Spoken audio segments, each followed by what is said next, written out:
I have had all types of people asking me to make compilation videos out of my stories, so I figured I would get around to posting some. This is 4.5 hours of my best and worst experiences on different substances, and up first, we have the first time I ever took acid.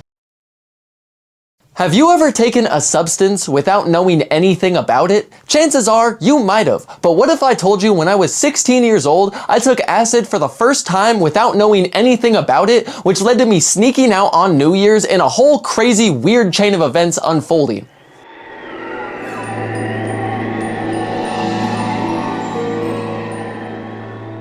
In order to fully understand this story, we need to go all the way back to December of 2021. This was during the first semester of my sophomore year of high school, and at the time, I was grounded. If you watch the story of how I got involved with the FBI at 15, you understand why. This story takes place just about a month after I got grounded for that whole ordeal. But at the time, it was winter break, and since I had no school, I had no choice but to just stay home. And over winter break is obviously Christmas, New Year's, but also my birthday. Since I was grounded, I was missing out on every single one of these holidays besides some of Christmas, and this was around like the 4th year in a row that I was missing all of these holidays, so I was extremely depressed. Today was December 30th, my 16th birthday, but there was no party, no celebration, no friends, no anything, and I hadn't had a true birthday since I was turning like 11 or 12, so I was extremely depressed, more so than usual. And since I was grounded, I obviously didn't have my phone or really any of my belongings, so one day when my dad was at work, I snuck into his room and I stole my old Google Pixel. This phone hadn't been touched in like 4 years. I only ever really stole it when I was grounded because the phone only worked in Wi-Fi. But once it got later into the night, I started texting my friend John on Snapchat, and he was telling me about all his plans for New Year's the next day, saying that he's going over to this kid named Jack's house. Jack was part of my old friend group from the FBI video, and so I was pretty sad because like it's my birthday today and I'm already missing out on that. And now all that my friends are texting me about is all their plans for New Year's, going to parties, going to all different stuff, and I just couldn't go to any of it. So eventually, I just decided to go to bed because I didn't really want to text anybody and hear about all their plans, and the next day was New Year's, so I woke up and went about my day as usual because I knew my parents were not going to have any plans. Every single day, they would just watch TV until 9:30 and they would go to bed no later than 10 ever, so I knew that they weren't going to do anything besides their normal routine. So as it got later into the night, right about like 8:30 p.m., this is when John texted me on Snapchat. He's telling me that he's at Jack's house and they're about to do acid, and like he's telling me this all excited, telling me nonstop about his plans, but to me this was a betrayal because John was one of my closest friends. He was like my druggie friend. Whenever we were going to do any substances, we would always try them for the first time together, and for years we had been talking about doing acid for the first time together, but now the second that I'm grounded on my birthday and all this stuff, now is when he wants to do acid with somebody else. Since I had already missed my birthday, hearing all this just felt like I was getting kicked while I was already down, so I'm just asking questions, acting like I don't really care what's going on. I'm like, oh, how much did you pay for your tab?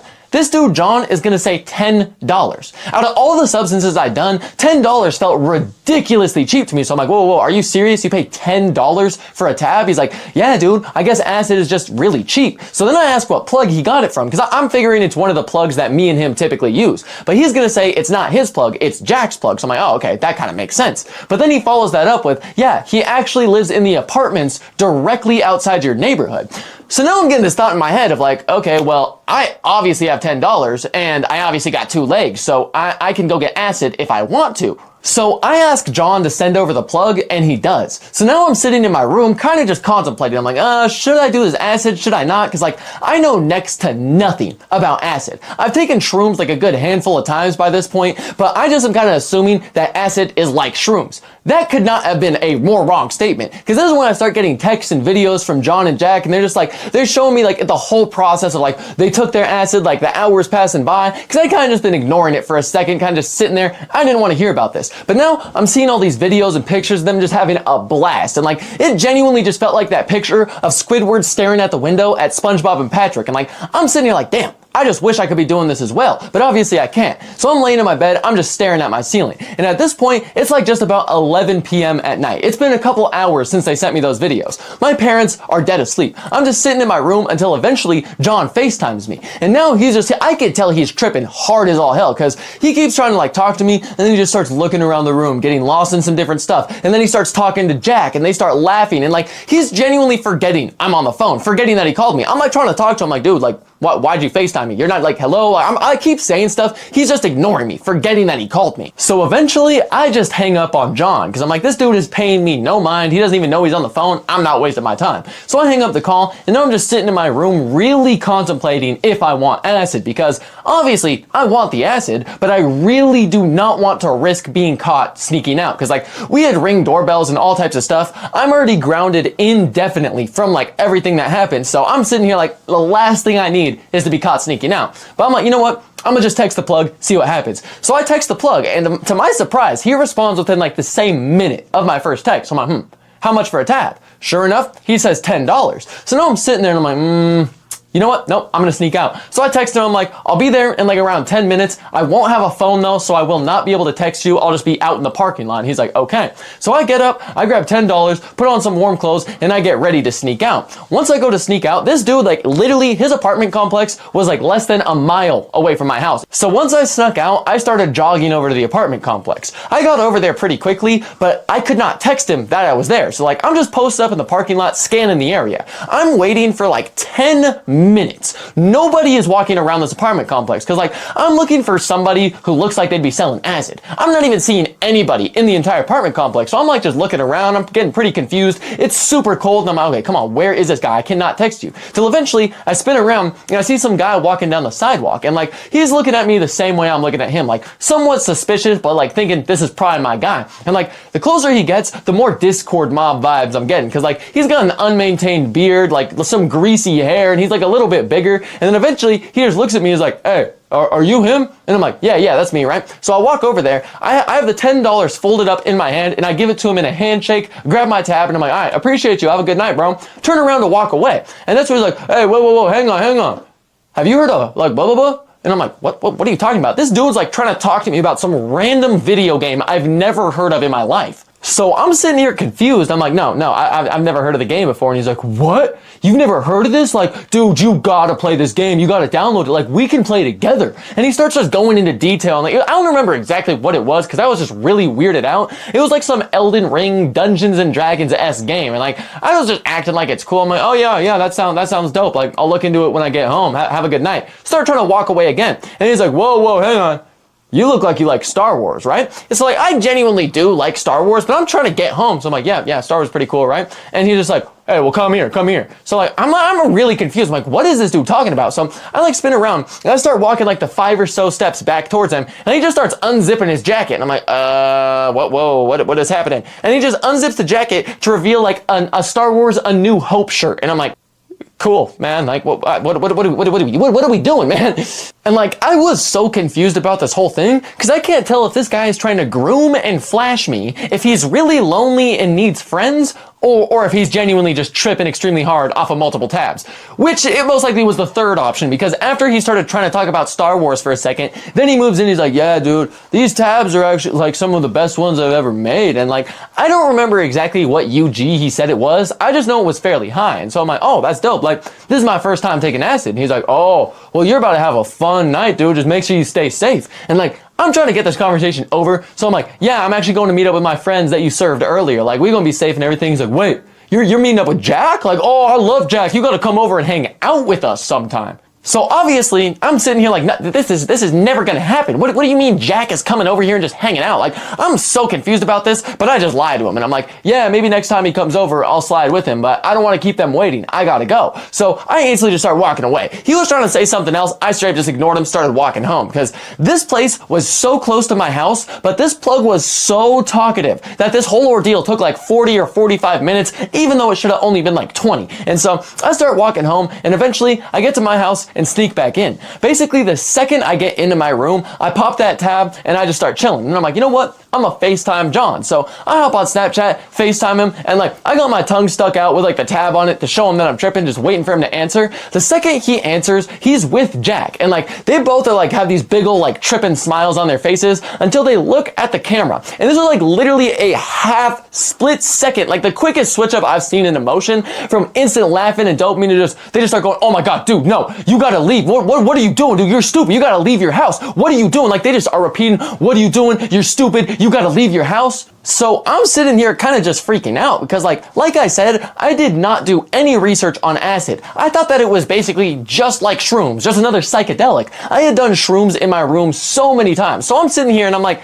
what are y'all talking about? Like, y'all gotta just be tweaking. They're like, dude, no, you are gonna lose control of your body. You do not know what you're gonna do on shrooms. You can't control your voice. You could just start screaming and wake up your entire house, and they just start rambling on and on about all these risks, right? And I'm sitting here and I'm like, there is no physical way I am going to lose control of my body. Like, y'all are already tripping. You gotta be overreacting, right? And I say that, and then they just start tweaking out and rambling like, dude, no, you're so stupid. You're so stupid. Why would you take acid at this time of night? Like, we are more than halfway through our trip. You are not gonna sleep tonight. You're gonna be tripping for like 13 hours straight. Your dad is going to catch on to you. You have to leave the house. So now I am starting to get extremely anxious about all this because the last thing I need is to get caught on acid. Like, I did not want to sneak out, but I wanted to get caught on acid less. So after probably about 35 minutes on the phone or so, they convinced me to sneak out again, but this time to go to Jack's house. So I'm like, you know what? I don't know anything about acid. Jack does. He's taken acid multiple times, so I might as well take your word for like losing control and whatever the hell's going on. So I'm gonna get ready. I'm gonna leave the house. And this is when time genuinely just becomes non-existent. I have no idea what time I like hung up this phone call. I just remember once I got off the phone call, I look up and I'm just sweaty. I'm like super anxious and sweaty, and it kind of feels like my skin is starting to tighten around my body. But I get up, I put on different clothes, and I get ready to sneak out. And this time when I stepped outside, the cold air genuinely did not affect me. It just felt amazing, and I felt like I was ready to just go run around. So I hop over the fence and I get into the road, and at this point I'm starting to run over to this park because John knows that I like don't have any cell service. So we agreed to meet at this park called Bluegrass that was really close to Jack's house. So I'm jogging over there. It's like maybe 1.5 miles, 2 miles from my house, and as I'm starting to run, I just start feeling super giddy, super giggly, like I'm ready to just jump around. I am ready to conquer the night. Pretty much the second that I left my neighborhood, I got this random just boost of energy. Like I was ready to just start sprinting around. So that's exactly what I did. I start sprinting right out of my neighborhood towards this bike path. And like at this point, I'm fairly sure it's been just about an hour since I took the acid. So like I'm starting to come up pretty damn hard. And for some reason, the only thing on my mind is how easily dogs breathe, because this air is extremely cold. It's like hurting my nose to try and breathe. And like I'm having a really hard time breathing, a really hard time running. I'm just like, I just feel like dogs can run forever. And like, none of that's even true. Like humans have way better endurance and stamina than dogs do. But for some reason, the only thing on my trip in mind was how well dogs can run and endure everything during the winter. Like I was almost on like one of those like Alaskan dog racing type vibes. Like I'm on thinking that in my head. So at some point, I started just opening up my mouth to mouth breathe. And like the second I start mouth breathing, I slowly start sticking out my tongue until I'm genuinely panting like a dog while I'm running. And this is when my arms like move from a running position to like just hanging in front of me, like how a dog stands on their like behind two legs. So the further I get down this bike path, the more my brain is convincing me that dog traits are gonna help with my endurance while running through the snow. I'm like convincing myself that having these dog characteristics is gonna make me get to the park faster and like better. So I'm running down this bike path and I'm genuinely just panting. I'm panting loud as hell, like just like a dog with tongue out the mouth and everything. And this bike path, there was almost always people on it. No matter what time of night it was, you'd see some random chick running, a homeless person, whatever it was, there were people there. So I'm like scanning this entire area looking for people. And this is when like in my head, I start just growling. Like I'm growling and looking around and like, I'm not thinking anything. I'm like genuinely on autopilot, just running down here. I'm looking for people. I'm growling in my head until eventually I'm like looking around and I just bark. Like I bark loud as hell to the point that it shocks my body. I feel a jolt shoot across my body. All of a sudden I stop dead in my tracks, put my arms back down, and I just start looking around. I'm like, whoa, whoa, whoa. How did I get here? Like I'm confused how I made it this far down the bike path. The last night, it was almost like a time skip type of thing. Like the last I remembered, I was at like the front, like the start of the bike path, starting to jog. Now I'm almost at the end of it, towards where like this middle school is, about to cross the street, and I'm like, whoa, how did I get here? Like I am so lost, I'm super confused, but I'm like, okay, I gotta get to Bluegrass. So I start running normally. I'm trying to get to Bluegrass as quick as possible, but I genuinely cannot stay focused for more than like 5 seconds. Like I explained on the bike path, like when I barked, it kind of shocked my body into being like, what's going on? Like, how did I get here? I didn't even remember running this far. That kept happening like more and more frequently the further that I would get. All of a sudden, I would just be like, I'd like kind of wake up in a sense, I guess, and I would be standing in someone's front yard, just like in the snow. There's like a foot of snow in everyone's yards. Like the only places that don't have snow are the path and like the road. And I keep like just like almost waking up, and I'm just in the snow looking around like, whoa, how did I get here? Last time I remember, I was by Woodland. I was crossing the street. I am so lost. I'm so confused. And then I would just be like, I gotta get to Bluegrass. I gotta run. So I start running, and the more that I run, the more those dog traits pick back up until I'm like growling again. I'm panting again. My arms are up, and then all of a sudden I'd be in someone's front yard again. Like I am so confused. The acid has me on autopilot, and like at this point, I'm starting to see what John and Jack meant by you can't control yourself on acid, because I genuinely just keep getting lost, and then like coming back to like my consciousness and being like, I don't know where I am. Why am I in someone's front yard? I gotta get to Bluegrass. And then I would run to Bluegrass, and then I would get in someone's front yard. I'd be like, what am I doing? And it was genuinely the most confusing things. Every 5 seconds, I would just like almost wake up, but it wouldn't be 5 seconds. It would be like 5 minutes, but it felt like 5 seconds to me. Time is non-existent, and I cannot stay focused until eventually I start seeing the like park in the distance. So I'm like, okay, we gotta get to the park. So I continue running, jogging over to the park. Once I get there, I see John in the distance. So I like run up to him, and I'm like trying to tell him, like I'm excited as hell to see him. I'm like, dude, I just found the most efficient way to run. Like I'm rambling. I'm like telling him that he needs to try running how I'm running, and I'm rambling trying to talk to him, and it's like, whoa, dude, what are you talking about? What's going on? And like he like snaps me out of what's happening. I'm like, what's going on? He's like, dude, you've been missing for 5 days straight.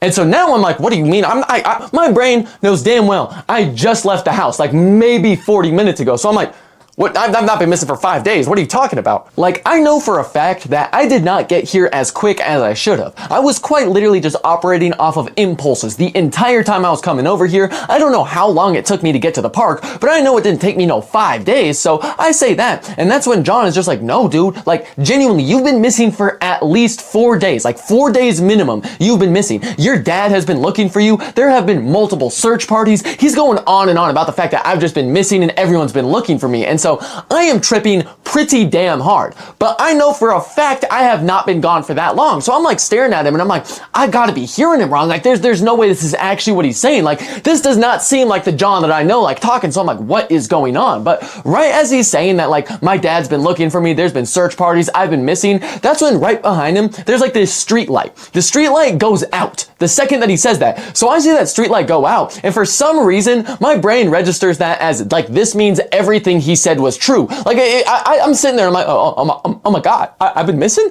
for 5 days. Like for whatever reason, my brain registered that light going out as like John is telling the truth. All this has been going on. So this is when everything kind of like starts to zoom out. I start tripping really hard. My anxiety starts rising, and then all of a sudden I open my eyes. I do not remember closing my eyes. All of a sudden, I just open them, and I'm staring directly up at the sky. I'm laying flat on my back in the snow, and John is standing over me, just laughing at like one of the hardest I'd ever heard him laugh. He's laughing so hard that he can't even talk. Like he's trying to say some stuff to me, and even if he could talk, I have no idea what's going on. I'm like, what's happening? How long have I been laying here? Like it feels like I like passed out without my knowledge, and all of a sudden just woke up at the park. I'm like, how long have I been here? How long have I been laying down? I am all types of confused. And this is when John is like trying to talk, but he's like laughing way too hard to talk. So he just helps me up until eventually he's like, oh, I'm so sorry, dude. Like Jack did the same exact thing to me. So like I had to do it to you. I couldn't be the only one who like got messed with like this. But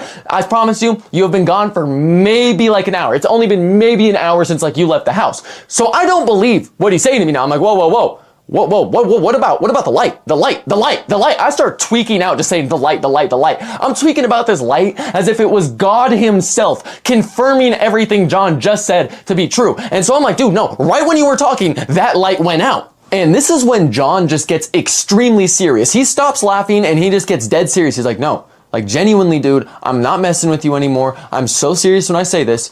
That light turned off like maybe a minute and a half after I was talking to you. I was telling you that your dad was looking for you and that there was a search parties, and then you just stood there completely frozen for like maybe a minute and a half, and then you just fell backwards into the snow. That is why I was laughing so hard. And I'm sitting here and I'm like, whoa, that's not true. That's not true. Because that meant that time was non-existent. Time was not working for me. I'm like, that's not what happened, dude. I was responding instantly. That light turned off instantly. Like, I am beyond messed up about this because I'm like, time is like one of the only things grounding me to the planet. If time isn't existent, what is going on? So I'm sitting here, I'm lost as all hell, and I'm like, no, dude, that turned off immediately. And he's like, I promise you, it did not, man. Like, I promise you, what I just said is exactly what happened. And so now I'm just sitting here dead silent, like, oh my gosh, I gotta be tripping so hard right now. I'm tripping so hard right now. What the hell? And this is when John's just like, all right, we gotta go get to Jack's house. I hope I can find where it is. And I'm like, what? Hope? What do you mean you hope? Do you not know where he lives? He's like, well, I've only been there once, and it was during the day. So I tried to have him come with me so we could find the house easier, but he didn't want to leave the house. So I just came to get you alone. So at this point, I am genuinely like the most confused I'd almost ever been in my life. I have no idea where we're going. We're just walking down the street towards where we think Jack's house is. And this entire time we're walking, I am directly next to John, just like kind of talking with him. But randomly, I would just start walking or jogging in a completely different direction, start running through the snow, I would just start kind of like tweaking out to the point where John genuinely just starts grabbing my shirt collar and dragging me wherever it is he's walking. And like, by this point, I had completely forgotten about my dog state of mind, like the dog mentality I had going on. But him grabbing my shirt collar made me feel like a domesticated animal. Like before, when I was running around to the park, I was like a wolf, you know, I was ready to conquer the night running around. Now that he's like dragging me by my collar, I feel like a domesticated animal on a leash with no idea where I'm going. So I'm like just kind of getting dragged around. I don't know where we're going. Turns out, John doesn't know where we're going either because like this place is like somewhat suburbia, you know, so there's like some copy and paste houses. All of them are fairly nice though. John was tripping and had never been in this neighborhood at night. So we make like a couple wrong turns. We don't really know where we're going, but eventually we find the house and we walk in. This is when I realized how hard I really am tripping, because when I was walking around outside, everything just looked like very nice, you know, like the snow was all sparkly, it was all reflective, nothing really looked crazy, it all just like looked very interesting and like pretty in a sense. The second that I got inside of Jack's house, I had never been in this house before, but something just felt off. Like everything I was looking at just looked off, looked weird, like something was wrong with it. And like, I don't mean that like I had some crazy, insane visuals type of thing. Like I wasn't really like tripping, but as I'm looking, like it's like everything is like stretched out. Like some things are way bigger than I think they're supposed to be. Some things are way smaller than they're supposed to be. Some paintings are extremely vivid while others are blurry, and like everything just looks extremely off. His hallways look like they're way longer than I know damn well these hallways are maybe like 20 feet, but they look like they're about 50. So I'm like looking at everything and I'm like, what? Everything just looks off. Everything looks stretched out. Everything just looks crazy to me, right? And as I'm like looking at this kind of just in awe, this is when John grabs me and just like drags me up the stairs into this bigger room where Jack was. And once we get in there, there's like 2 lounge chairs, a couch, a TV, and like some miscellaneous things. I don't really remember all that was in the room, but I just remember I went in there and I had my Google Pixel with me. It was about to die, so I brought it with me with a charger and I went and plugged it in behind the couch. After I plugged it in, for whatever reason, I take off my hoodie and my shoes and I go and put them on the complete opposite side of the room. After that, I went and sat down on the couch, and this is when they're like, dude, we have been watching these music videos and they're the trippiest things I've ever seen. And this is when they went and put a Du Bois music video on the TV. At least I think it was Du Bois. I'm not entirely sure on this one, but once they put this music video on the TV, it was at that moment I understood why the government used acid for MK Ultra and mind control, because this TV was injecting dopamine into my brain. I'm staring at this and like I can feel the happiness rising. My ears are like making this weird vibration noise and like my mouth is just hanging wide open. I am sucked into this TV and nothing can stop that. And like I'm staring at this TV and like the more that I'm looking at this like music video tripping out, everything on the walls is starting to move around and like everything just looks extremely weird and I'm like genuinely tripping the fuck out. And this is when I like would look over at the walls like at what I was tripping at and it would just stop. Like it would just turn normal. I'm like, what the hell? Look back at the TV and it would start doing the same thing. And like, I'm tripping so hard at this point until all of a sudden I just hear Jack and John start laughing loud as all hell. And so that like snaps me out of the somewhat trance I was in. And I snap my head over and like, look at them, right? And I'm just looking at them confused. And this is when they're like, dude, we've been asking if you want to hit the pen for the past 2 minutes. And I'm like, what? Really? Cause like, I did not hear a single thing. I'm locked into this music video. All I hear is the music. I don't even believe that they had to have been asking quietly is what I'm thinking. They're like, no, out. We've been yelling at you if you want to hit the pen. And this is when John and Jack just start going, nah, dude, you're tripping hard as hell, man. You're messed up, bro. You're tripping hard as hell. They just start repeating that over and over again. And as they're saying this, John just starts handing me the pen. So I grab the pen and go to hit it. And he's like, dude, it is the weirdest thing. Like, you do not feel the pen whatsoever when you hit it. Like, I don't even know how it works. So like, I grab the pen and I rip it for like a good, like what I thought was about 4 seconds, blow it out, and I genuinely like don't feel anything in my throat. So I'm like, maybe I just didn't hit it that long. So I hit it for another like good 4 or 5 seconds or so, and the battery starts blinking. So I'm looking at this, I'm like, there's no way I just took a blinker. This was literally like 4 seconds, right? And so I look up, blow out the smoke. There's this big old cloud of smoke. And this is when Jack looks at me, he's like, yeah, dude, the blinker on that battery is like 15 seconds. You're about to be fucked up. Cause like what they didn't tell me is weed enhances acid like crazy. I did not know this. I thought that I was just tripping and then smoking. I did not know it was about to enhance my trip. They tell me that, and I will never forget this, because after this, they put on the aw shit like lyric video by Shoreline Mafia. That thing was the craziest, like, it was crazier than the music videos. I was watching this with my jaw to the floor, and like, this is genuinely when I started peaking. I was tripping so hard. We're just watching this music video, laughing, passing the pen back and forth. And I have no idea how long we were in this room watching music videos for, because like I kept looking at the TV and then I would just like put my head back and stare up at the ceiling, and I was genuinely just a vegetable with visuals. Like I'd put my head back and I'd be staring at the ceiling just genuinely laughing to myself, because like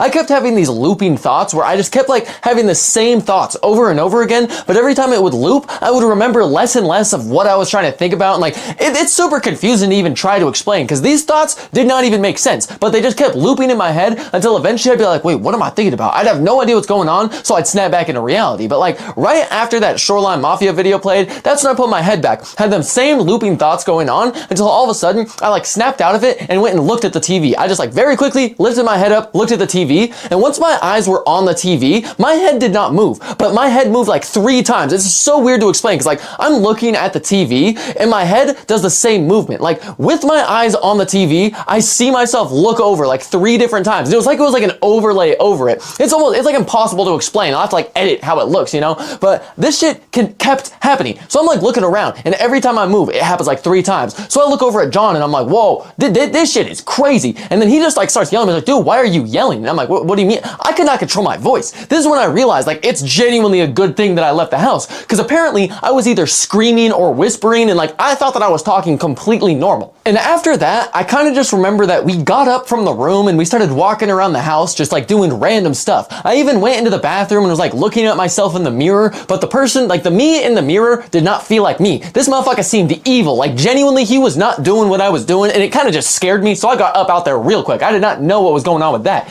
Then I met back up with them, and like I genuinely do not have a recollection of what we were doing around the house. I just remember we were running around the house doing some random stuff until eventually we went back into the room and went to go watch more music videos. So I sit down on the couch, and at this point, it's probably been at least like 4 hours since I dropped my tab. I really have no idea though, because like this time period is the most gray area of all of my memory of this night, because of all like the pen rips and everything. I was genuinely just tripping dick. And at this point, I lean my head back, I'm staring at the ceiling, and I'm just smiling big as hell. And at this point, I start hearing this grinding noise start up, just like this weird, like just, I don't know, like some electronic type noise, like starting up, kind of grinding around. And I'm like, I'm confused about it, until all of a sudden, the massage feature of this couch turns on. So I'm sitting here like, oh, you rich bastard, you really got a massaging couch? Like, I am having the time of my life sitting right here. And so at this point, I like look up to go say something about the couch. And when I go to like look up, I turn and my eyes are on them. I look over at them 5 times. Once again, everything's just repeating itself. And this is when they like jump up and they look super freaked out. John and Jack both. They jump up, turn their heads at each other. And I literally, every single thing is happening 5 times. I watch them jump up and look at each other 5 times, like overlaid upon each other. And like, I'm so disoriented. I have no idea what's going on. And I'm like, I'm going to say something about the massaging couch. And that's what they're like, dude, his mom's here. You gotta go. His mom's here. And I'm like, whoa, what do you mean? What about the massage couch? And they're like, what? What the fuck are you talking about? So I'm like, the massage couch, it just turned on. And they're like, Are you dead ass? That was the garage door. The garage door just opened. His mom is home. You gotta go. And so I'm like, whoa, what? His mom's home? I gotta go? They're like, yeah, get your stuff. So I jump up from the couch. I'm trying to grab all my stuff as quick as I can, but it genuinely just feels like my vision is delayed. I have to wait for all 5 of those visions to lock into one vision before I can genuinely see exactly what's going on. Like, it's so confusing to even explain. And as I'm trying to like grab all this stuff, that's when I hear Jack just going, oh my gosh, no, what time is it, dude? What time is it? How is she home right now? Because apparently his mom was like at some type of New Year's party. I'm pretty sure he thought she was staying the night there or something, but now it's like close to 5 in the morning and she's just now getting home. So like, dude, you gotta go. So I'm like, okay. I grab all my stuff and I just take off running, right? I don't know what possessed me to like do what I did. I got lost upstairs. And like, genuinely, you cannot get lost from this thing, because the second you open the door of the room we're in, the stairs are directly there to the left. Like, they're literally the first thing you see to the left. For some reason, I started sprinting down like the, I don't even know what to call it. It was like a platform with a railing outside of the stairs, and I just booked it into some random room. And then I was like, wait, why am I in someone's room? And that's when John comes out. He's like, dude, what are you doing? You gotta go home. So he grabs me, like basically throws me down the stairs. So I go running straight out that front door and I start trying to run home. But for some reason, the second that I like got onto his front porch and the front door closed on me, I just stopped dead in my tracks and started like kind of spinning in circles, because like I'm holding my hoodie and my shoes just like in my chest. I don't have anything on besides like my shirt and pants, obviously. And I'm just sitting there spinning in circles, because for whatever reason, the second I got to this porch, everything just flew out of my brain. Like, they're telling me that I gotta leave, I gotta go home, his mom cannot see me. Once I got to the porch, for some reason my brain flipped that into, I gotta wait for his mom to go to bed. They're about to come open the door and let me back inside. So I'm like, I gotta wait for them to come get me. So I'm standing on this porch holding everything. My mouth is wide open. I'm like spinning in circles. I'm like genuinely just in la la land. It's just like, okay, I gotta wait for him to let me in. And then all of a sudden, like, I don't know how long I was out there. I think for about like 10 minutes, I'm just spinning in circles till all of a sudden I see the Ring doorbell lit up directly in front of me. Once I see that, I'm like, oh my gosh, wait, what am I doing? I gotta go home. His mom can't see me. How long have I been here? And I don't know what's going on. I'm like, I gotta go. So I instantly just take off running. I don't have my shoes on. I don't have my hoodie on. I'm just holding it against my chest, sprinting through front yards. There's like a foot of snow in these front yards, and I'm just running it in just my socks, just barefoot running through all this snow. I get across like maybe 3 or 4 yards until all of a sudden I'm like, whoa, what am I doing? There's no snow on the sidewalk. I have shoes I can put on. So I'm like, I gotta get myself together. I gotta pull myself together. So I walk over to the sidewalk. I start putting on my shoes, putting on my hoodie, and that's when it hits me. Me and John went through the front door when he came and got me. Even my tripping brain is like, how can the mom not know I'm here if the Ring doorbell clearly has us like here? My footsteps are in the front yard. Like, obviously she's gonna know that I was here no matter what. And like, even my tripping brain was thinking about this as I'm trying to put on my shoes. And like, I know for a fact that my socks have got to be soaking wet and cold, but I genuinely cannot feel it. So I put on my shoes, I put on my hoodie, and I just start running, because I have no idea where I am. I just know down the street is the park, and I know where the park is. So I start sprinting over to the park, and once I get there, I know where I am. So I kind of relax. I don't really feel like running, so I just start walking around. And like, I am genuinely walking like a tweaker. I'm not walking like a normal person whatsoever. I'm moving my jaw around all weird, and I'm just laughing to myself extremely loud, because I have so many thoughts going through my head. Like, there's millions of thoughts flowing through my head to the point where they keep cutting each other off, and I can't even finish a thought, and then I just start laughing. And like, I'm trying to walk home over to this road that leads to the bike path. Whole time I'm walking there, I keep having like, because I'm not having like these crazy visuals to an extent. I'm just having these like hallucinative thoughts that I think are real and actually happening, until I snap out of the thoughts, and I'm like, whoa, how far have I walked? Like, I just am like genuinely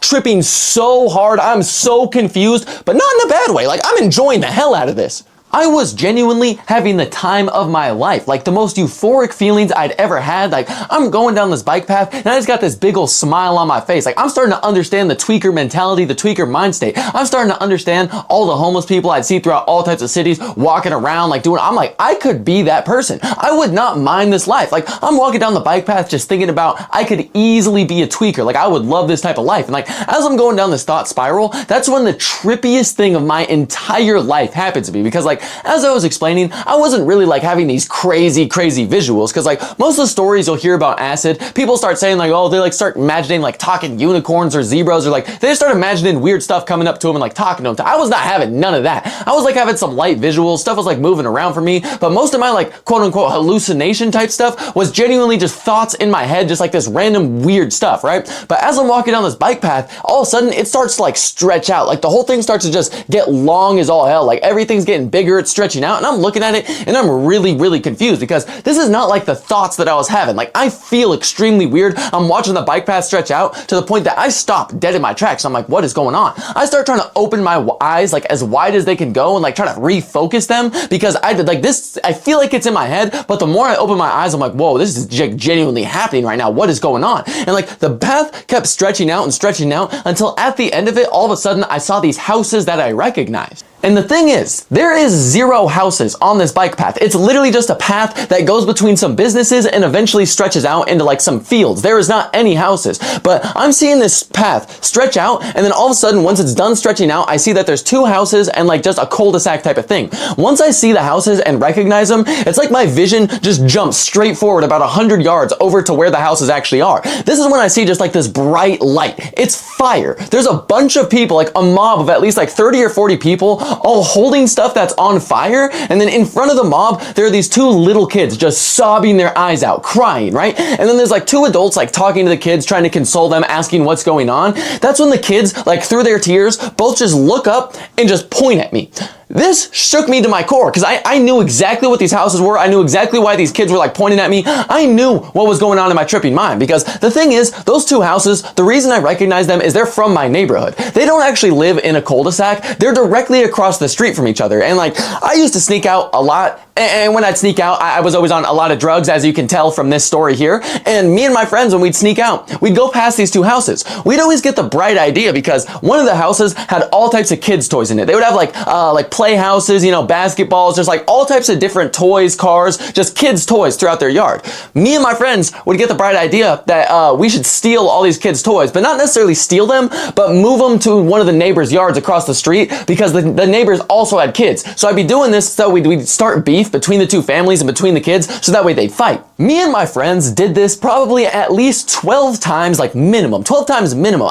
We did this for genuinely no reason whatsoever. We would not even be able to see the families like arguing. They lived on the opposite side of my neighborhood. We never saw them fight. We never saw anything happening. We genuinely were just doing this for no reason, and it was pretty fucked up, to be honest. But as I'm seeing this mob of people marching towards me, all of them have pitchforks that are on fire. They're all screaming. The kids are crying. They're marching towards me, and like I see that and I'm like, oh God, I'm caught.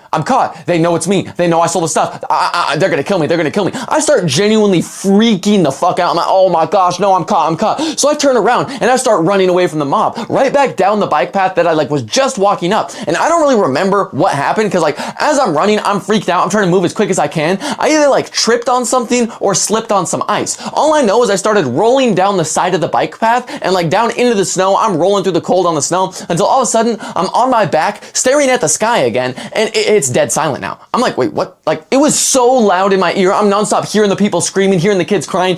The second I'm on my back, it is dead silent. So I get back up. I look around. The bike path is completely normal again. And I'm like, what the fuck just happened? Now I'm even more messed up, because I'm like, was that genuinely in my head? I'm so confused. I'm like, you know what? No, I just need to get home. I need to get home right now. This is bad. So I get up from the snow, start walking down the bike path again. And like, as I'm walking, I'm getting closer to the road I need to be at. This is when my headphones start playing music. The song that started playing was Blinding Lights by The Weeknd. And like at this point in time, Blinding Lights was the #1 trending song. I genuinely could not escape it. It was playing everywhere and overplayed to the point the song genuinely just annoyed me and I refused to listen to it. But tonight, this song was like crack. Like genuinely, this song came on and I don't think I've ever enjoyed a song as much as I was at this moment. That song started playing and it felt like crack hitting my brain straight away. I'm like, oh my gosh, I could not control my body. I started dancing instantly. I instantly started moving around. I'm spinning in circles.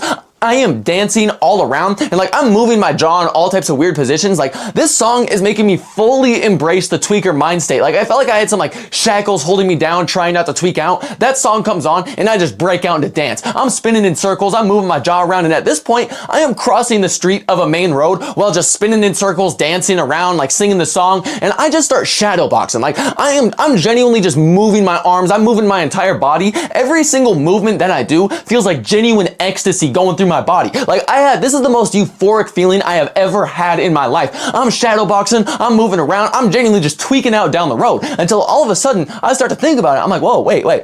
Where's the music coming from? Because I don't actually have headphones on. I don't have a speaker. And that's why I start like tapping my pockets. I don't even have my phone. And I'm like, whoa, I don't have my phone. And like right as I make the realization that this music is not actually real and it's like coming from my head, it starts to like fade away and the music is no longer there. So I stop dancing. I'm like, whoa. I left my phone at John's house. So I'm starting to tweak out. Oh, no, I don't have my phone. So I'm like, I can't go double back for it. Like I'm outside of my neighborhood right now. I'm like maybe 2.5 minutes walking to my house. So I'm like, I can't get my phone. This is a problem. And then I'll start looking around. I'm like, oh my gosh, I'm on a main road right now. If a cop sees me genuinely dancing, tweaking out on the street, I am so lucky there's no cop. I need to get home.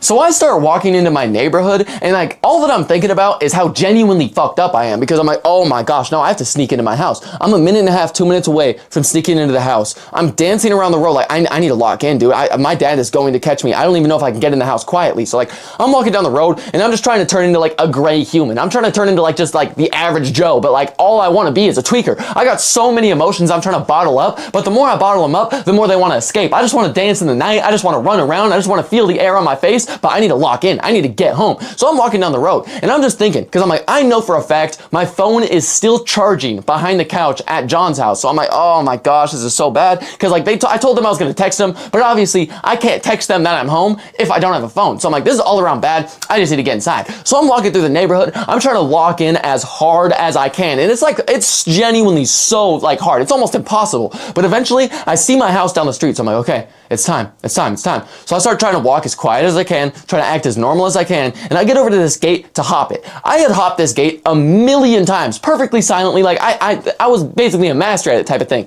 I go over there, it's like I forgot how to work my limbs, because I put my arms on top of the gate to go and hop it, and then all of a sudden, I just like go to lift myself up, I just slam into the gate. It starts shaking, it makes so much noise, I'm like, oh my gosh. And then I literally just flop over the gate. Like, I don't even want to say I hopped the gate, like I still technically landed on my feet. I didn't really fall over it, but it was not hopping over the gate. I basically just flopped over the gate, somewhat landed on my feet and hands, was like, okay, I gotta get inside. Because that made so much noise, I'm like, that probably woke up the dog. So I sprint upstairs, go straight into my room, and I'm just dead silent.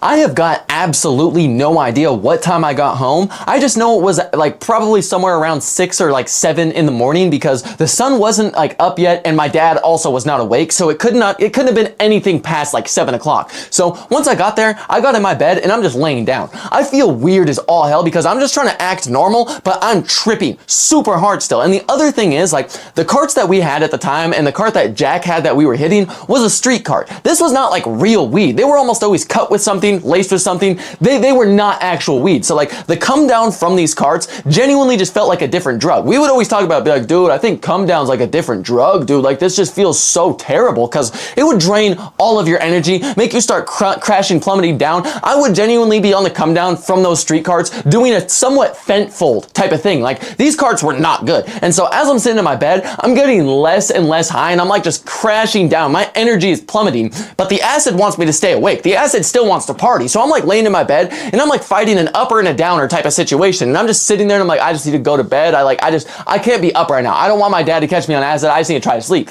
So I kept trying to go to sleep, and acid does not let you sleep. So like I'm falling asleep for like 30 minutes or so. I'm guessing. Like, I genuinely don't know how long it is. I would fall asleep and I would just like genuinely hallucinate these fever dream, like the trippiest dreams of my life. It genuinely looked like some AI generated type of thing. And I would like just have these hallucination, like fever dreams for about 30 minutes, and then I'd wake up and I would be tripping hard as hell, and I'm like, what is going on? Like, it was genuinely just the most confusing loops of my life, because I'd sleep for 30 minutes, be up for 10. Sleep for 30 minutes, be up for 10. Sleep for 30 minutes, be up for 10. And every time that I'm going to bed, it's genuinely just some AI generated fever dream that makes zero sense. I don't even remember what these dreams were. I just remember every time I woke up, I was even more confused, until eventually I woke up for the final time. The sun was starting to go up, and I remember it was somewhere about like 8:30, 9 o'clock, something like that. And I finally just decided I'm gonna get up and start my day. And like I mentioned at the beginning of the story, I was grounded from literally every single one of my belongings, but for my birthday, my dad decided to let me have my PlayStation again. So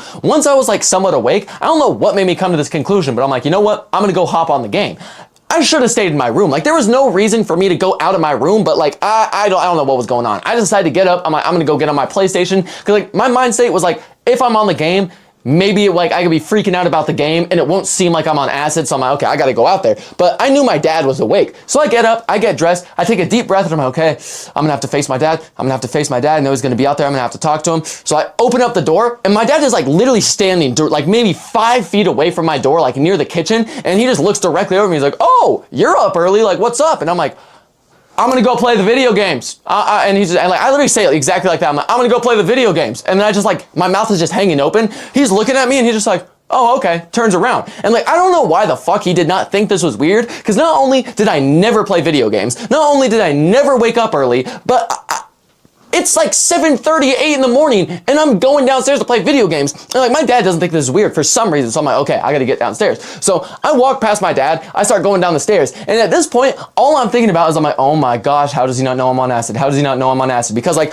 I'm not tripping really. Like, I don't have any visuals, you know, but like, I still have acid brain. My entire body, I still feel weird. I still know that I'm on acid, but I can tell that I'm like on the come down, like pretty hard, crashing down. As I'm thinking about like this, walking down the stairs, I'm like, how did I not get caught? How did I not get caught?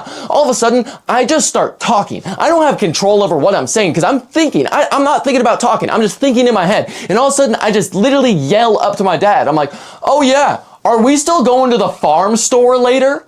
I don't know what the fuck a farm store is. I didn't even know I said this until it was too late and like the words were already out. So I'm just literally frozen in place on the stairs. My body is getting super hot and I'm like, oh my God, why did I say that? Why did I say that? Did I actually say that? Like, I'm having a hard time even knowing if like I cut myself off in my head or if I actually said those words. So I'm sitting here and I'm just waiting for my dad to respond, waiting for my dad to respond. He is not saying anything though. So I'm like, okay, I'm just gonna go downstairs. So I start like walking downstairs and like to this day, I still have no idea if I actually said that, if it was a thought, if my dad didn't hear me. I have no idea what happened. I just went downstairs and like, once I got downstairs, I loaded up my PlayStation and I started to get on Rocket League. Once I was getting on Rocket League, I decided to put on some Spotify in my headphones as well. The first playlist that pops up was like the just top like 100 trending songs in the USA, so I just pressed shuffle play on that.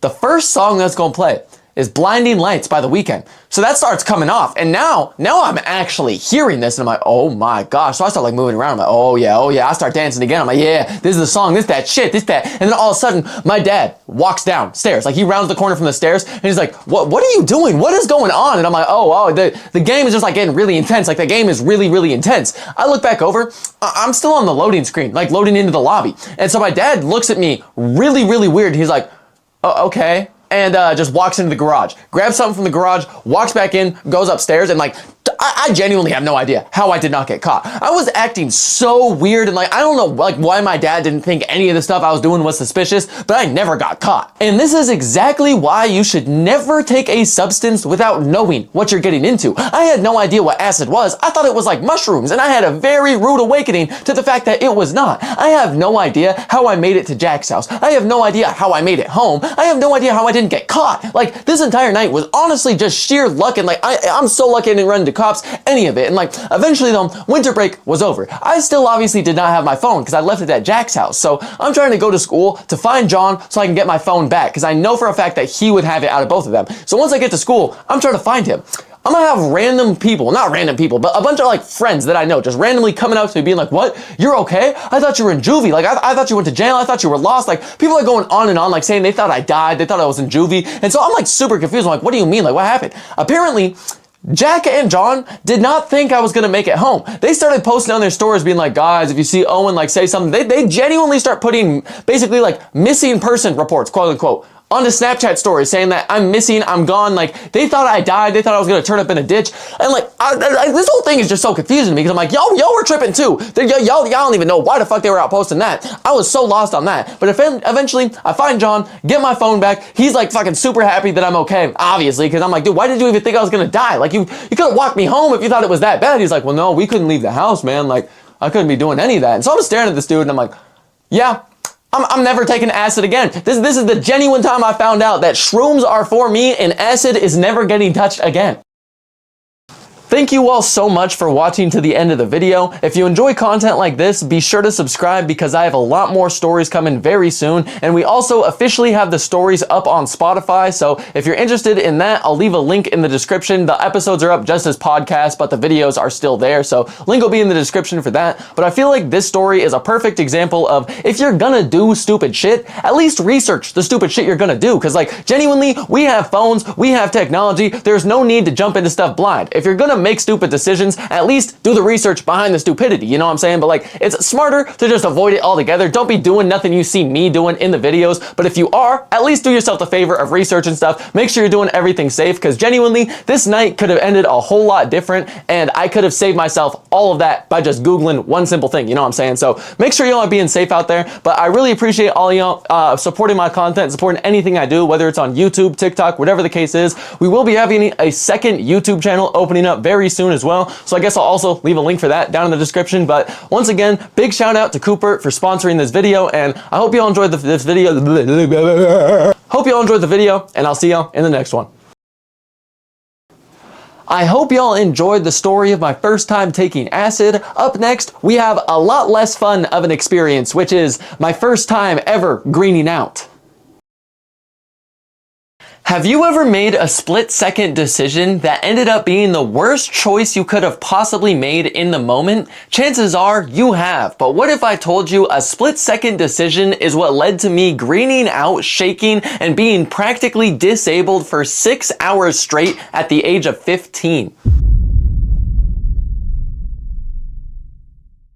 And real quick, before we get into the video, I've got some news for y'all. Here in about 7 days or so, on March 1st, we will officially be launching the second channel as well as a Discord server. The second channel should already be linked down in the bio. Once the Discord server goes live, I'll link it there below. Otherwise, you'll be able to find them in the bio of my YouTube channel. But this has been in the works for a long time, and on March 1st, we're finally going to be opening up the channel. There's going to be 4 posts a month, 1 post a week. It's going to be mainly gaming content with a mix of IRL content, car content. Realistically, the channel is going to consist of whatever content y'all want to see, we will be putting on there, and we'll be using the Discord server in order to like decide what videos y'all want to see going on that channel. So a lot of stuff is going to be coming moving forward, but that's enough yapping for now. Everything will be linked in the bio, and let's get to the video. In order to fully understand this story, we need to go all the way back to May of 2021. At the time, I was a freshman in high school, and one of my homeboys had just passed away from an overdose. And if you watch all my other videos, you know I used to be doing all types of different substances, like popping anything I could get my hands on. My homeboy's death made me try to stop all the hard substances I was doing, and instead, I was just smoking like I had never smoked before. At the time, I had been smoking consistently for just about a year, pretty much every day. But I was a lightweight compared to every single one of my other friends. They were always doing way more than me, and all I ever really hit was carts because it was all my friends had and it was obviously the most convenient. But that was all about to change once I made friends with this upperclassman. I had made friends with this kid named Wyatt. He was a senior in high school when I was a freshman, and he had just recently moved to our area. And since it was COVID, he couldn't really make any friends, but I met him in one of our classes.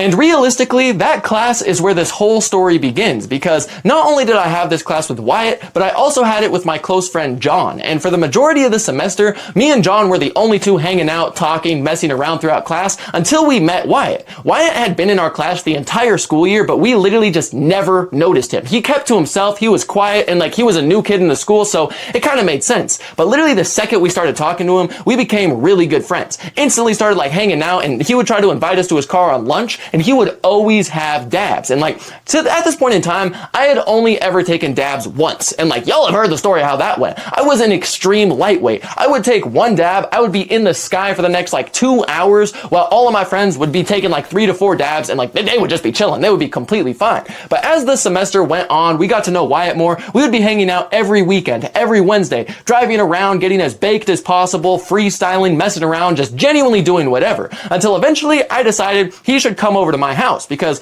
John had already came over to my house. He'd stay the night. He'd met my parents many, many times. Wyatt had never been to my house, never met my parents, nothing. But I decided to invite him over to stay the night. So we planned for a good day to hang out, and eventually the day came, so Wyatt drove over to my house. Once he got here, he came inside, talked to my parents, chopped it up a little bit, and then we all went to my room and just started hanging out. This entire time, I'm giving Wyatt the rundown of just how strict my parents are, because if you watch my other videos, you already know, but Wyatt had no clue. So I'm telling him about how, like, we can't even walk around the neighborhood. Like, if I go up to my dad and just be like, yo, can me and my friends go walk around or bike around? He would just straight up say no, for genuinely no reason whatsoever. And so, like, Wyatt's hearing all this, and I can see he's a little like weirded out by it, but he's fine by everything. Until it got a little later in the night, because that's when dabs get brought up. And this is when Wyatt's like, oh yeah, I didn't bring any of my dab stuff in. So I'm like, well, that's kind of a problem. He's like, why? I can just go get it. And I'm like, well, my dad, he's really weird. You know what I'm saying? Like, if you go out to your car, he's going to be at the window watching you the whole time. So like, we kind of got to have a mission going on here, because I am tweaking out. I had never been caught with any types of substances, weed, nothing. My dad would ground me for months at a time over anything that I did. And if he caught me with something like this, I had no idea what my sentence was going to be. And I did not want to find out. And I'm like thinking, I don't want my room smelling, nothing like that. But my brother was always taking dabs in his room, and dabs don't really smell, so it was most likely going to be fine. But I'm looking at Wyatt, I'm telling him it's going to be a stealth mission, and he's like looking at me like there is no way it's this serious. But it indeed was that serious. So after giving him the whole rundown, we get up and we leave my room, go to walk out. Second we walk out, my dad is already questioning us about what we're doing, where we're going. And I'm just like telling him that Wyatt forgot his overnight bag and his charger in his car, so he needs to go grab it. So Wyatt goes out, goes to grab all his stuff, and I'm sitting there just like talking to my dad, kind of distracting him, because I don't want him to pay any mind to Wyatt. Especially because I have no idea how Wyatt is getting this stuff in.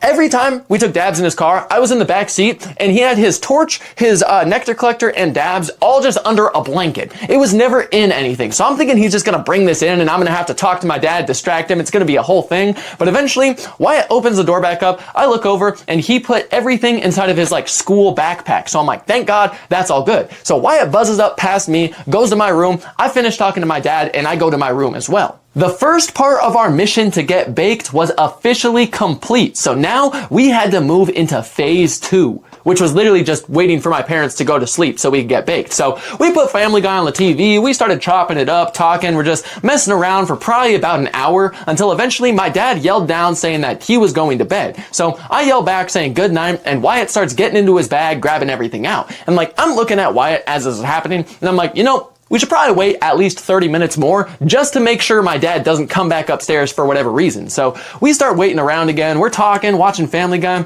until eventually my brother hits me up. And like, this was really random, really out of the blue, because my brother was a senior in high school as well.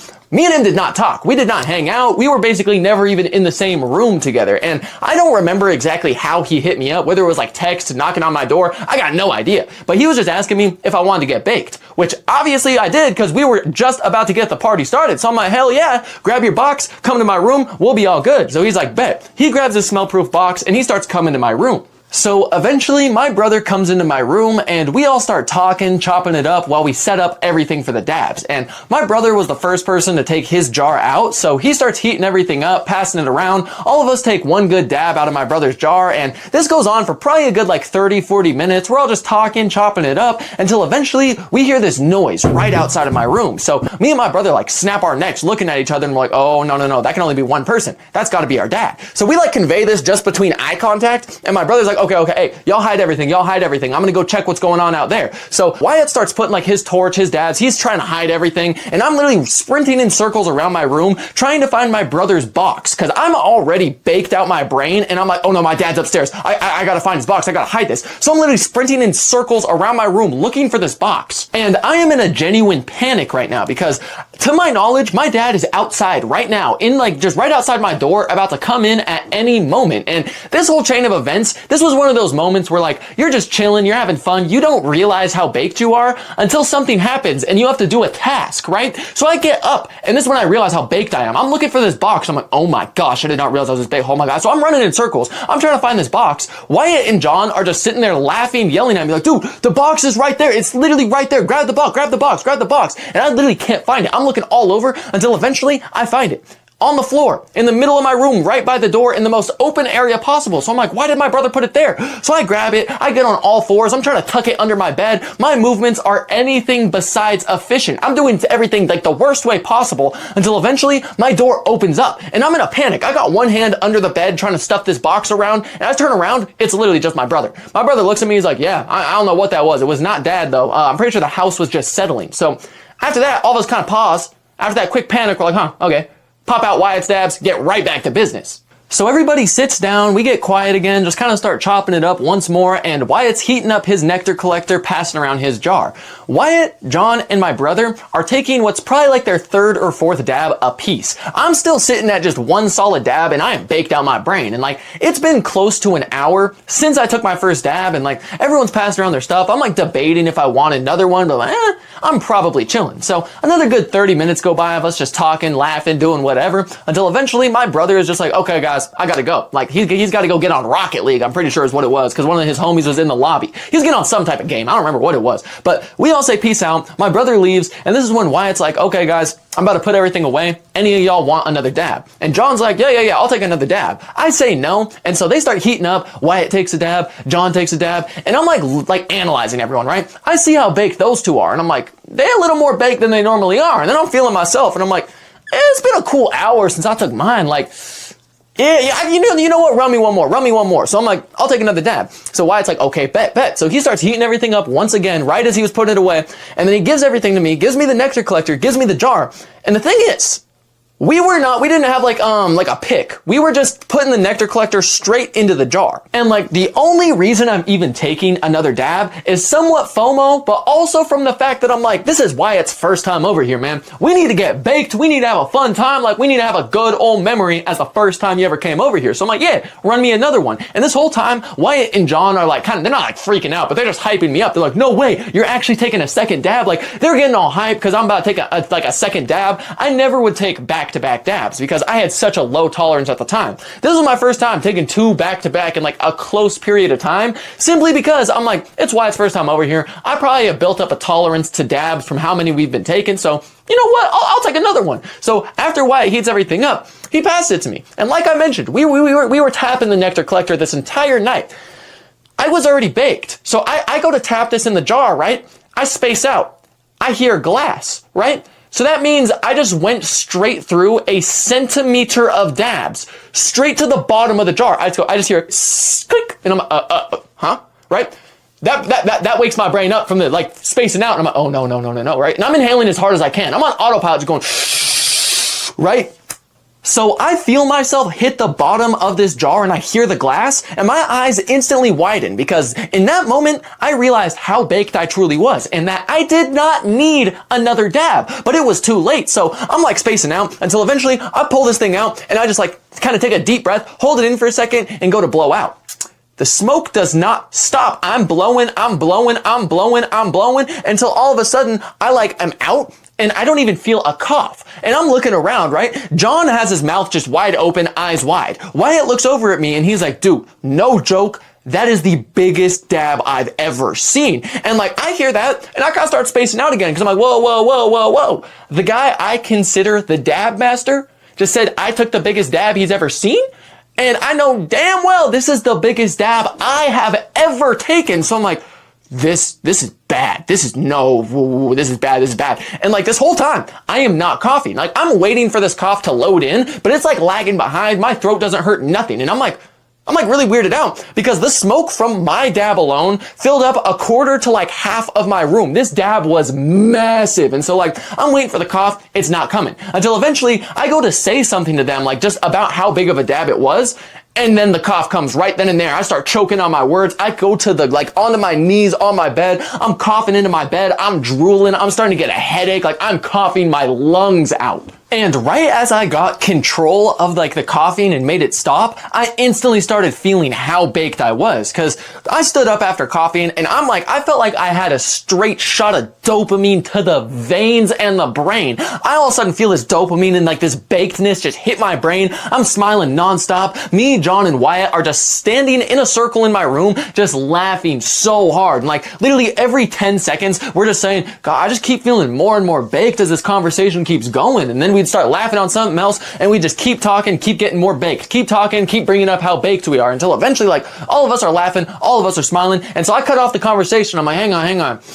You know, we're all really baked right now. So like low key, what if we just go get like a lot of food and water right now? So that way we just like have it in the room and we don't have to leave. I say that and both of them are like, oh yeah, bet that. Let's go get some food. Let's go get some water. We start getting hyped for the food and water and then we get derailed. Start talking about some other random stuff for I don't even know how long. I just remember I started laughing so hard that I needed to sit down. And once I sat down on my bed, like something just like this weight just hit me and like I did not want to get up. All of a sudden my tongue felt like a sponge, soaking up like all the moisture in my mouth, and it was like cracked dirt from the Sahara Desert or something. It just felt terrible in my mouth. And as I'm sitting down on this bed, John and Wyatt are talking, they're laughing, and I feel like I'm just slipping into a trance. Like this whole time I've been getting more and more baked, and it felt like I was getting lighter and lighter and just filled up with dopamine.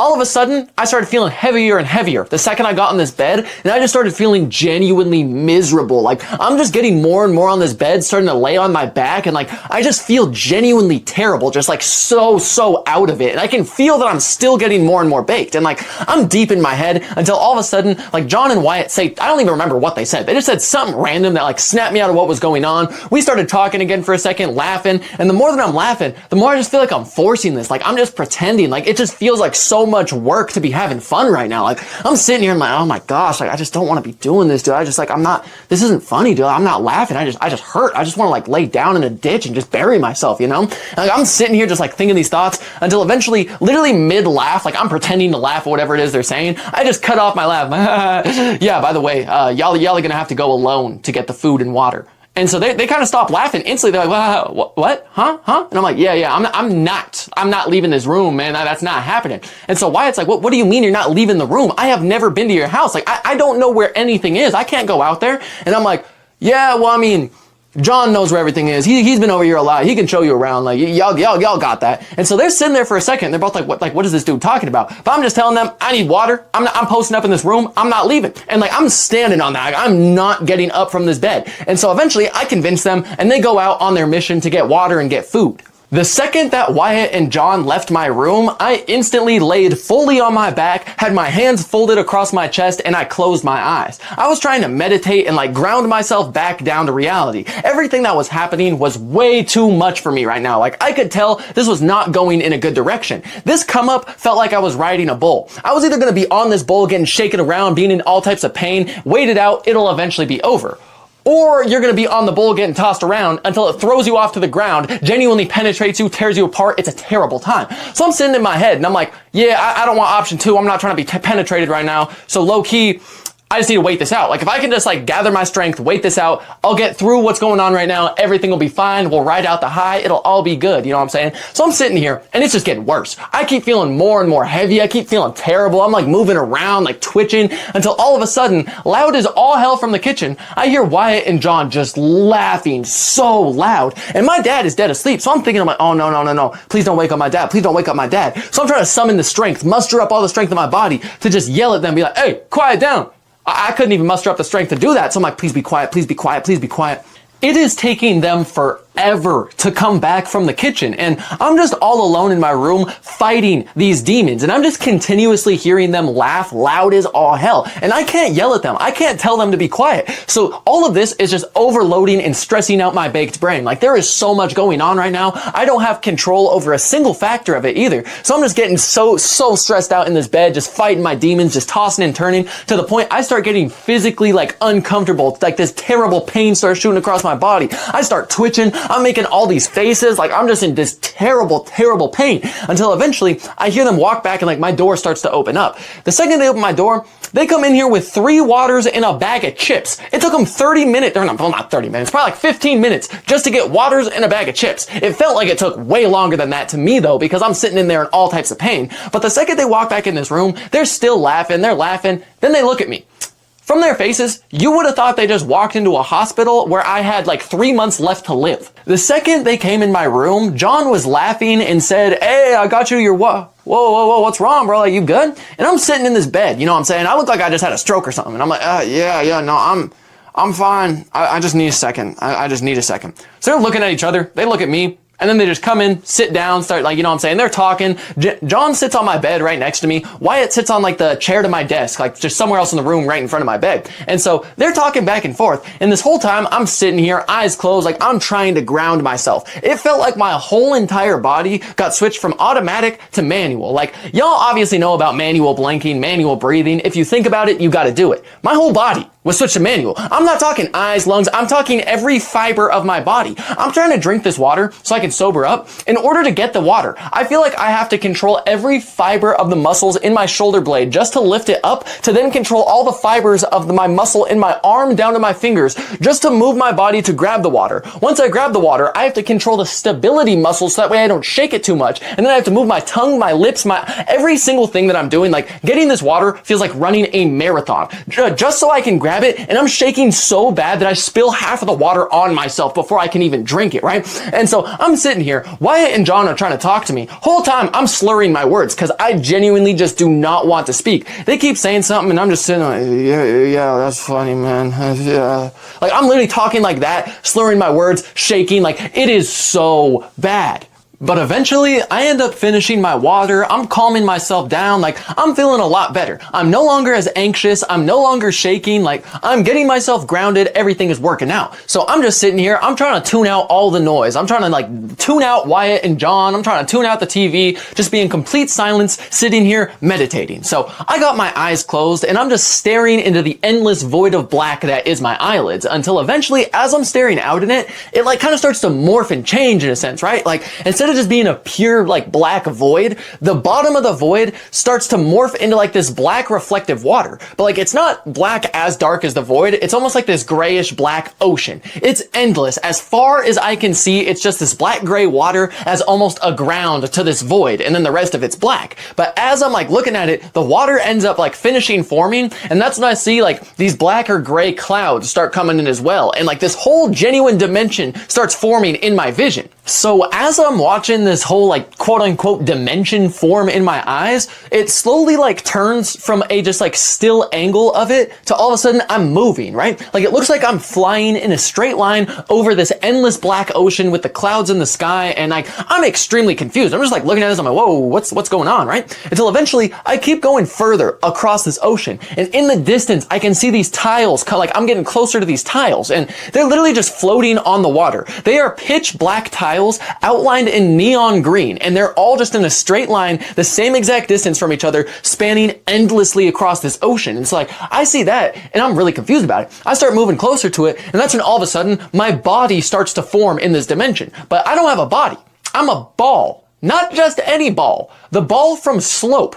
Any of y'all who have been bored enough in school have probably played or at least heard of the game Slope. In this game, you're a neon green and black ball rolling endlessly down this slanted platform that has all types of obstacles in your way, and the whole goal is just to get as far as you possibly can. In my head, I was this ball, and I'm sitting here so confused because like I'm this ball and I'm flying over the water, until eventually we get close enough to these platforms and I just start bouncing. I'm bouncing from platform to platform, going over the water, and every single time I bounce, my anxiety spikes like crazy because my brain just has this understanding of if I go into this water, it is game over. What game over means, I have no idea, but I do not want to find out, that's for sure. So I'm sitting here and I'm bouncing, my anxiety is spiking so badly, and like I'm playing this game for a fat minute until randomly I realize this is completely optional. Everything going on in my mind right now is going on in my mind right now. If I open my eyes, this all goes away. So I sit there and I'm like, wait, what am I doing? I can just get out of this, right? So I go to open my eyes. I can't.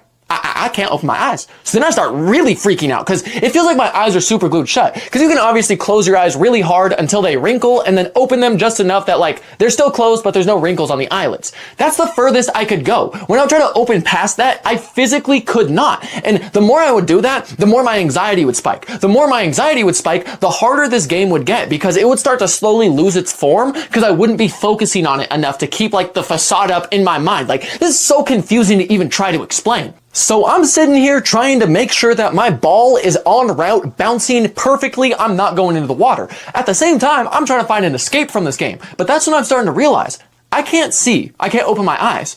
I can't hear. None of my senses are working. I'm just stuck in this game. So I'm like, whoa, whoa, whoa, whoa. I can't hear Wyatt. I can't hear John. I can't see what is going on. So I start getting so stressed out. I start getting so anxious. I'm like, what is going on? Like I'm trapped in permanent purgatory in my brain. And the more I'm stressing out, the harder this game gets. Like it genuinely just starts turning into this disastrous nightmare in my brain of all of this stress overloading me. And then as I am continuously getting stressed out, bouncing throughout this game, I start to realize there's no escape.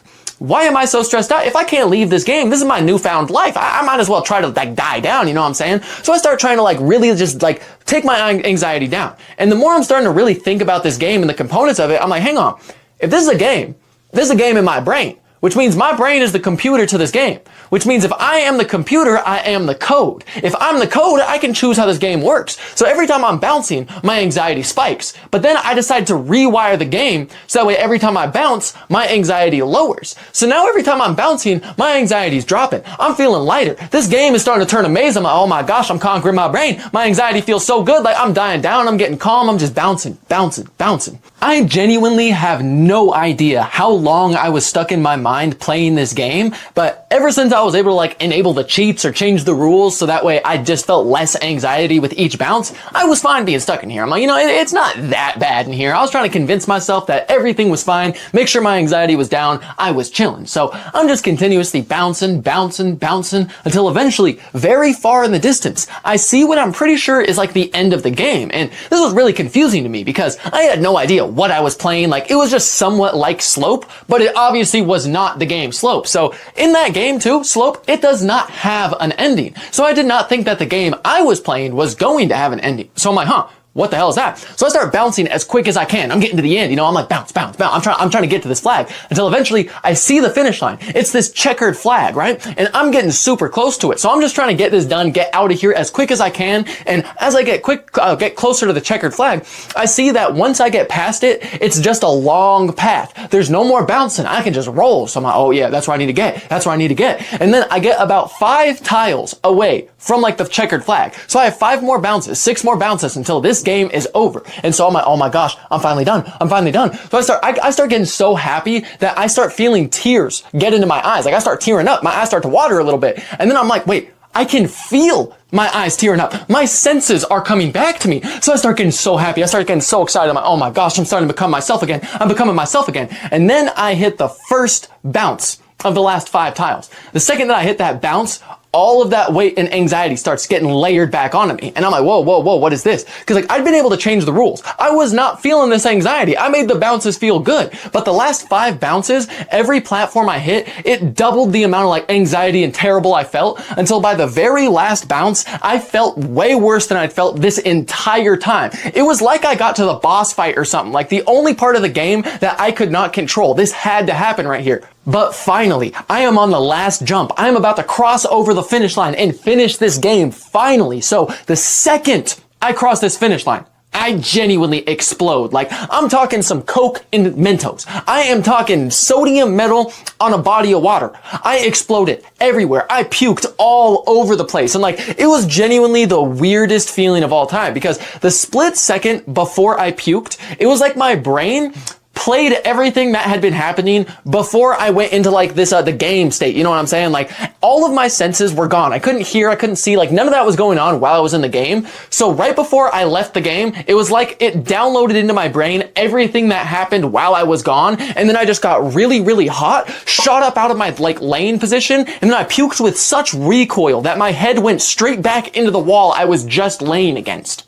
Now that my eyes are open, I am so confused because they literally shot open the second that I beat the game, and I'm like looking down. I have no shirt on. I remembered having a shirt on, so I'm like really confused about that, but there were even more pressing matters at hand because since I have no shirt on, all I have is shorts. I am covered head to toe in my own puke. Not only that, since I had my hands like holding each other weirdly on top of my chest, I am holding a pool of puke all over my body with nowhere to put it. The second I open the floodgates, it's going all over my bed. It already is all over my bed though. I was so unaware of my surroundings because I'd been in that game for so long that not only did I puke all over myself, all over my bed, all over my blankets, pillows, bedding, I puked all over John because John was sitting right next to me. So like I'm sitting here and I'm so confused. I have no idea how long I've been playing this game. I feel absolutely terrible. I had no idea I was even about to puke. Now I'm just covered in it and I'm sitting here just confused as all hell. So John and Wyatt go from talking and laughing to instant panic and screaming, which I mean, I don't blame them because from their perspective, I had been AFK, practically sleeping for what was, I don't honestly know how long, probably about an hour though. And then randomly I pop up and just puke over everything. So they're freaking out. I am so confused though because I have no idea how long I was playing this game for. I had no idea I was even going to puke. I thought that beating this game was going to be a good thing. I've been playing this game for so long, I thought it had to have meant a good thing. The second that I beat the game, no warning, no anything, my body was just locked and loaded, ready to explode all over the place. So now I'm sitting here, I'm so lost, I'm so confused. And John is trying so hard not to scream, not to make noise, because he doesn't want to wake up my parents. He's covered in puke though, my puke, not even his. So he's freaking out, he's trying to clean himself. Wyatt is sitting there and he's just like looking at the puke. He didn't really get too affected by it, but he's like, what is going on? What is going on? So Wyatt's looking all around my room, eventually spots the trash can I have. So he grabs the trash can, basically throws it at me. I grab it as quick as I can and I just start unloading in this trash can. Like, oh my gosh, it's so bad. And like this whole time I'm holding this trash can and I am shaking profusely. Like it feels like my whole body is trying to tighten in on itself, but it's so tight it can't go any further. So I just feel like my whole body is getting compressed. I'm shaking. I'm genuinely just in so much pain. And like it's a straight 30 minutes straight of nonstop me just unloading inside of this trash can until eventually I kind of stopped for a second and I'm just sitting here shaky with my head in the trash can. And so Wyatt is all like, okay, dude, we got to get you in some new clothes, man. Like you're all dirty. Let's get you some pants or something. Like, so we start going over to get some clothes. Rather, he does. He goes into my closet, just starts finding some random clothes from my dresser and he goes like, hand them to me. The second I go to put these on, I practically fall to the floor and start puking again inside of this trash can. I am shaking so aggressively that my teeth are chattering like I am shivering. I'm in so much pain and I keep trying to speak, like I'm trying to talk to them. I have perfect mental clarity. I can hear everything. I can speak just fine in my brain. But whenever I try to actually talk or move any of my body, it just does not work. Like there's just, I can't even explain it. Like different limbs, there was a different delay. It like wouldn't work. My mouth just genuinely, I couldn't control it. Couldn't control my tongue. None of it. Like it was genuinely miserable. I'm just sitting over this trash can and I am like unloading nonstop to the point that John goes to open up the window because he starts to say that it smells hot, stale, and puking, just disgusting in this room. And like, I'm gonna spare y'all a very good amount of the details from this portion of the story because it's genuinely just disgusting. But it was a straight hour and a half of just puking out of every single hole in my face. And that entire time, I was just on the floor gripping this trash can and trying to put on new clothes. And I just remember eventually I was shaking so bad and I was just so cold, I gave up on putting on the clothes, like completely. The task was just far too hard for me to accomplish. I just wanted easy warmth. Like I was freezing cold, I was shaking, I was shivering, like I just felt miserable. So I remember I had to muster all the strength I had in my body to grab this blanket, wrap myself in the blanket, and then I clawed my way up onto my bed to sit on the edge of my bed over the trash can. And now at this point, I'm like in between pukes and I'm just trying to apologize. Like I feel so bad because like the room smells terrible and like everyone's trying to take care of me. This is why it's first time over at my house and like I just feel terrible. So I'm trying to muster up all of the strength I have to just apologize. But I can't do it. I'm sitting there trying to talk. I'm trying to move. Like it just feels like I'm a vegetable. I'm yelling at my body to just work normally and it just won't. So I'm sitting here for a while until eventually Wyatt looks me up and down and is like, hey, you know what, Mom? We should get you in the shower. I feel like a shower would help you feel better. And like, normally That is the right thing to do. A shower probably would help me feel better. Not to mention, I am disgusting. I feel gross. I'm covered in puke. I really do want the shower. But in my mind, I'm just screaming, no, we're not showering. No shower, right? I can't actually speak. I can't actually say this. In my mind, I'm just on repeat saying, no, I don't want to shower. I don't want to shower. Because if I shower, that will wake up my dad. I don't even want to risk my dad coming up and trying to talk to me because I can't speak. There's no physical way I could talk to him. So I'm trying to say, no shower. I don't want to do that. And eventually they kind of move on from the topic. I'm sitting here for like 30 minutes more again. And then a shower gets brought up again. And I'm trying so hard to just shut this down. I'm like, we cannot shower. I'm not getting in the shower, man. We cannot be doing this. But my will is not my own. I can't get my body to speak. If they wanted to, they could easily force me into the shower. But thankfully, as Wyatt is talking about like forcing me into the shower, this is when John starts staring at me. And like, I'm looking at him and I'm trying to convey this look of like, no, I'm not showering. Don't put me in the shower. But all I'm doing is vegetabling out. Like, I got no control over my body. I'm just sitting here limply shaking. My mouth is wide open. I'm somewhat drooling and I'm staring out into space, right? So I'm looking at John. I'm trying to tell him, no, we're not showering, man. He looks at me. He analyzes me up and down, turns back over to Wyatt and is like, I just don't think he wants to shower. He probably thinks it'll wake up his dad or something.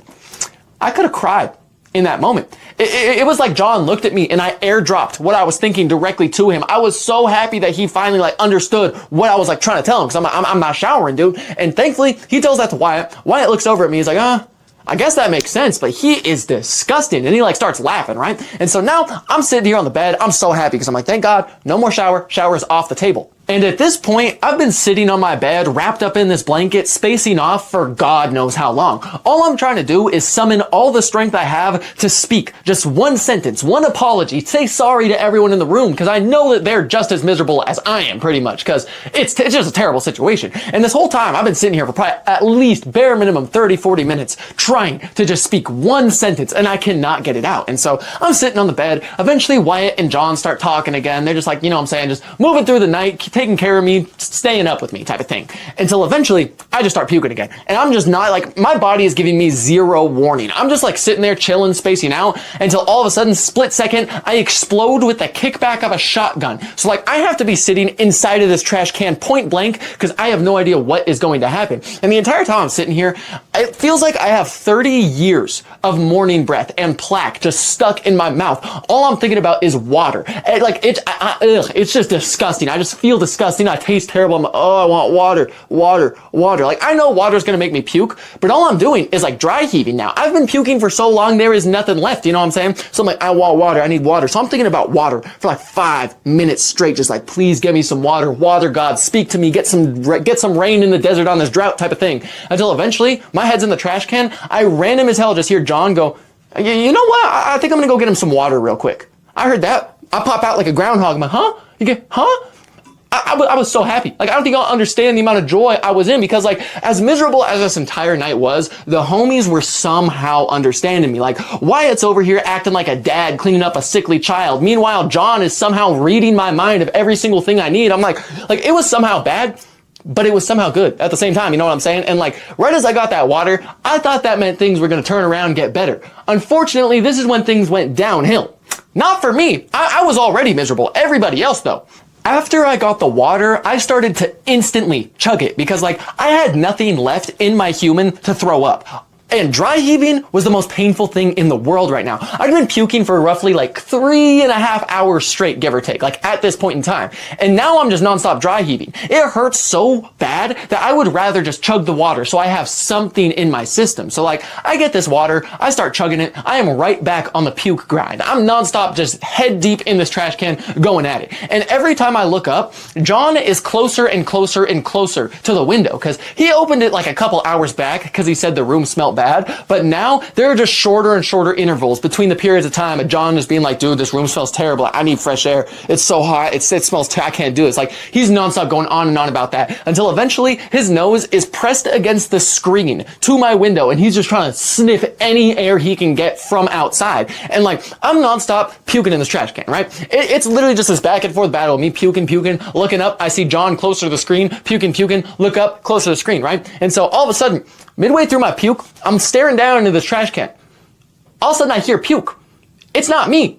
I look up, John is now puking. So not only am I puking my guts out in this trash can, there's only one trash can. John just puked all over my screen, all over my window seal, all over my curtains, inside of my vent. This puke went everywhere, into my ventilation, into the carpet. Like, if the room didn't smell bad already, it was about to smell a whole lot worse.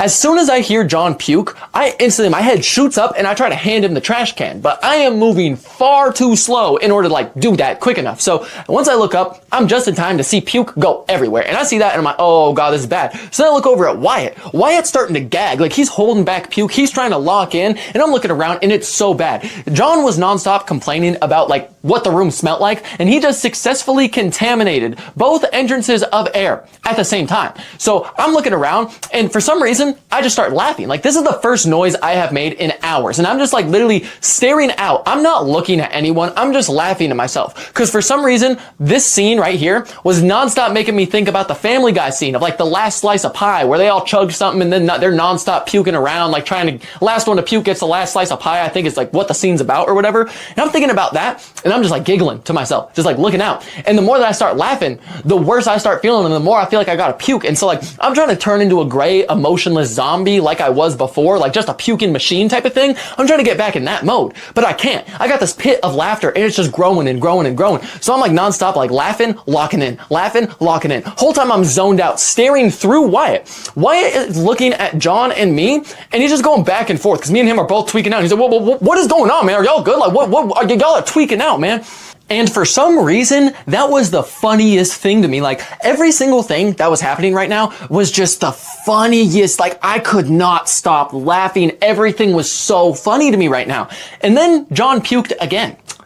That was the first time in this night that the smell of the room hit me. Not shit was funny after that, because the second that smell hit me, I started gagging, I started puking instantly again. Back to the puking grind. And then I look up from the trash can at one point. I see John trying to like control himself, stop puking. I start looking around my room. Everything has puke on it. Everyone is sitting in dead silence, just like staring out, and they just look disgusted. And I start getting real sad after that. I'm like, this is why it's first time over. Everything has puke on it. The carpet got puke. I got puke. John got puke. Oh my gosh, this room is disgusting. I start realizing how gross everything is. So I start getting super, super sad. I'm like, man, what's going on?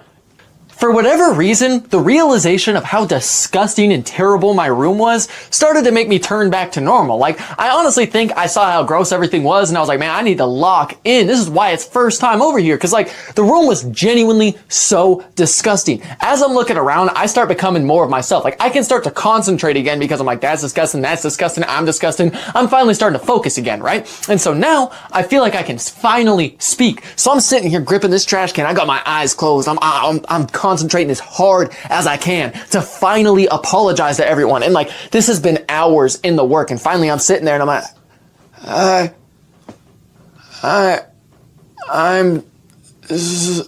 I'm sorry.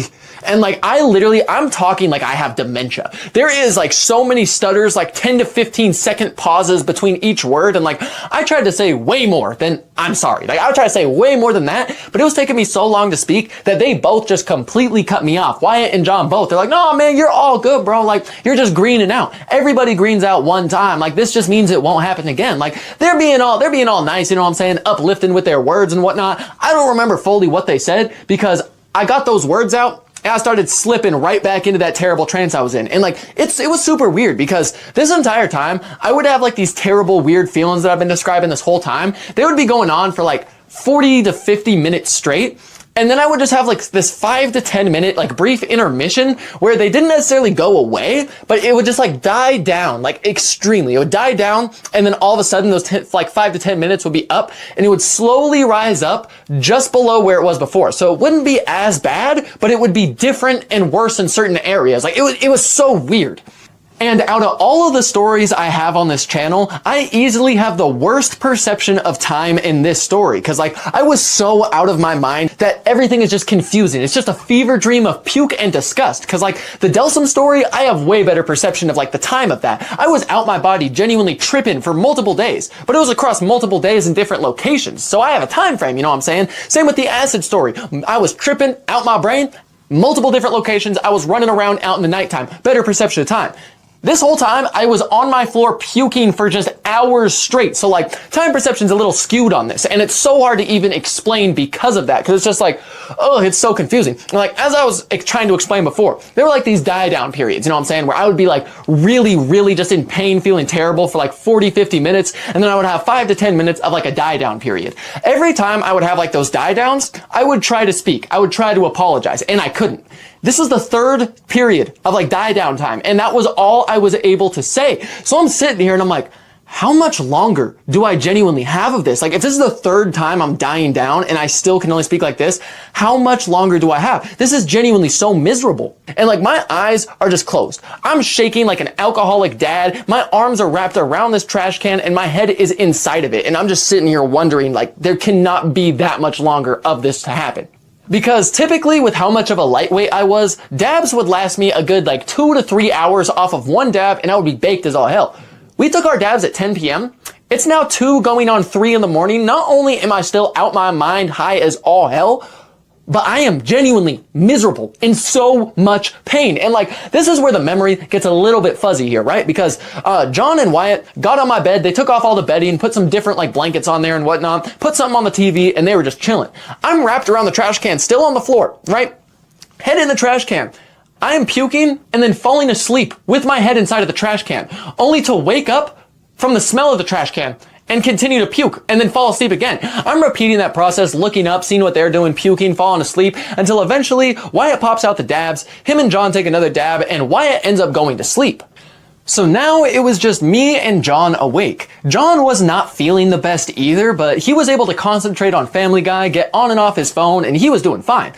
I, on the other hand, was not. I was still puking in and out this trash can, falling asleep, and like, this is where it's like a time skip period, right? I have no idea how much time went like on between the puke and sleep and trash can period, right? But I just remember at one point, I started getting more strength back, right? I like was stopping shaking. I wasn't doing as bad. I could feel my strength. I started moving my fingers around. I was starting to feel more in control of my body. And that's when I was like, okay, you know what?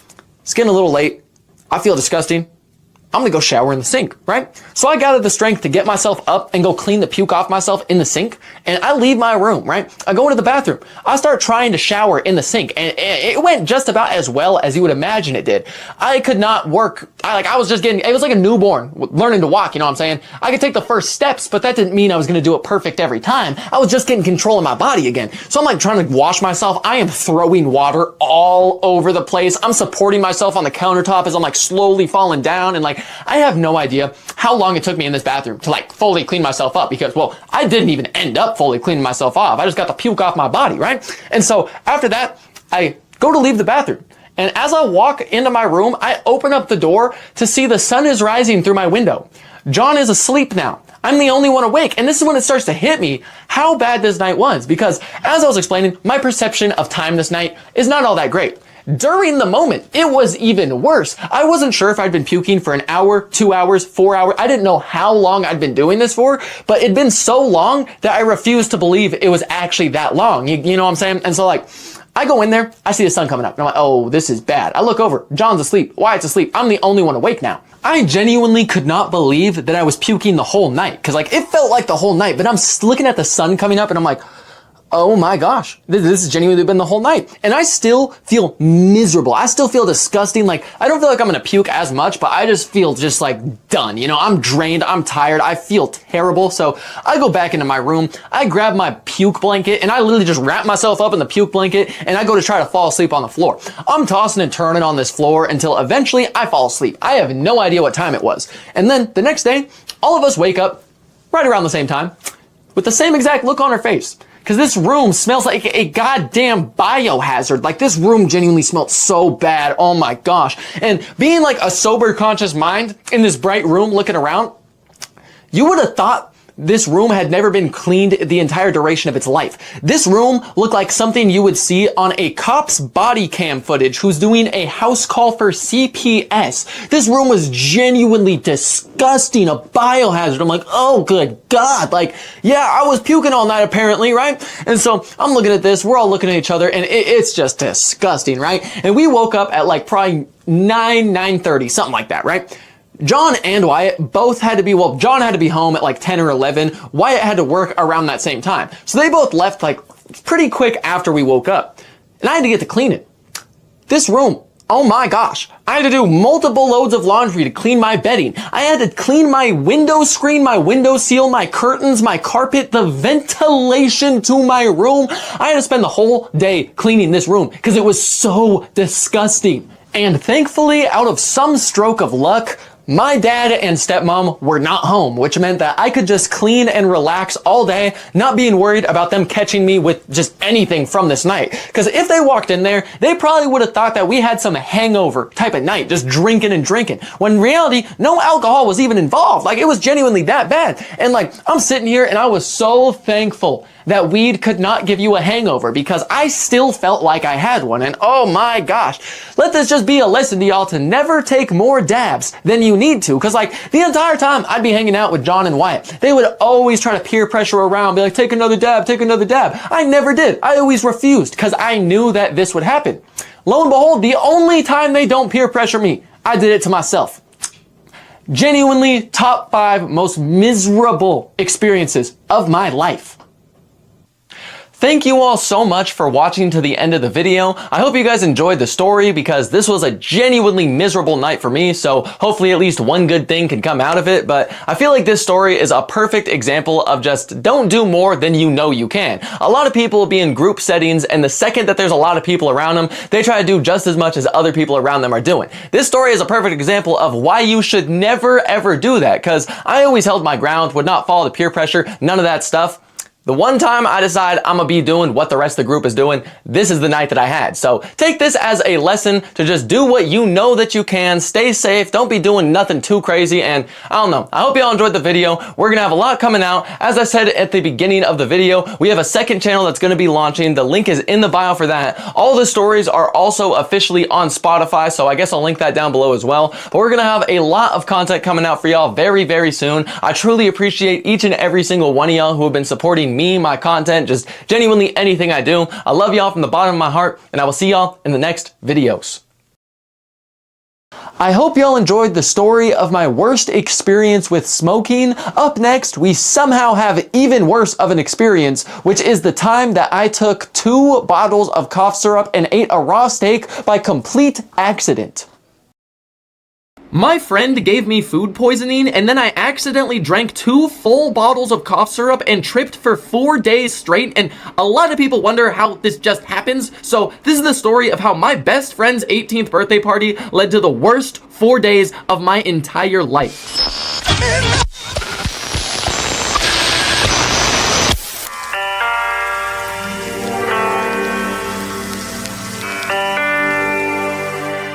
In order to fully understand this story, we need to go back to January of 2024. This was the second semester to my senior year of high school, and it actually happens to be about the same time frame we left off on in my last video. But my best friend James had his 18th birthday coming up. His birthday was on the 26th of January, and it happened to fall on a Friday this year. So as we were working through the school week up to his birthday, he was telling me his plans for the night, who was coming over, just overall what the move was and what was going to happen on his birthday. I already knew that we were going to go to the casino because about 20 days prior to this was my 18th birthday. I made sure not to go to the casino, do anything you have to be like 18 to do, so that we could do it together for the first time on his birthday. So I already knew we were going to the casino. On top of that, he told me our friend Schmegan was coming over. And no, Schmegan is not his actual name, but that's a nickname James gave him our freshman year of high school, and not a single person, not principals, teachers, friends, or even our employers and bosses called him any other name. But Schmegan was coming over. This was going to be the first time we had seen him in at least 6 to 8 months, because Schmegan just got back from some juvenile delinquent boot camp like maybe a week prior to this type of thing.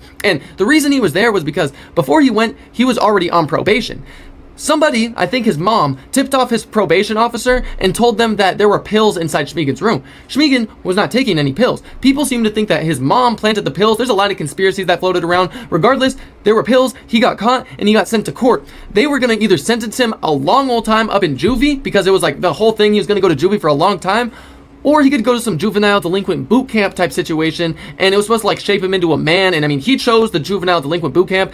He just came back Schmegan. He did not come back no man. But this is the first time we were about to see him in bare minimum 6 to 8 months. So we were all pretty excited. I mean, we're gonna get to see Schmegan for the first time in bare minimum half of a year. And on top of that, we get to go to the casino. for the first time legally. It sounds like we're about to have a fun night. Regardless though, we still have about a week of school leading up to James's birthday, and it really flew by because if you watch my last video, you know that this is when I was really starting to put in work to TikTok, blowing up on there, fighting borderline stomach cancer and just terrible stomach conditions on top of going to school. It was just a very, very busy time in my life. But eventually, it was Thursday night, so I went to sleep and woke up the day of James's birthday.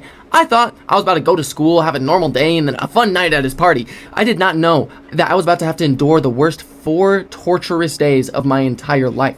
I just went to school, was having a normal day, and me and James are seniors, so we got off about an hour and a half early. The second we got off, we went straight to James's house. Second we got there, our friend Adriel was already there, but we still had hours until this party was gonna get started, so we all kind of just hung out, got ready for the night, set some things up, and eventually it was time to go out and get everybody. So we drove out, went and grabbed Schmegan, got our homeboy Adele, and then popped back at our house. Once we got there, I'm fairly sure that's when OBG got dropped off. I think he got dropped off. I'm honestly not entirely sure about that. But now everybody was there. Me, James, Schmegan, Adriel, Adele, and OBG. But we needed to go get food. Not everybody could fit in the car. So this is when me, James, and Schmegan all just hopped up in James' car and went to go to Walmart. Before we could even get to the car, Schmegan was non-stop hyping up his cooking skills. The way he was talking about this, you would have thought he could open up a 5-star restaurant right here, right now. And apparently, for the past like 3 to 4 months prior to this, he'd been hyping up his cooking skills to James, telling him how good his food is, that he needs to cook for us, that he's gonna cook steaks on his birthday. And now it is James' birthday. We are on the way to get steaks, and he is still sitting there talking about some, please, you have to let me cook you steaks. Please let me cook you. Like, he's begging and pleading. He really wants to cook us steaks. We're already on the way to get the steaks.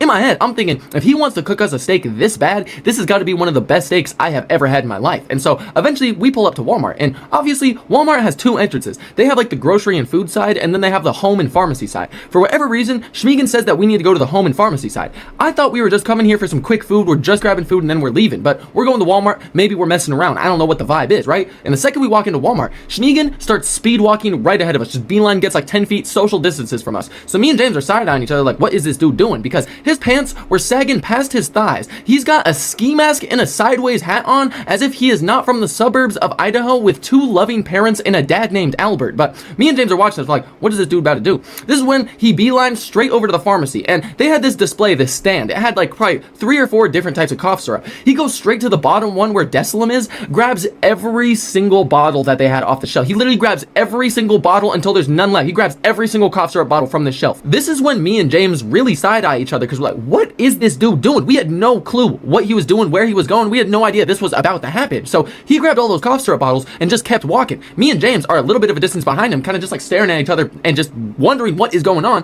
This is when Schmegan looks at me, he's like, hey Owen, hold these. Throws like 4 boxes at me. So I'm holding these boxes and I'm like, oh, so I'm just an accomplice to this now. All right, word, that's what's happening, right? So I'm holding all these, we're walking. This is when Schmegan starts getting the bottles he already has. He's opening up the box, taking out the bottle, and then just tossing the box down some random aisle. Walmarts, for the most part, have like these big aisles that you can walk down, like they're main aisles. I almost want to call them like a main road type of thing. And then they just have sub aisles down like different sections, but there's main aisles in Walmart. We're walking on these main aisles where everyone can see us, and just down random aisles, he's not even hiding them. He's literally just, we'd walk past an aisle, he'd open up the box, throw it in the aisle, and continue to walk. He is doing this in front of employees, little kids, families, father. It did not matter who was in front of us. He was about to steal every single one of those. So after he worked through all the boxes he had, I give him the ones that I have. He opens up all those, and after he gets every bottle out of the boxes and puts them, like hides them in his pants, we eventually arrive towards where the steaks are. And so now in my head, I'm thinking, I'm like, what did this dude just steal? He stole so many of those. Like in my head, I've done a lot of different cough syrup things. Like I've never seen the type that he just stole those. So I'm like, I'm very curious what is about to happen. But eventually we pick out the steaks, we go to check out, and this is when Schmegan also steals a grape soda. But we get the steaks, we get all that cough syrup and the grape soda, walk back out to James's car. As we're walking out there, me and James are kind of like, dude, what was that? What are you doing? What did you take? Like, we're confused. We're trying to find out what the plan was, why he did this. This is when all he says is he just starts talking about some, yeah, nah, I did that for y'all. What? This was unprompted, unasked for. No one knew what you were doing. No one asked you to do this. We don't even know fully what you grabbed. Me and James are sitting in this car just confused because we have no idea why he grabbed these. We have no idea what it is. Like, we have so many questions. We're confused. We have no idea what is going on. But Schmegan is not exactly the brightest bulb in the box, not the sharpest tool in the shed. I honestly imagine when he has to do critical thinking, it sounds like a PS4 fan turning on and starting up when he has to use his brain. So, like, we weren't going to sit here and try to explain everything to him. We kind of just like, oh, thanks dude, thanks, and then just started driving home. So After we got home though, we all kind of just like hung out for a little while because it still was fairly early in the day. We weren't about to eat just yet. And this is when Schmiegen just suddenly drinks an entire bottle of this Deslam. Just down, like he literally just grabs the bottle, downs the entire thing. I'm sitting here shell shocked. Did he just drink that entire whole bottle of cough syrup right there? I'm like looking around. I'm the only person who's seen this happen. The only person who saw him drink a full bottle. So I'm sitting here in disbelief. Like he just drank that whole bottle. And this is when he literally just wipes his mouth. He's like, dude.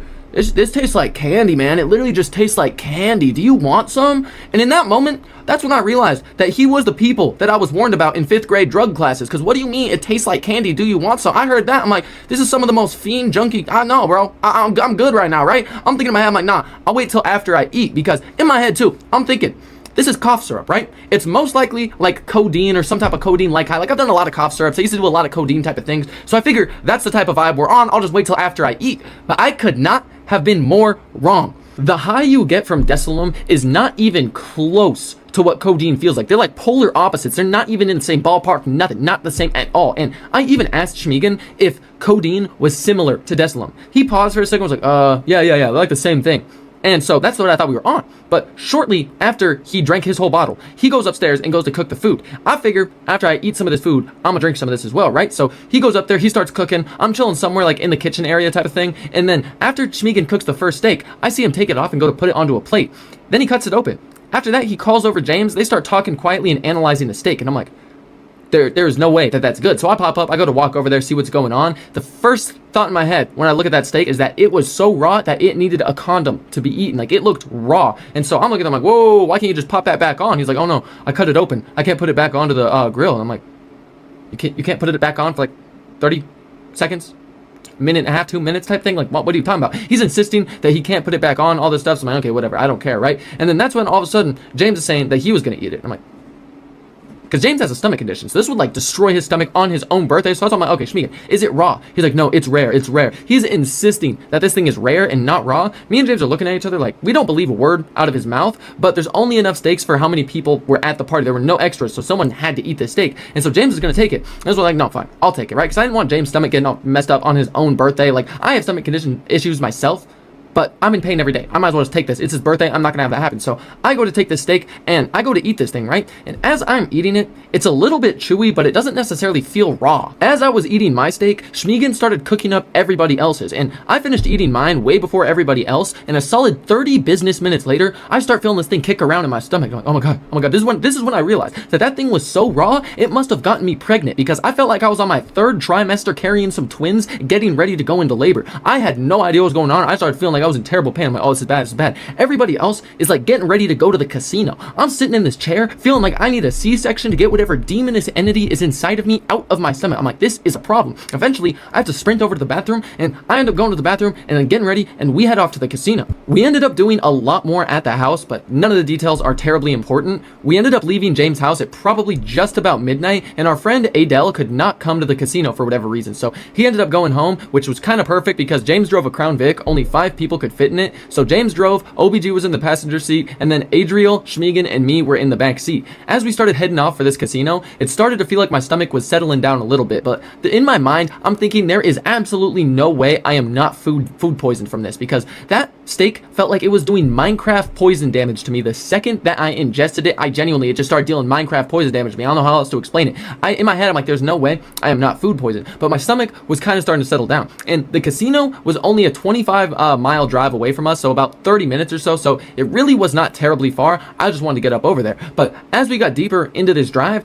I started to get really thirsty. And this is when I went to ask if anybody in the car had some type of bev. Schmiegen had that grape soda that he stole from earlier, so he asked if I wanted a drink of it. I was about 1,000% sure that he put some of the Deslam inside of this grape soda. How much? I have no idea, but I was very, very thirsty. So I just grabbed that thing and took a big old drink. This is when Schmiegen starts laughing and looks directly at me. He's like, I put 2 full bottles in that grape soda.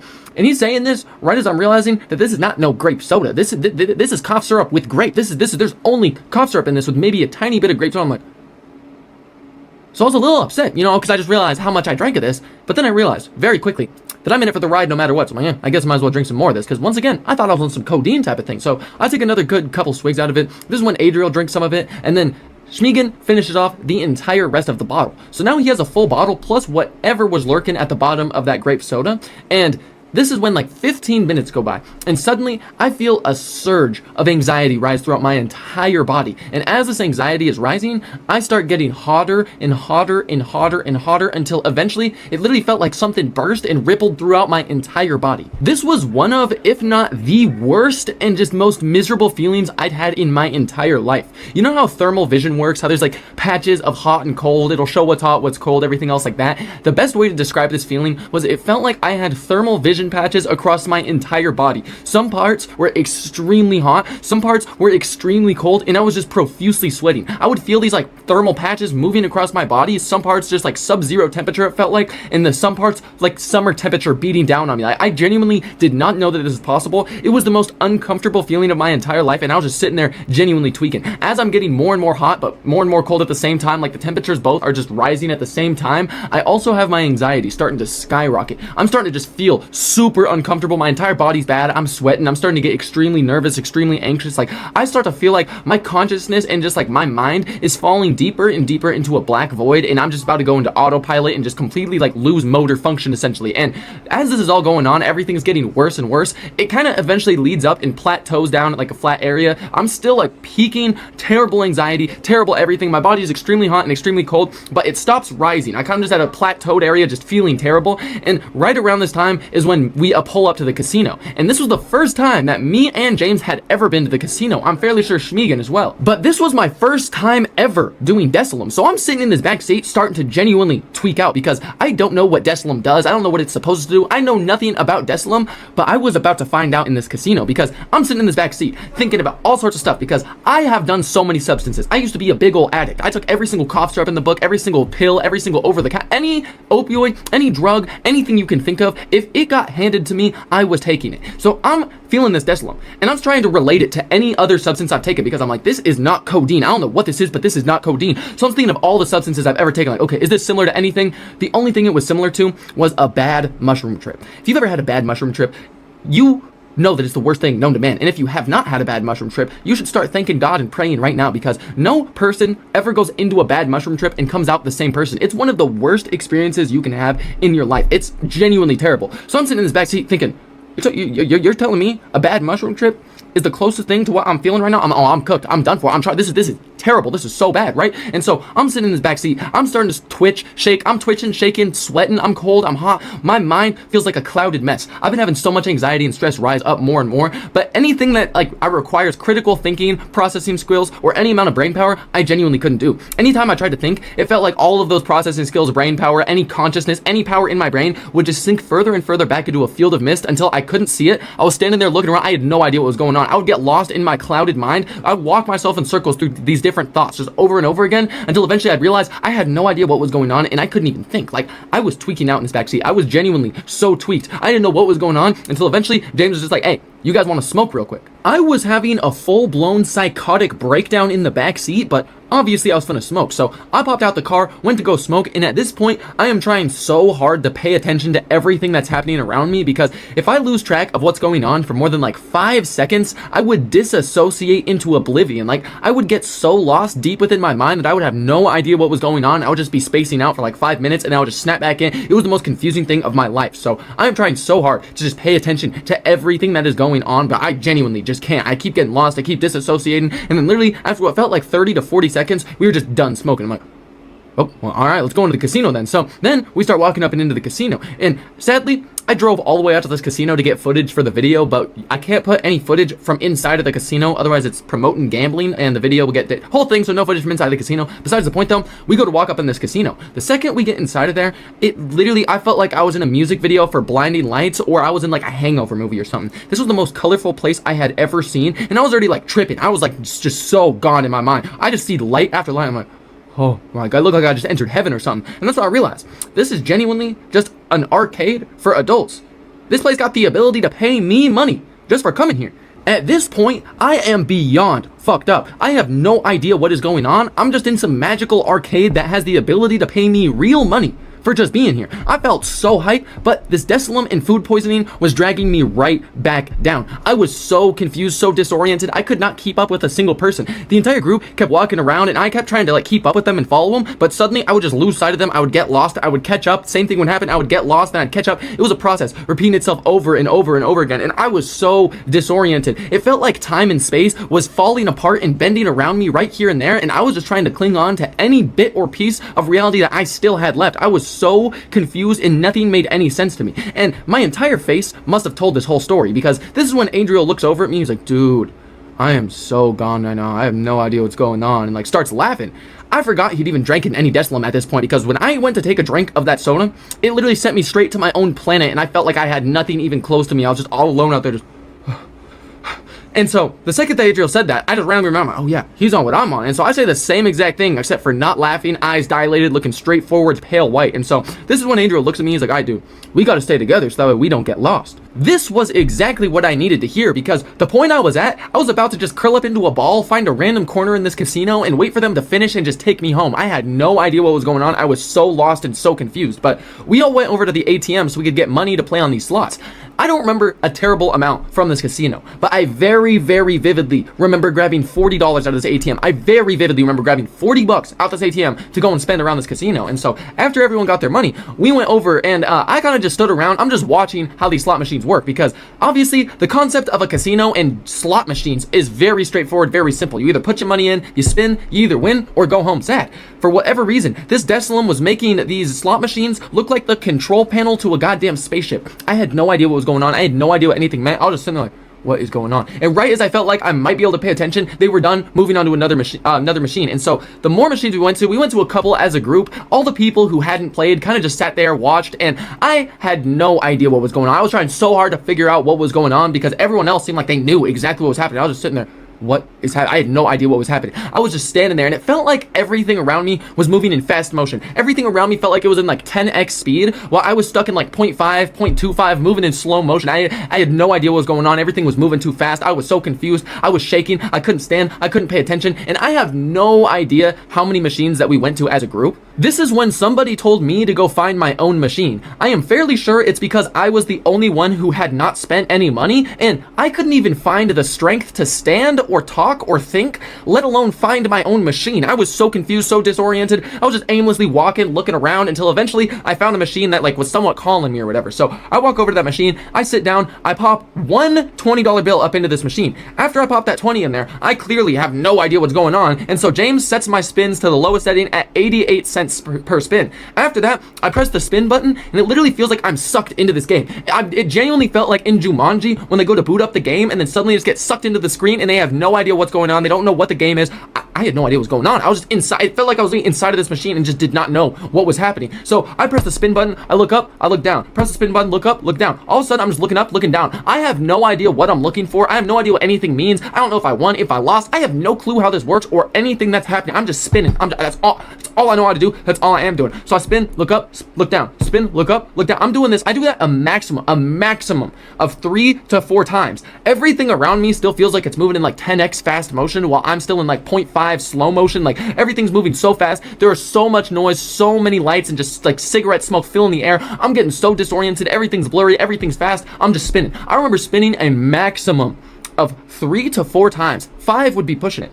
Then suddenly, I'm spinning. Nothing's happening. I'm out of money, and I'm like, whoa, that was $20. In my mind, this felt like 5 seconds. I'm like, there's no way that was $20 that just got ran through, right? So I'm like, okay, whatever. I'm gonna just put my other money in there. I grab my wallet, and this whole time, I feel so hot, so sweaty, so disoriented, so clouded, so just out of everything. I'm literally like moving around. Like I look like I'm naughty now. I look like a genuine tweaker. I look like I could pass out any second, and I felt like I could pass out any second. So I'm like moving around all disoriented, trying to find my wallet. I pull out my wallet, open this thing up.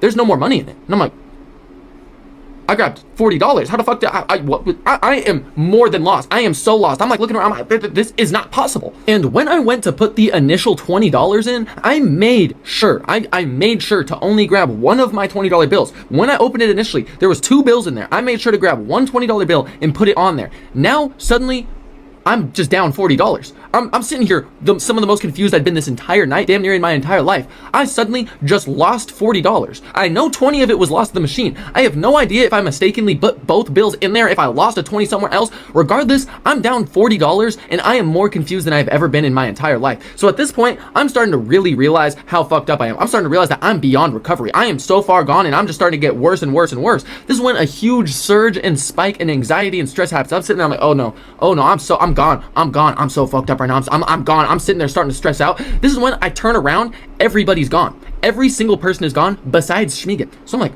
what? Because I vividly remember walking over to my machine. The entire group was right behind me watching me play. The entire group was there. It feels like only 5 to 10 seconds have passed in my head and now everyone's just suddenly gone. So I turn around, I'm like, what is happening? Everyone's gone besides Schmiegen. He's the only one there. This is when he tells me that everybody apparently left and went to other machines because I was taking so long on this one. And I'm like, what? I'm so confused. And so I don't even say anything to that. This is when he tells me, apparently people tried to talk to me while I was on this machine saying that they were leaving. I didn't hear that. Apparently I was too locked into the game. I started to get so confused and so stressed. I'm like, everybody's gone. It's been 5 to 10. Like I took too long. I was on that for 5 to 10 seconds. How did I take too long? Did I put $40 in there? Did I put 20? Nothing makes sense. Nothing's adding up. I am so confused. I am so gone. And I'm just fucked up in this casino, surrounded by nobody besides Schmiegen. Now my anxiety is starting to skyrocket as I begin to realize how fucked up I am, because I just keep getting worse and worse as the minutes pass. I'm basically turning into a vegetable. It felt like I was slowly morphing into Stephen Hawking himself, minus the intelligence. This Desilum and food poisoning must have brewed in my stomach to create some type of potion that was eating away at my brain and paralyzing my entire body, because the food poisoning would explain why my entire body was shaking, twitching, why I felt so weak. It would also explain why I was having these hot and cold flashes all across my body, as well as why I felt paralyzed and just overall sick. The Desilum would explain these terrible psychoactive effects I was having, as well as just even weirder body effects. These two were literally a duo from hell sent to destroy me. I was realizing in this moment that this stomach and those two items were brewing to create the worst experience I was ever gonna have in my life. This Desilum was making me feel exactly how a bad mushroom trip feels.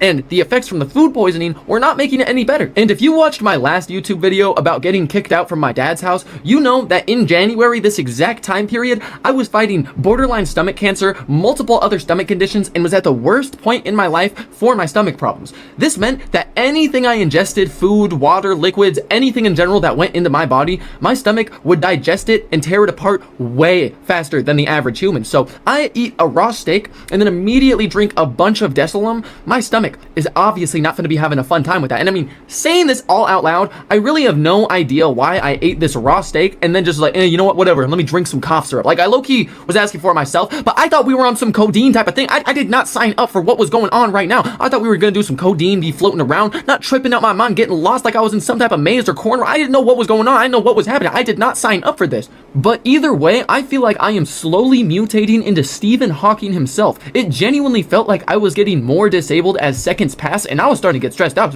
I don't know if I'm gonna make it out of this casino. I need to leave this place. I am so fucked up. I'm beyond gone at this point. And as I explained, Schmiegen is not the brightest guy. He was also on what I was on, except for he took way more than me. So we're working with a combined brain cells of 2.5 at the most. Me and him had also never been to the casino, so we didn't even know where we were. On top of that, he didn't know where anybody else was. It's literally just me and him alone in the middle of this casino, and I start feeling like I'm getting really disabled. It's hard to move. I'm feeling terrible. So I'm starting to look around. There are so many machines, so much light, so much noise, so much cigarette smoke, everything that's going on. The more I'm trying to focus, the less I can focus. I just start feeling worse and worse, like I'm spinning down into some like close to a mental breakdown, psychosis. I don't even know. But this is when Schmiegen says that we should just go walk around, explore, because we don't know where anything is. As we were walking, Schmiegen was trying to talk to me, but I genuinely have no idea what he was saying. I was so fucked up, so I was gone. I had every single one of the wrong emotions flowing through my head. I had so much anxiety. I was so nervous. I genuinely felt terrified. Like all the emotions in my stomach, my brain, I felt so disoriented. There were so many lights, so many people, so much noise, so many machines. The smell of the cigarettes was giving me a headache. Like everything was just so bad. I felt like overstimulated. Everything was not going good for me. I felt like I was just going down a bad path. And as we began to walk further down, like we were getting away from the main area of the casino, which meant there were less machines. Less machines meant less people, and less people meant less noise. So as we're walking further, I started to feel a little bit better. It literally felt like I was 100 feet deep inside of a cave, just hanging from a rope.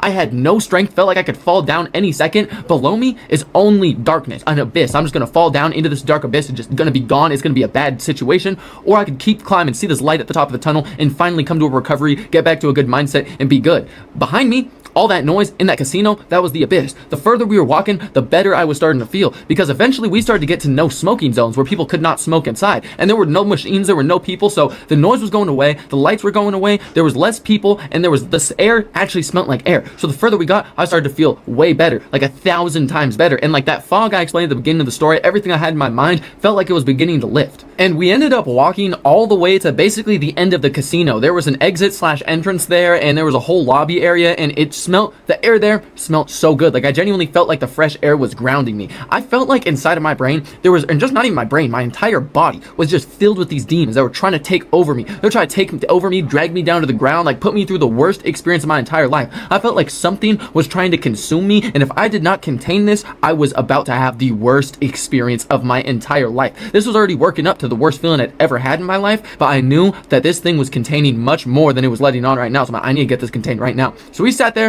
in that area where the lobby was for a good little second, breathing in that fresh air, starting to feel a little bit better, but eventually I started to feel good. So I'm like, okay, Shmeagin, we got to go find the rest of the group. So we took off from the like lobby area and started walking right back through that casino area we just went through. And as soon as that cigarette air hit my face again, I'm like, oh, this is just, I could feel that it was not good. And we walked for a little while before eventually we found Adriel and James at the same machine, and OBG was over at some other one. I honestly don't know where he was, but the second we find James and Adriel looks at me and it's like, James won $170 off the last $15 that he had. So I was hella hyped for James because he was winning on his birthday, you know? But the more I was sitting in this loud ass casino with all these bright lights, all of this noise, all this cigarette smoke, it felt like all those demons were slowly being released back through my body. Like I felt like it felt like venom or something was trying to take over me, and I had to keep fighting it off, because it was bad. It genuinely was like the hardest thing to do, to fight this off, and I was just getting weaker and weaker as time passed. So I just wanted to get up and out of this casino. But eventually I think James won up to like $250, $270, something like that, and then he pulled out. I was so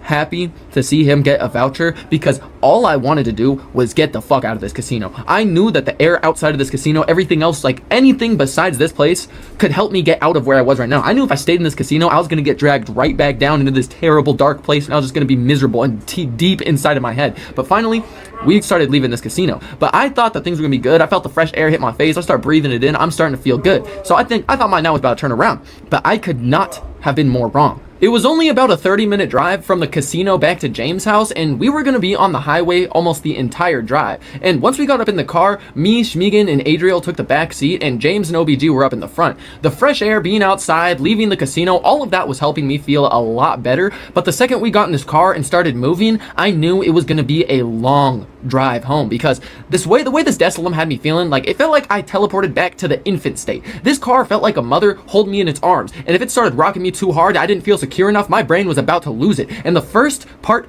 of getting onto this highway is the longest bending like fucking entrance to a highway or freeway in my entire area. At least 4, 5, 6 towns around me. This is the biggest bend to enter any of the freeways. So we get up on this bend to go and merge onto the freeway. I'm like, oh no, this is bad, this is bad, this is bad. I start getting tossed around back there, and my brain instantly starts doing bad. It's super hot up in this car. I just feel like I don't know, I feel like I want to get out of my skin and just float up into the sky and just die almost. I don't know, I just felt like I was in a terrible space. And so this entire time that we are driving back into town, I just am going up and down. These demons that are inside of me are getting unreleased and starting to take over me, and I'm fighting them and suppressing them right back down. This entire time I'm just feeling worse and worse and worse, because this highway was pitch black. This is actually the same spot that I got lost in my last video. If you watch that, literally just fields, darkness all around me, and I'm feeling terrible. So I just want to look out the car. I just want to look at things and like pay attention to something, so that way my brain doesn't start to like go and scramble on its own, lead me down some dark rabbit hole. I don't really know.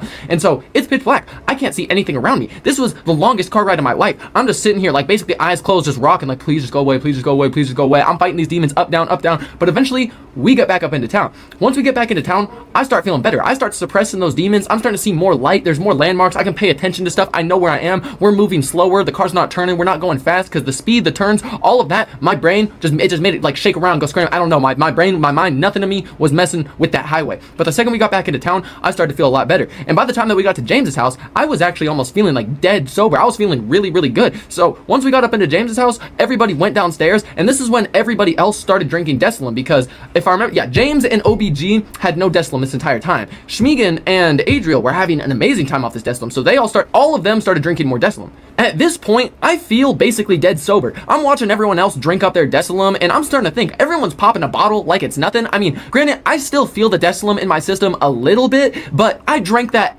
hours ago, and everyone's popping a bottle like it's nothing. All I had was that grape soda with 2 bottles of Deslam in it, and I really didn't think that it was too much. I didn't know how much I drank. I didn't know what it was spiked with, how much. Like, I know nothing about Deslam, but I'm assuming it's been a good couple hours. I don't really feel high anymore, so I'm most likely on the come down from this substance.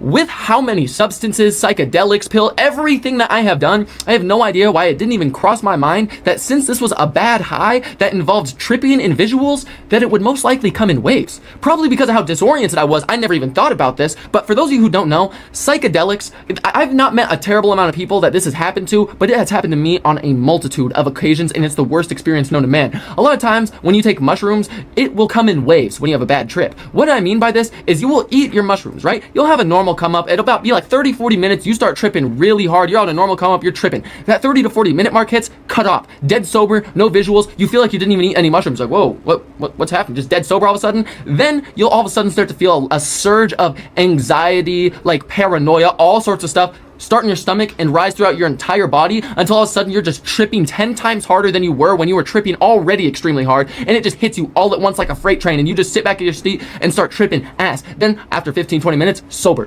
10 to 15 minutes, 10 times harder than you were before. A cycle over and over again, tripping harder and harder and harder and harder. And it is genuinely one of the worst experiences you can have with psychedelics. It is so terrible. And for whatever reason, I did not realize that this was exactly what was happening to me, not only when I initially took it on the drive to the casino, the entire time at the casino, but also the ride back from the casino. This was happening the entire time, and somehow I just failed to realize. But when those waves happen, it is one of the most disorienting things known to mankind. Like, I am not kidding. I can't stress enough how terrible they are. You will have no idea what is going on. Sometimes you'll have no idea where you are. Nothing feels real. It's the most paranoid, confused thing known to man. You can't even pay attention to anything around you, or it'll make your entire trip way worse trying to figure out what is going on. You'll have no idea when you started tripping, when you're going to stop tripping, when the last wave was, when the next wave is. It's the most disorienting, confusing thing known to mankind. It's probably the closest thing to a horror game you can do in real life is have those waves off of mushrooms. It is absolutely miserable. But after everybody drank their Deslam,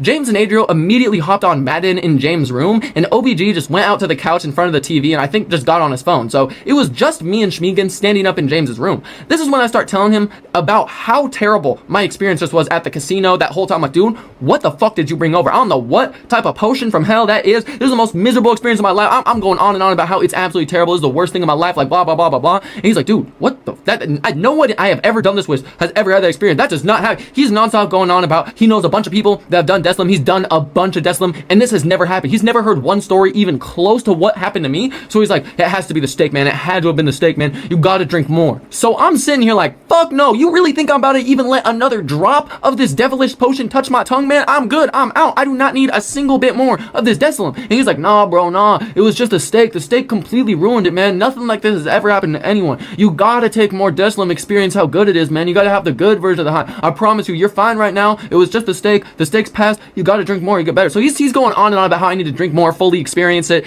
And this is when I made one of the stupidest decisions I have ever made in my entire life. And I drank a lot more Deslam, a lot more Deslam. Because the thing is, Deslam bottles are not big. They're probably about half the size, maybe even a little less than half of the size of your normal cough syrup bottle. So I just took what felt like a good old slug out this Deslam bottle, and then once I pulled it away from my mouth, I realized that it was at least 50 to 75% of the bottle that I just drank it. And literally the second, the split fraction of a second, this bottle removes from my lips and I swallow the Decilum, Schmiegen looks me dead in my soul and says, "Oh, by the way, there's no way you're sober right now, man. You're about to be so fucked up. And if you think this is crazy or the casino was crazy, just wait till tomorrow morning. You're gonna wake up at least triple what you felt at the casino." I'm sitting there. What the fuck did you just, oh, no, there's no way you just triple in the morning, bro. What the fuck? This is when I start to get instant tunnel vision. My stomach drops at least 100 stories. I'm like, oh, this is so bad. This is so bad. I just let this guy who is higher than his brain cell count convince me to drink way more Decilum, bro. What am I doing with my life? What am I doing? But like, in my defense, my entire teenage years, I was only around addicts. No matter what the age of the addict was, no matter what the substance was, no matter any of it, if they were experienced in what they were doing, they would explain to you what it did, how long it lasts. They would explain top to bottom what was going on, so you knew what you were getting into. Schmiegen had not done any of that. I asked every single question. I asked the duration. I asked what it felt. I asked every question on the checklist. This motherfucker never fully answered a single one of these. He had been high all day. The entire day, this man had been high off his ass and had failed to tell anybody what this Decilum did. Not to mention, I had literally just explained to him that this is the worst high I have ever had in my life. It felt like the devil himself possessed me. I feel like I've been trapped in hell. I'm going on and on about this is the worst thing I have ever done in my life. And this man, with the knowledge of what the substance does, is going to look me dead in my eyes and be like, yeah, well, that's over. Drink some more. By the way, you're going to be triple what you were at the casino tomorrow, and you are not sober. I'm not just gonna all of a sudden flip-flop over to the good high. I'm not gonna experience these good things you're telling me are gonna fucking happen if it's the same high. You just reignited, put an entire gallon of gasoline into a closing out fire to reignite it even worse. I'm like, oh, no, this is not what's happening. Plus, me and James had literally asked so many questions about this. We asked if it was like codeine or Robitussin, and this man said yes. What I was feeling was not codeine or Robitussin. It wasn't even close to the same thing. Not in the same time zone, not the same country, not even in the same solar system. They were almost polar opposites. I'm like, bro, this is not happening right now. The way I was feeling was as if a bad mushroom trip and a paralyzing tranquilizer had a baby and I just consumed it. I'm like, oh, no, this is bad. I'm starting to make a scene at this point. I'm like, you're telling me, you're telling me right now, I am gonna be triple this tomorrow. Triple what I felt at the casino. When I wake up, I'm gonna start my day triple what I am at the casino. And he just laughs and says yes. So I'm like, oh, no. My brain's starting to move 1,000 miles an hour. I'm making a scene. At this point, the scene has gotten James' attention. He's like, wait, what? I'm gonna be higher tomorrow. I'm gonna be triple this tomorrow, dude. What the fuck? I have to drive everybody home. And I'm like, nah, I got school. I got TikToks. I got all sorts of stuff I need to be doing, man. I cannot be high tomorrow. You're telling me this is gonna last at bare minimum the entire day tomorrow too? And so now I'm really starting to tweak out. And somehow, some way, this is the first time it crosses Schmiegen's mind that this was a bad idea and not a good thing to do. To not tell anybody what the substance does, how long it lasts, anything. This is the first time it occurred to him that was a bad idea to do. This motherfucker gave us the elixir of death, despair, and paranoia with absolutely zero information on it. So now, me and James are both like, we have been asking you questions about this all day, and you just lied? Like, what happened here? You didn't even tell us the duration. It's gonna last at least a day and a half. You didn't even tell us anything, dude. Like, what is happening? We're low-key going off on Schmiegen. But that is when suddenly, this information, this Decilum, this like everyone yelling, everything that's happening starts to shake up my brain real bad. There's way too many thoughts going on. There's way too much happening. My brain can't process everything, and I start to just go out of it. I start to just feel myself start to spike right back up. And this is when I start to realize that this is indeed going to hit me in waves. I like can feel myself about to go out of it. And I just remember one of the last things I like thought of before my vision started to blur was just, this is going to hit me in waves. This is bad. I'm fucked up. I start to realize how fucked up I'm about to be. Like, this is a bad situation. This is a really, really bad situation. And so I'm sitting there, and I slowly am just starting to rock back and forth. My legs start to shake super bad. My vision keeps blurring and then unblurring. Like, every time it unblurred, it started to feel like I was seeing in 4K, and it looked just crazy, and then it would blur again. And it kept doing that over and over, and I was just starting to sweat more and more and more, and I have a huge surge of anxiety and paranoia. Like, the exact feeling I had at that casino, it just went right back up to that within like 3 to 4 minutes since I like took that first bottle, because all this information, everything that was happening, my mind started moving too fast for me, and it like spun myself into a circle that was starting to pull me into an abyss type of thing. Like, I am doing so bad. I'm sweating more and more and more. I'm shaking badly, and like it literally feels like my legs are about to lock up. Like, oh, this is bad, this is bad, this is so bad, this is so bad, this is so bad. My brain couldn't even think. As Schmiegen and James kept like James is still kind of like going off on Shmeagol, I start to just be able to register less and less of what's going on. I'm just rocking back and forth. My vision's starting to blur. I'm like, oh no. I just remember thinking, this is going to hit me in waves. I'm going out of it, until eventually I couldn't even think anymore. Every thought that I was trying to have would get cut off by like anxiety and paranoia, if that even makes sense. I couldn't even finish a thought before I would just feel more anxious, more paranoid, more anxious, more paranoid. Like, that's the best way I can explain it. This was genuinely the worst feeling I have ever felt in my entire life. And so I'm sitting there and I'm just getting worse and worse and worse until eventually I can't even think anymore. I literally can't think. I can't hear. I can't do anything. Like, my brain refused to register what they were saying, what I was trying to think. The only thing I could truly register was my emotions and how I felt, and it was not good.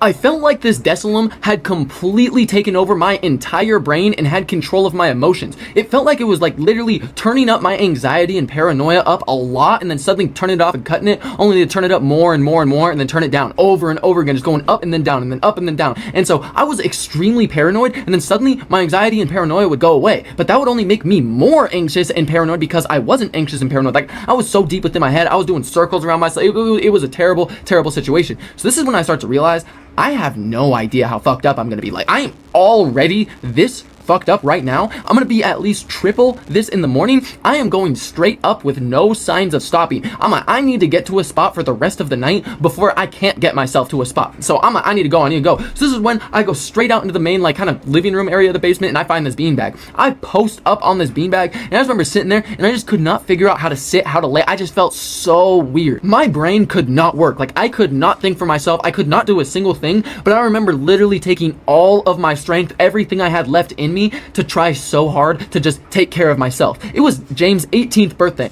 I am not about to ruin this birthday and make somebody else take care of me because I got a bad Decilim high. I'm not about to ruin his 18th birthday over some fiend ass shit. So I'm genuinely tweaking up. I'm like, no, I need to take care of myself. I need to take care of myself because I've done a lot of mushrooms, and I've had a lot of bad trips. I've had way more bad trips on mushrooms than the average person has. So I know how to take care of myself. I know what to look for, how to calm myself. I know what I need to be doing. So I'm sitting in this beanbag, and I'm trying so hard to get this trip out of my head, get to a calm place. I'm trying to calm myself, bring my anxiety levels down, and not focus on this trip. I'm trying so hard to pull this away because I'm not about to have nobody taking care of me. And at this point, I'm laying on this beanbag. Shmeagol's on James' bed, and then James and Adriel are playing Madden in his room. OBG is on the couch right next to me, and he's just on his phone, and I am tweaking the fuck out on this beanbag because I'm so deep within my head fighting my demons that I'm just laying there with my hands interlocked, eyes closed, and I'm just like shaking, moving back and forth, shaking, twitching around. My eyes keep twitching. My entire body's twitching. I'm just moving around. My fingers are locked. I look like I am tweaking out, and I was sitting there for a minute just fighting my demons. I'm like going back and forth, shaking real bad, and that's when I start to get the worst hot and cold flashes of my entire life. Like, I am not talking your normal, like, uncomfortable, cold, and then hot. I'm talking full-blown menopausic hot and cold flashes on steroids. I would get so cold that I would start shivering so bad that my teeth would be chattering because I'm already shaking from this Decilim, and now I'm shivering from the cold teeth. I genuinely look like I'm seizing out on this beanbag from how cold I am. And then I would get too cold, so I'm like, no, I need a blanket. I'd go to try to get this blanket. I couldn't figure out how the blanket worked. Every time I tried to grab it, it seemed like this thing wasn't even a shape. Like, it seemed like it was bending the laws of physics. I didn't know how this blanket worked. So I'd spend like 5 minutes wrestling this blanket, trying to get it over me, and then right when I would get it to a good spot, I would start profusely sweating. I would sweat so bad, and I'm literally just genuinely tweaking the fuck out. I look like a tweaker on the streets, just in this beanbag, just moving back and forth. I'm tweaking out, and I will never, ever forget this, because I was laying in this beanbag, and I had this shitty King Von shirt on. It was a low quality, very thin shirt, just a graphic tee of King Von. And not only was it extremely thin, like I'm talking paper thin, but it was also white. So I instantly started sweating straight through this shirt. It became basically see-through the first round of me sweating, and now this thing is sticking to every square inch of my body that it touches, and so I'm just so uncomfortable. I'm sweating so bad, going from hot to cold to hot to cold, and my shirt keeps sticking to me whenever I move, so I keep having to move it. But whenever I touch the shirt, both my hands and the shirt itself are so wet that I just start dripping wet everywhere, and I just felt so disgusting. I was so uncomfortable. Everything just felt so terrible. And so I'm sitting in this beanbag for what's probably close to 45 minutes of just going way too cold and shivering to way too hot and profusely sweating. It was so bad. And I just remember sitting in this beanbag, and just all I wanted was new clothes. I wanted new clothes so bad, but for whatever reason, I did not have a change of clothes. I was just genuinely so miserable. This was the worst, not only the worst high I had ever had in my life, but this was probably the most uncomfortable I had ever felt in my entire life. Not only was this Desolum not letting me like move my body properly to get comfortable and find a good position, but I was just so wet. I was soaking wet. And since I was that wet, it made every time I got cold even more miserable. I would start profusely sweating, I would be extremely wet, and you'd think that was the bad part. But then I would get so cold, I would start shivering, but it was even worse because now I'm soaking wet and shivering, so it feels like I'm about to get hypothermia until I all of a sudden start burning in the pits of hell again. Like, it was this ongoing cycle where it was just worse each time on each separate end of hot and cold. So it's just getting worse and worse and worse, and I just want to get up and go ask James for clothes. But not only whenever I try to get up does it feel like I have 5 times the normal gravity of Earth, but I don't want anybody to know how fucked up I am, especially not James. I'm not letting anyone know I'm doing this bad on the birthday because I don't want none of the attention on me. I don't want to ruin the birthday. So I'm like, no, I won't ask him for clothes. So I'm sitting here just tweaking out until eventually I have to piss. I feel like I'm about to piss my pants. I'm like, oh no, this is bad. I don't think I can get up. And literally, I try so hard to get up because I'm like, no, I have to get up. I'm gonna piss myself. And in my head, I can't like formulate full thoughts and sentences. So I'm just literally like repeating, get up, get clothed, go bathroom, get up, go clothe, go bathroom, get up, go clothe, go. I'm like trying to hype myself up to get up. And the way I got up and started walking, you would have thought you walked into the physical therapy room of a motorcycler who got in an accident and like almost got paralyzed from the waist down. This was a bad situation. It looked like I was walking like the doctors really never told me to walk in my life, like a comeback story type of thing. I could not move my body. And I'm trying so hard to walk over. And I'm like, no, I'll get clothes before I go to the bathroom. I'll change to the bathroom. And as I'm walking into James's room, him and Adriel just finished up their game of Madden and are rounding the corner. And I try so hard to not seem fucked up when I'm talking to him, but let's be honest, there is absolutely zero way to act normal when, for one, you don't even feel like yourself, and for two, you're dripping wet head to toe with see-through clothes, can't even talk, and are shaking extremely bad. Like, there's no way to hide that. And plus, I'm asking for new clothes, as if that isn't weird enough. But James instantly realizes that I am not doing okay and I am really fucked up. But I kept just insisting that all I needed was new clothes. I just need new clothes. I keep telling him I just need new clothes and I'll be fine. So eventually he gives me these new clothes and I go straight over to the bathroom to try and put these on. And putting these on was one of the hardest things I have ever had to do in my life. If y'all have ever seen Wolf of Wall Street, I literally felt like Jordan Belfort trying to get into his car off of the lemon Quaaludes. I was beyond gone. I was so fucked up and I barely managed to get those clothes on. Like, I tried to dry myself off with one of the towels before I put those clothes on, but putting those new clothes on felt like stepping into a new dimension. Oh my God, putting on those clothes made me feel like a new human being. I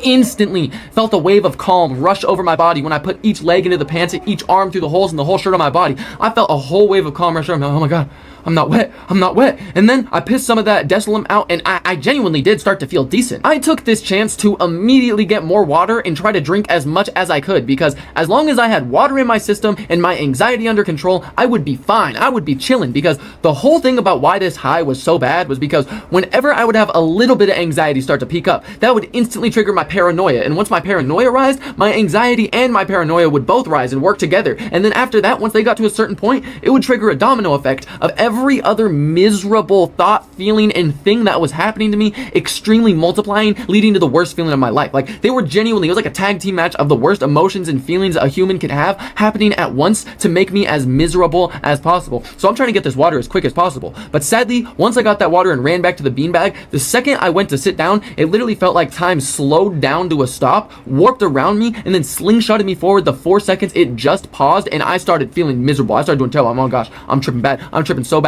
I genuinely felt a shockwave of the most miserable feeling my body has ever experienced just going over me. Felt like I all of a sudden just got glued right back to that beanbag and started just sinking deep down into some dark pit of hell. I was feeling so bad. I'm like, no, this is not happening. Right about this time is when Shmeagin, James, and Adriel, also OBG, are all up and on this couch. They're trying to find a video to watch. I'm sitting here trying to just control myself, and that's when I all of a sudden hear someone say, yeah, put on a trippy video. And I'm like, no. I heard them trying to say that they were going to watch something, and I was praying that they just put anything on. anything that I could watch and focus on to not focus on the trip would just hopefully help me and get me away from this. But they wanted to watch trippy videos. I wanted a video without the trip. I was having enough trip. I wanted to watch anything else. Trippy videos were not the move at all for me. Everybody else was starting to feel their Desilum kick in, and from what they told me, they were all just feeling like they were floating and like wavy, had a slight trip, slight visuals, and they were just happy. Not a single person was experiencing even fucking close to what I had going on right now. So they went to go pop on these trippy videos to have, like, you know, a little fun floating trippy fucking video session. These videos hurt my eyes. They hurt my brain. They hurt every piece of my body because my brain, my consciousness, it can barely even stay together right now. I'm in a fragile state. Everything I'm looking at around me, my brain can barely piece together this is reality. Like, I'm losing reality. It feels like it's flying out from me. I feel like I'm about to just like go down a spiraling path into a black abyss of nothingness, not knowing what's going on, confusion, like just a bad time. And I can't even look at these trippy videos. Every time I look at it, it makes me trip even harder. I just start feeling worse and worse and worse and worse and worse and worse and worse until eventually someone said something. I don't know what the hell they said. I was not paying attention to anything. I just randomly hear fucking Schmeegen go, "Oh, dude, nah, you just leveled up. There's different levels to this, like different stages. Like, apparently Desilum has different levels or stages throughout the course of your high or whatever." This is when I realized 1000% the waves I was feeling were the bad version of whatever these levels were. So I'm like, oh, nah, this is not good, this is not good. So this is when they went to look for a YouTube video on the different levels and stages of Desilum. I wanted to watch absolutely anything else because the trippy videos were hurting my brain. I was already in a fragile state. I'm breaking down. I'm getting torn apart. Like, I just feel like shit. I want to think about anything besides what's going on right now. I want damn near some brain rot shit up on the screen where I can just submerge myself into it and only focus on that. But they wanted to watch some videos on the stages of Desilum. And I literally felt like those trippy videos we watched just fucking sent me down an even worse spiral. I couldn't even talk or move. Lifting my legs up half of an inch was a terribly hard task because every time I tried to like move my mouth, talk, to do anything, I would feel that my jaw would like try and lock up on me. Whenever I tried to move any piece of my body, I would start terribly trembling and shaking, and I like literally was like paralyzed. I couldn't move. It was so hard to move. I couldn't even drink the water that I got for myself anymore because every time I grabbed the cup, I would just start shaking so bad that I would spill it all over myself. I could not drink it. And so right when they went to go watch a video, I knew no matter what they put on, this was my last chance to try and lock in and forget about everything else going on, so that way these floodgates in my head would not open. Because since I drank more Desilum, it felt like that like jar of demons or whatever I said was in my head earlier tripled, quadrupled. There were floodgates in my head that were trying so hard to burst open and let everything out to just consume me. And I'm just sitting here like, please, no, I gotta lock in. I'm trying so hard to fight this off. I was like, I'm locking into this video, right? So they go to pop on this Desilum video. And at this point, everyone is really, really starting to feel their Desilum. And I just remember the different stages this guy starts talking about in the video. I didn't feel a single one. Like, he starts talking about the first one, I'm like, oh, maybe I just didn't have that one. Second one, oh, maybe I just didn't have that one. But then everybody else starts just being like, oh, I remember, I had that one. Yeah, I went through that. Oh, I think I'm right here. No, I'm at this one. Everyone's like agreeing with the video. Everyone felt these different stages. Everyone's at different ones. All I felt was sheer horror, pain, and paranoia. I'm like, yeah, no, this is not what's happening to me. This is not what's happening to me at all. I'm genuinely tweaking over here. I'm genuinely tweaking so bad. And so everybody, since they're really feeling their Desilum, they're starting to act a little different. You know, they're starting to tweak out, do weird things. And I'm obviously tweaking the fuck out in this beanbag chair. I'm like, oh, this is bad. I'm like shaking, rocking, rubbing myself all over on my head, like fucking going crazy. And this is when OBG is just sitting on the couch. He did not drink too much Desilum. So this is when he just starts going, oh, nah, y'all weird. Y'all hella weird. Y'all doing some tweaker shit, man. Nah, I don't like this. Y'all are weird. He just kept saying stuff like that over and over again. I agreed with every single one of the statements he was making, but I literally just couldn't voice an opinion. I'm like, no, this shit sucks, this shit. So I was like trying to say some shit, and in my mind, for whatever reason, it felt like everything he was saying was more directed at me than anyone else, because obviously I'm tweaking the fuck out in this thing, and so I'm trying to like voice that I agree, but I can't, and it literally felt like every single statement he was saying was just dealing damage to me. Every time OBG said anything, it would just repeat on a track in my head. The first thing he said would start repeating. The second thing he said would join it in a different voice, start repeating that over too. I got up to 6 of his voices repeating the same sentence over and over again, talking over each other in my head at the same time, simultaneously. And I wanted him to stop saying stuff so bad because the voices just kept growing, repeating over itself. And I knew that it wasn't specifically directed at me because everybody else was tweaking and doing some weird shit. But this high was trying to convince me it was only directed at me. And I'm trying to fight this off because I was all ready. It took all the strength in my entire body to fight these floodgates from opening up. I was trying so hard to just not tweak out. But those words and everything he was saying was like the final push on a block to get everything tipping over, domino effect. I started spiraling so bad. I started really tripping, but not tripping at the same time. I don't really know how to explain the visuals of what I was getting. I would start like all of a sudden I would just trip out really bad. My entire vision would start spinning and then get really blurry. I would turn extremely dizzy and I'd have to close my eyes. And then I started getting extremely hot, extremely cold. I started genuinely tweaking out all all over the place again, just spiraling down. These floodgates are open and they are flowing. I'm starting to get super bad. My vision's bad. I'm tripping. My entire body feels terrible. I'm shaking all over. I feel like I'm seasoned. Like my entire body's locked up. I feel like I am about to die right here, right now. Like I feel genuinely the lowest, worst pain I have ever felt in my entire life. And these visuals were so confusing because like they were almost the visuals you get on a bad mushroom trip, but not really at the same time. Like literally, they were just confusing me more than anything. I was just so confused because I couldn't tell what I was seeing and my brain was extremely, extremely confused. And so I would start spinning so bad that I would almost puke. And at a certain point, these visuals started feeling like they were doing damage to my retina. And so I just decided I might need to try to sleep because these visuals are doing damage to me. It hurts to be alive and awake. So I think I just need to go to sleep. And I'm trying not to let these demons in my head consume me or win while I'm just getting hotter and colder trying to go to bed. But now, right as I'm trying to go to sleep, suddenly this beanbag turns into some alien technology. I can't find the center of the beanbag. Like this beanbag was fairly big, but all of a sudden it just turned wet and I didn't know where I was. Everything just felt wet and cold. I was sweating profusely. It was so bad. No matter where I went on this beanbag, rolled myself around, no matter what, my arms and shoulders were like still just touching the cold concrete floor for some reason. And like it was a big beanbag. Like there is no reason anything besides my legs should have been on the ground, but I couldn't find the center of it. I was just rolling around, grunting, shivering, shaking, making all sorts of noise, just miserable. My eyes are closed. I'm trying so hard to get on the beanbag, I can't get on the beanbag. I keep occasionally having to open my eyes to try to figure something out, but as soon as I open them, I'm tripping even harder than I remember I was tripping before, and I have to close them right away again because it's just such a bad situation, and I can't figure out this beanbag. At a certain point, I just gave up. I'm starting to look around a little bit. There's a dog bed. I use my legs. I like literally had to drag myself over across like a 90-degree angle or so, hook this dog bed, bring it over to me, and now I had half of my body on this dog bed and the other half on this beanbag, and so I have that figured out, but I can't figure out this goddamn blanket. This blanket is still just disobeying the laws of physics. Like it does not feel like a shape. No matter where I touch it, there's more corner. It's still folded somehow. I literally can't figure out how this blanket works. I feel like I'm just swimming in blanket, but it's tiny and big. It's the most confusing thing known to man. I literally just cannot get this thing on top of me. I'm just turning around, I'm grunting, I'm twitching, I'm just literally tweaking out on here, and everybody else is still awake, like doing whatever they were doing. But I had my eyes closed. I couldn't hear anything. I literally was just in my own world. I was in my own world, just locked up, like just doing terrible. And I would just occasionally feel people run around me or jump over me to get to the bathroom. I guess I must have been making quite a scene with all this rolling around, trying to figure out the blanket, trying to get comfortable, because eventually James came over and just tossed another blanket on top of me. It literally felt like the gods blessed me with like the solution to my problems. I was like, oh my god, no way. No, I felt like I was an ancient Mesopotamian farmer and finally got blessed with rain after a 6-month drought or something like that.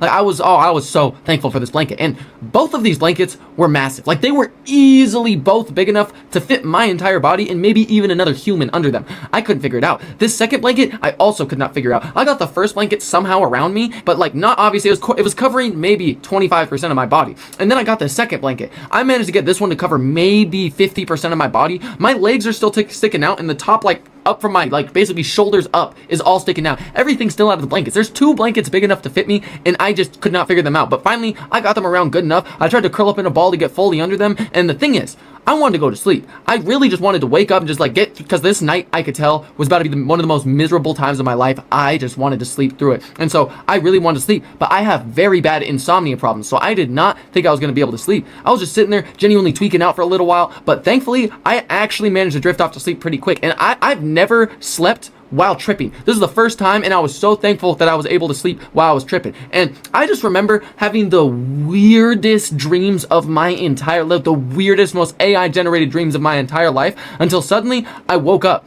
I opened my eyes looking up at the ceiling, and my eyes felt like kaleidoscopes. I was tripping the hardest I have ever tripped in my entire life. Like, it fucking felt like my eyes and like everything with my vision was the way sun reflects on water, like that kind of like chain link fence looking type of thing, except for multiplied across like 100 times on my vision, wavy over that. Like, it was almost like I had the eyes of an insect, like a fly or something. I was tripping so hard. I'm like, oh my god, this is bad. This is so bad. This is so bad. On top of that, I had to piss so bad. And so I'm like trying to lift my neck up to like look around. I can't move. I literally cannot move. I thought I was paralyzed last night. I literally cannot, it takes so much effort to lift up anything. Even trying to lift up my neck, it felt like my head was like 150 pounds and I would just shake the whole way up. It genuinely, it hurt to lift up my head. And right as I'm trying to lift up my head, this is when I like kind of look over and I just managed to see James sprinting around, jumping on the couch, jumping off the couch, like doing some parkour, just having a ball. Him and Adriel are both just jumping around, sprinting, running, doing just so energetic.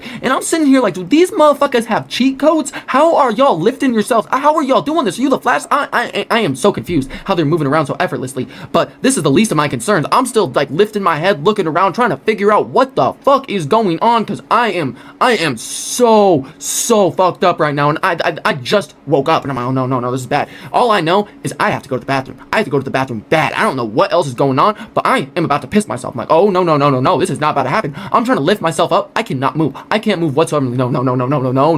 I'm not about to piss myself. I'm not about to piss myself. I literally was on the brink of pissing my pants. So I had to force all of the strength inside of me. I felt like I literally forced adrenaline into my veins, popped myself up. I'm like, I need to go to the bathroom. And it was maybe 4 steps away from me, like maybe 4 or 5 steps away from me, but it was the biggest struggle in my life. I felt like I was reteaching myself how to walk. Every single limb of my body felt like it weighed at least 150 pounds. It was so hard to move. I was shaking so goddamn bad. I was like terribly shaking, and I just had to I just remember my knees and my body could not support my weight. I kept slowly sinking down while I'm trying to figure out how to open up this door because they had an unfinished basement. The door that they chose for the bathroom didn't have handles on the outside. You had to use like part of the window to open it. I could not figure out how the fuck this door worked. Thankfully, I figured it out fairly quick. Oh no, please get me in here, please get me in here. So I managed to open that door, and I just remember every single step I was taking towards this toilet, I was getting closer and closer and closer. I was just sinking further and further, taking shorter and shorter steps. Like I could not function my legs. My legs were impossible to move. Like I was losing all motor function. I thought I was becoming paralyzed last night. Now I'm becoming Stephen Hawking's final form. Like this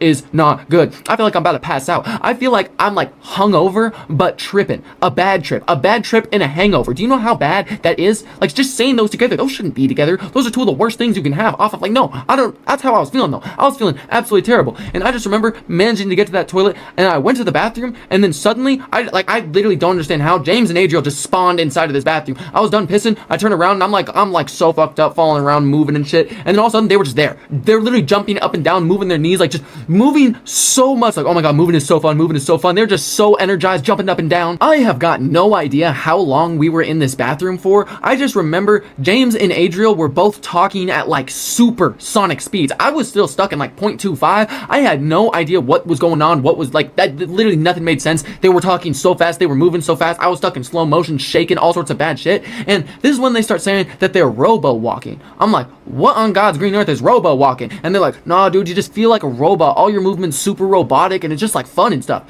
This is when it clicks in my head. I'm not paralyzed. I am robo walking. They're telling me like, nah, you're robo walking, man. You feel like a robot? And I'm like, yeah, man, I feel like a dead robot who needs its goddamn joints greased up, maybe a cigarette while we're at it, and a charge. Goddamn, like, no. I'm like, what the fuck? These motherfuckers were like some, I don't even know, some futuristic ass robots. I was probably the first robot ever invented, like breaking down and shit. I was like, well, that kind of explains what I'm feeling right now. But I have no idea how long we were in that bathroom for. Eventually, we went back out into like the living room of the basement, I guess, right? And so we're all hanging out right up down there, and I just remember I went instantly back to my beanbag. I was feeling a little bit better after going to the bathroom. Like I really didn't feel like I had much anxiety or paranoia, thankfully. Like it had to have all been sucked dry out my body from last night's feelings. I was just so fucked up. I didn't really know what was going on, but there wasn't anxiety or paranoia. I was just tripping my ass off, and I was super confused. And everybody else was talking about their night, how fun it was, you know, like they're all talking, and the more I hear them talk about like what they experienced, it sounds similar to what I was feeling, except for the food poisoning must have multiplied it times like 50 to 100 times what it was supposed to feel like, and just made it absolutely horrible. Like instead of just anxiety and paranoia, they were just getting dopamine. And instead of everything I had seemed like it was literally just the furthest extent, like worse from what they had, if that makes sense. Like I genuinely have no idea what I was experiencing. It was just so much worse than all of what they had. It had to have been from the food poisoning and stuff. But after we sat around for a little while, eventually it was time to take everybody home. But we are all still tripping badly, every single one of us. But people needed to be home, so James had to drive everybody home. And normally, if I had to drop people off, or if James had to drop people off, me and him lived literally like right next to each other type of thing. But we would always just go the entire duration of the car ride, drop everybody else off, just so we could like hang out a little bit longer and not have the other person just on a boring car ride alone type of thing. But I needed to be home. I wanted to get home so bad. That's all I was thinking about. I felt dead. I felt so drained. I felt like I just needed to go home, curl up in a ball, and just let this wear off, because I felt like by now I have to be on the come down. I'm no longer paranoid. I'm no longer anxious. I'm just tripping really hard, and I gotta be on the come down. Like, by this afternoon to nighttime, there's no way I'll still be tripping, is what I am thinking in my head. And so I go to tell James that, like, I need to go home right now. I want to be like the first person dropped off, and he was a little like annoyed because he was tripping hard and he had to do quite a bit of driving and wanted someone to like drive with him the whole time type of thing. And like, I got it, but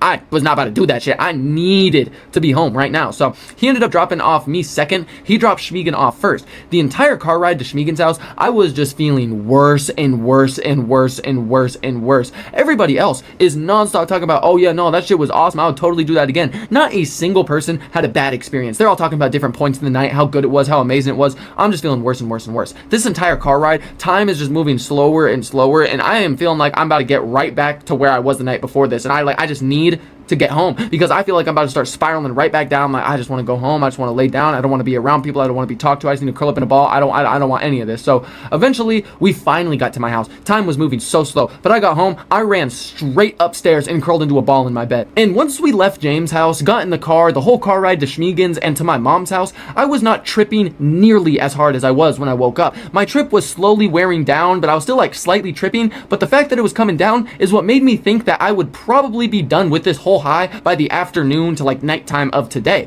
But as the trip was wearing down, my anxiety and paranoia was starting to skyrocket again. And I'm sitting here and it feels completely different than it did the time before. This anxiety and this paranoia feels completely different. I'm trying to figure out why it feels different, but I just can't. I feel extremely uneasy. So once I got back to my mom's house, I instantly just curled up in a ball on my bed on the floor of the apartment, because I was starting to spiral right back down to where I was last night. And at the time, I'd been with my current girlfriend for just about 5 months. I had not texted her one time since I started tweaking the fuck out. I couldn't look at my phone. I couldn't focus. I couldn't do anything besides focus on survival. Like, I just was on the brink of just tweaking out at all this past 24 hours type of thing. And so now I'm finally at home. And this is the first time I start to realize that I have not texted her once. Right as I'm realizing this, I just start to feel worse and worse and worse and more terrible, until suddenly I start tripping worse and worse. My trip starts to slowly creep back up on me, and I'm like, oh, no. Why is this coming back? How is this coming back? How am I tripping so hard? I start tripping super hard. I start getting super paranoid. I'm like, how?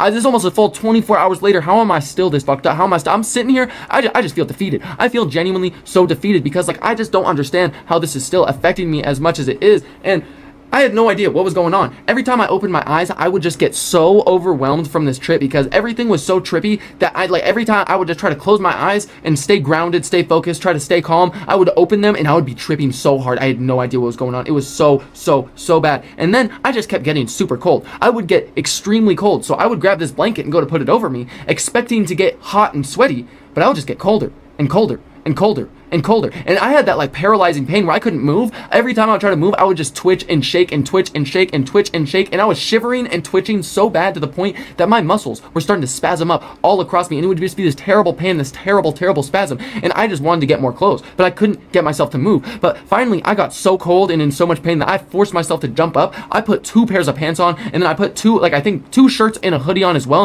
I grabbed this fuzzy, the warmest hoodie that I had. And finally, I put that on, and I was slowly stopping shivering. But now I'm just laying in bed, and I feel so dead, out of energy, completely drained. Like, I feel like I'm just a vessel sitting here, and this Desolum is just running its course on me. I feel so defeated just laying here. Like, I genuinely don't know how to express how terrible I felt. This was like, it felt like I was all completely alone, isolated from the rest of the universe, with so much paranoia, so much anxiety, and just this sadness over me, because this thing just would not end. It would not end. All of these emotions made me feel like I should have been crying and just curling up in this ball and just shivering, shaking. But instead, I was just staring out into nothing. And so I'm sitting here drained. I'm like, nah, I just need to try to sleep again. I just need to sleep again.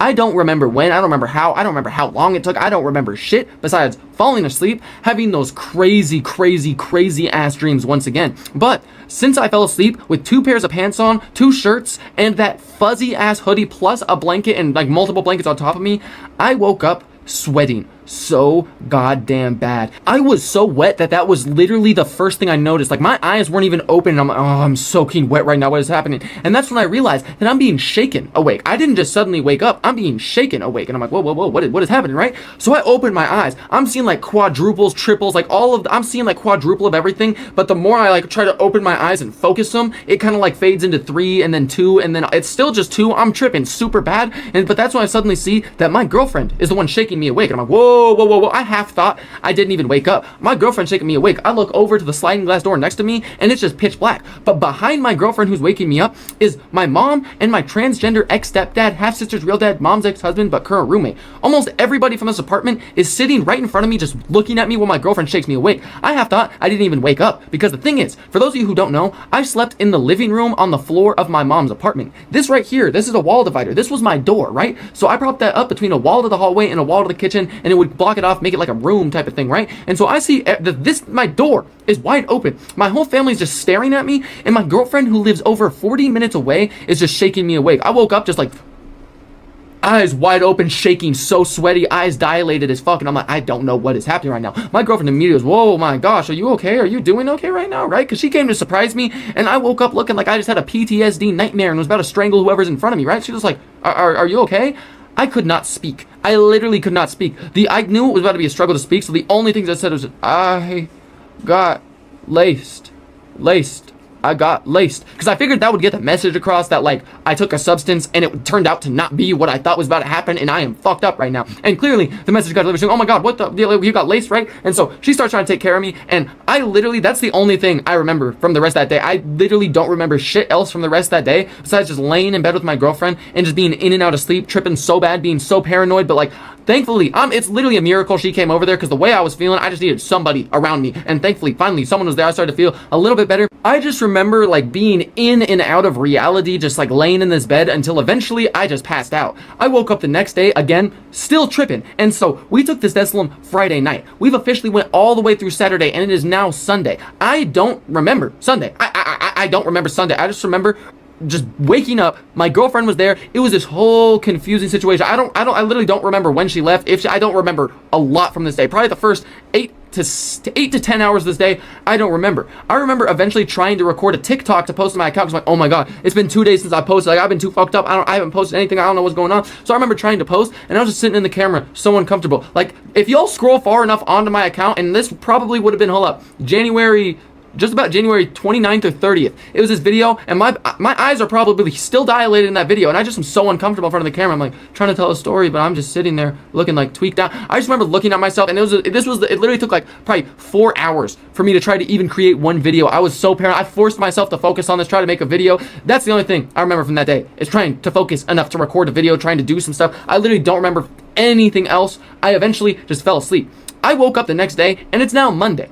I have school. I set an alarm and everything the night before. I woke up still tripping. I'm like, oh no, this is so bad. I don't think any of this is about to be good. And so I remember I skipped my first period, because I'm like, fuck this shit. I'm not gonna go do no like goddamn schoolwork, no math work, none of that shit, right? I'm not going to school right now. This cannot happen. But by second period, my second period class was weights. So I'm like, you know what? Fuck it. I can go to weights. I can make weights happen, right? So I walk up into school, and since I skipped my first period, James normally gave me a ride, but now I had to walk to school. So I walked to school. I ended up getting there, going over to the weight room, and I had a couple of my homies up in this class. And so I just remember going up to my homie Avery, and I'm like, dude, I am tripping so hard right now. I've been tripping for 3 days straight. I feel so weak. I feel so disoriented. I don't know what's happening, man. I don't want to be here, man. I'm just tripping, man. Just so you know, I'm tripping bad. He's like, what the fuck is wrong with you? You start speaking, and he's like, nah, man, you are not okay, because I was not okay. And so we go through these warm-ups on weights and everything. I'm trying so hard to act like I'm normal, but I don't feel normal whatsoever. I feel like my fucking movements were fluid. I feel like nothing was working. I remember this day,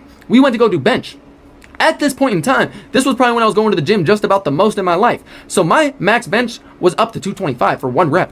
By this time, I pull up there, I couldn't even bench a plate. I remember they loaded up a plate up onto that bar, and I'm like, because like after doing like warm-ups, I was like, oh no, there's no way I can fucking do this shit, right? They put a plate up on there. I just remember lifting it up, instantly dropped to my chest, so painful. I got stuck. I don't know what's going on. I could not bench. I could not lift weights. I felt so weak. I felt fucking terrible. I felt like I was getting pinned down. I didn't know what was going on. They had to get the bar off of me, and then I just chilled out. I just sat in a corner for the rest of my weights period. I just sat in this fucking corner and was just there, not on my phone, just staring, just there. I was so fucked up. It was such a bad situation. And then we had lunch after that. I was supposed to have a period after my lunch, but I said, fuck that. I'm going home. I'm not about to trip at school. Like, no.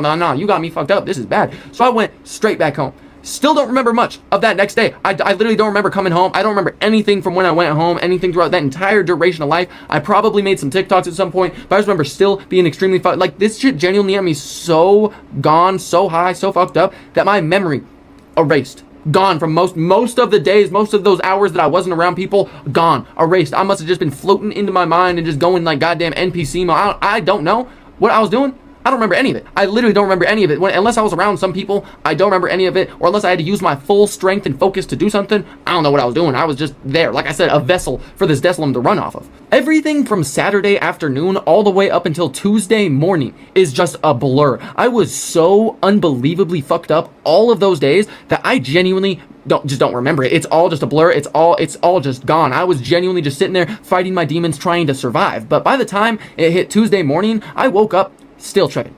Still fucking tripping. And now I had to go to, like, because my school does classes differently. Like, I have 4 of my classes one day and then 4 of my classes another day, and they alternate days which 4 classes I have, and they're longer class periods. This specific day, I had math and English back to back, and I'm like, yeah, no, I can barely even put on clothes and walk to school. You expect me to learn? You got me fucked up. I still went to my classes. I was sitting there the most confused and uncomfortable I'd almost been this entire trip. Even though I was not nearly even close to a fraction as fucked up as I had been, the fact that I was at school, this confused, not knowing what was going on, was so goddamn bad. And that school looked so, everything about that situation was just absolutely terrible. And so, eventually, I got back from school though. It hit lunch, and that's when I went home. I said, fuck that. I was not going to whatever class periods I had after that. I was still tripping. I was still confused. I'm like, fuck it. Y'all got my attendance. That's all that matters. I'm heading the fuck home. And so I went home, and I remember almost shedding tears of joy when I was finally on the come down from this, because this was genuinely the worst thing I had ever done in my life. And this is why you should never,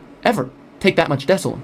Thank you all so much for watching to the end of the video. I am so sorry about all of the delays to get this video out. Not only is this the longest video I have ever had to edit and create, but we also launched a podcast the whole time that I was making this video. That's the main reason this took so long to get out, is because there were so many issues with the podcast. But there's 1 episode up, and the 2nd episode will be dropping this Saturday. We'll have weekly episodes of the podcast up and on there, so if you want more stories, go check that out. I'll link it in the description. But I appreciate y'all watching to the end of the video, taking time out your day to listen to my dumbass yap about very, very stupid things. And also, I found out after showing this, like previewing this video to my homies, that I was so beyond gone, I've been mispronouncing Desolum this entire time. It's not called Desolum, it's called Delsum.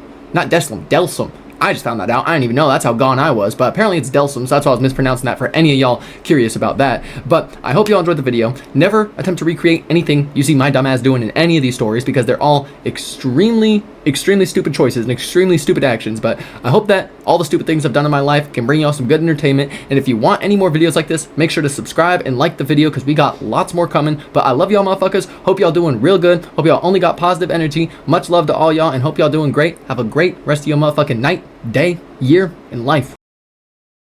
I appreciate any of y'all who are still watching this far into the video, and I've seen a lot of people asking if I would do Delsum again after this last video, and the answer is fuck no. Like, I mean, this video is pretty much a full hour of all the reasons why I would never, ever, ever touch that again. Like, that is not happening ever. But up next, we have a bit of a different style of video, which is the Oregon trip. Only 2 days to do as much as we can while on the Oregon coast. Failing almost every single class in school, only $400 to my name, and every reason not to go, me and my friends set off for the craziest 420 adventure of our lives. Look how gorgeous we are out here. We're gorgeous as shit. Yeah, look at those mountains and shit. To be honest, I was half joking when I was talking to my friend James about going to the Oregon coast the following weekend. We were both still in school, did not have the best grades, and had even less money to our names, so there really was no reason that we should go to the Oregon coast. Until a couple days later, I get a text in the group chat with both of my friends saying that they were down to go.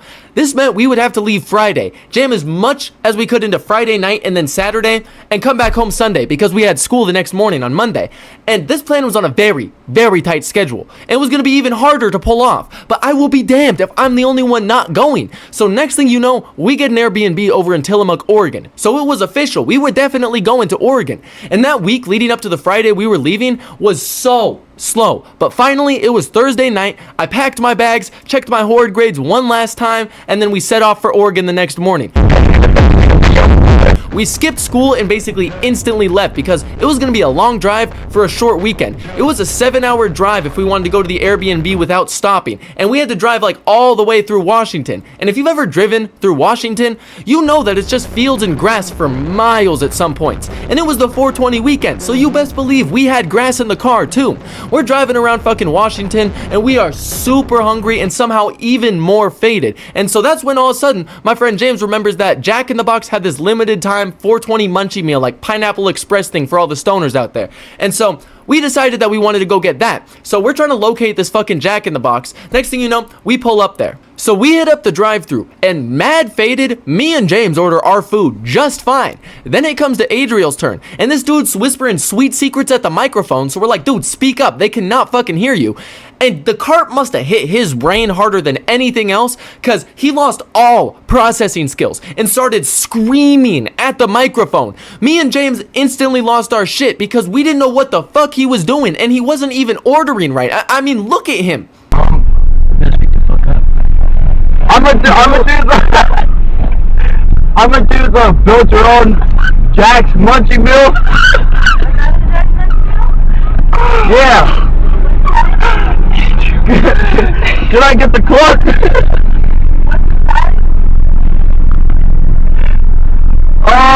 2 tacos, 4 onion rings.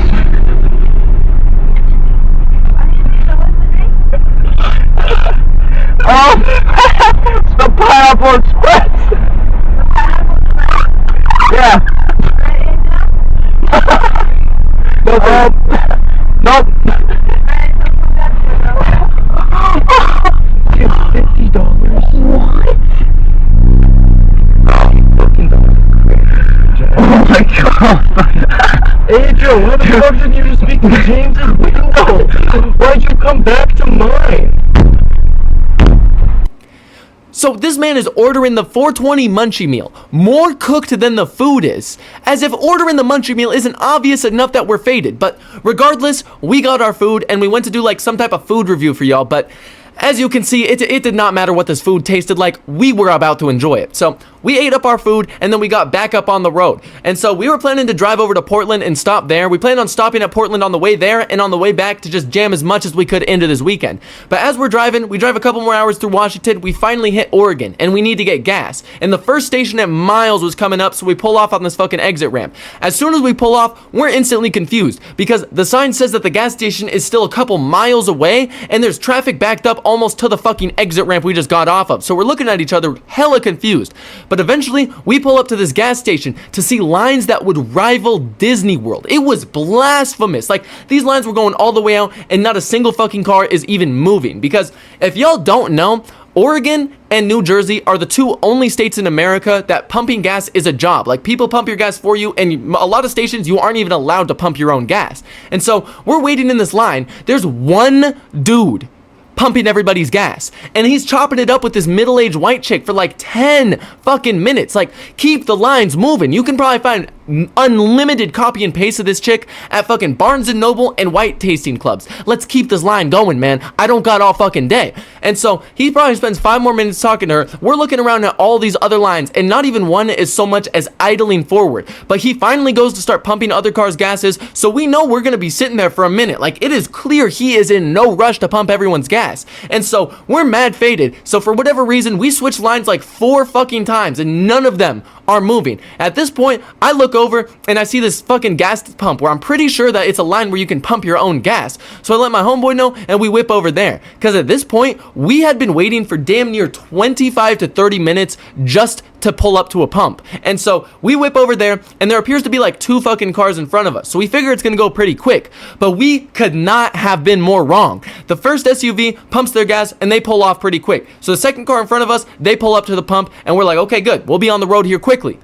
No, we were not on the road here quickly. This bitch jumps out of the fucking driver's seat and she starts looking at the gas pump like it's some type of alien technology. So we're all staring at her like, what the fuck are you doing? Because she had Washington plates on her car, so she should know how to pump fucking gas. Not to mention, she is driving a fucking vehicle that operates off of gasoline, so you should know how to pump it. And if you don't, there are people who do it for you as their job, getting those lines. So we're staring at her. She spends fucking like 5 to 10 minutes trying to figure out how to work it without even lifting the gas pump. And so we all pull out our cameras because we're like, what the fuck is going on? And that's when she goes into the car, starts talking to the passenger, and then presses this button, and this apparatus on top of the car starts to fucking expand to let down a wheelchair. So we're all staring at this shit, thinking a transformer is transforming right in front of us and thinking we're about to see some cool shit, but instead, the complete opposite happens. She lets down this wheelchair, lets the chick in the passenger seat know that the wheelchair is down, and she gets into it. So we're all staring at her like, are you really about to make the disabled chick pump your gas?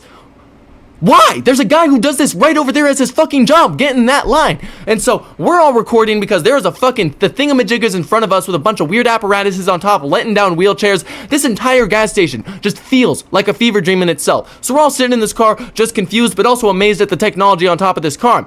As we're recording this shit, the fucking people are staring at us, just fucking mean mugging us. So they're staring at us, we're staring right back at them, and we're very confused because we might not have been getting gas, but we sure as hell were smoking gas. We're mad high staring at them and recording this fucking transformer in front of us. Next thing you know, the disabled chick starts bawling her eyes out, sobbing, crying hysterically while staring at us. So now we're even more confused, and that's when the chick who was driving and didn't know how the gas pump worked starts recording us and taking pictures of our license plate and shit. So now we're just sitting there, and I'm fucking like, there's no way that you're gonna see us recording that apparatus on top of your car, and your first thought is we're making fun of you. The logic makes zero sense, but clearly she didn't have much logic in her head anyway. So they finish pumping up their gas, they're crying and mean mugging us the whole time, but eventually they put that wheelchair back up in that weird shit on top of their car, and the thingamajig took a hop, skip, and a jump and left that gas station. So we were able to pump our gas and get back on the road. But we fucking just pumped our gas, stopped by the gas station real quick, and then started heading out for Portland. We still had a couple hour drive to Portland, and it was starting to get a little bit later, and we'd spent way too much time at that gas station,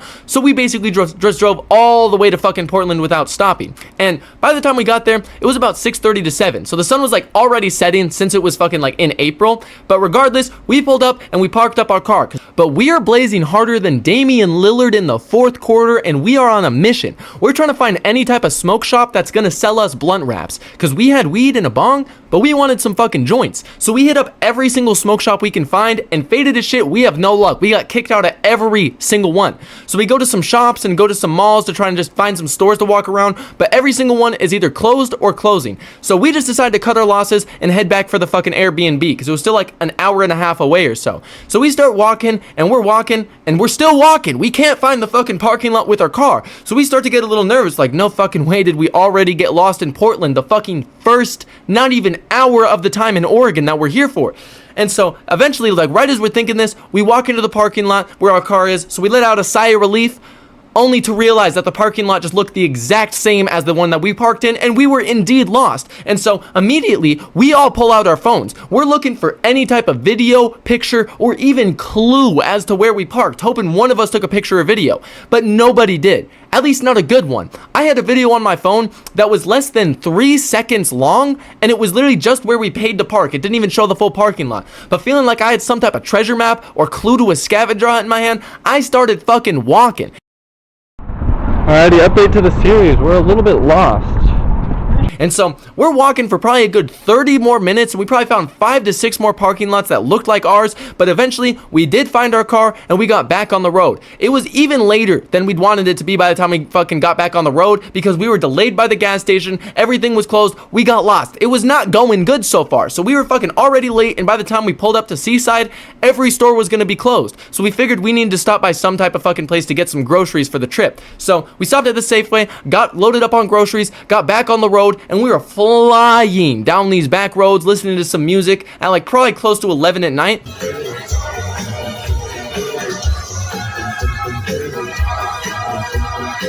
And then finally, we pull up to the Airbnb. So we run up in there, we rampage, we fucking show everything off on camera, right? Get our stuff fucking settled down, unpack everything, and then it was time to start the trip.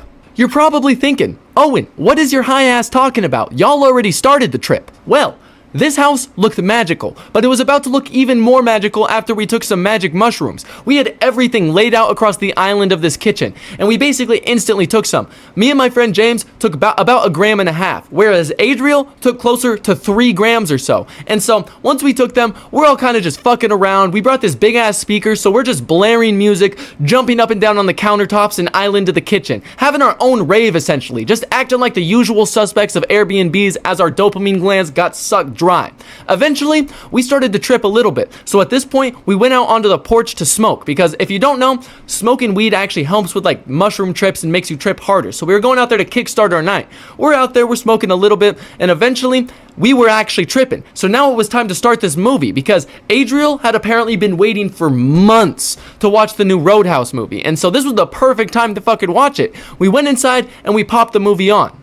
So we turned out the lights, made some popcorn and some other snacks, even though our trippin' asses didn't eat a thing of it. And me and James are watching this movie, laughing our asses off at almost every line that is said in this movie. We are tripping hard. And so at some point, I look over at Adriel and I can't even tell if he's paying attention, which is weird because he'd been looking forward to seeing this movie. So I'm kind of thinking he's having a bad trip, but this movie's too funny for me to not watch. So suddenly, James needs to go to the bathroom. We pause the movie. So at this point, I go to check in on Adriel, kind of assess the situation, see if he's having a bad trip. So I'm just talking to him, asking him questions about the movie, and it turns out this motherfucker was locked into the movie. He wasn't even laughing, smiling, talking, gasping, nothing. The 3 grams he took must have given him tunnel vision, no Kodak, because he was only paying attention to the movie. I probably could have gotten up and killed myself and he wouldn't have said much, but I was just glad he was having a good trip.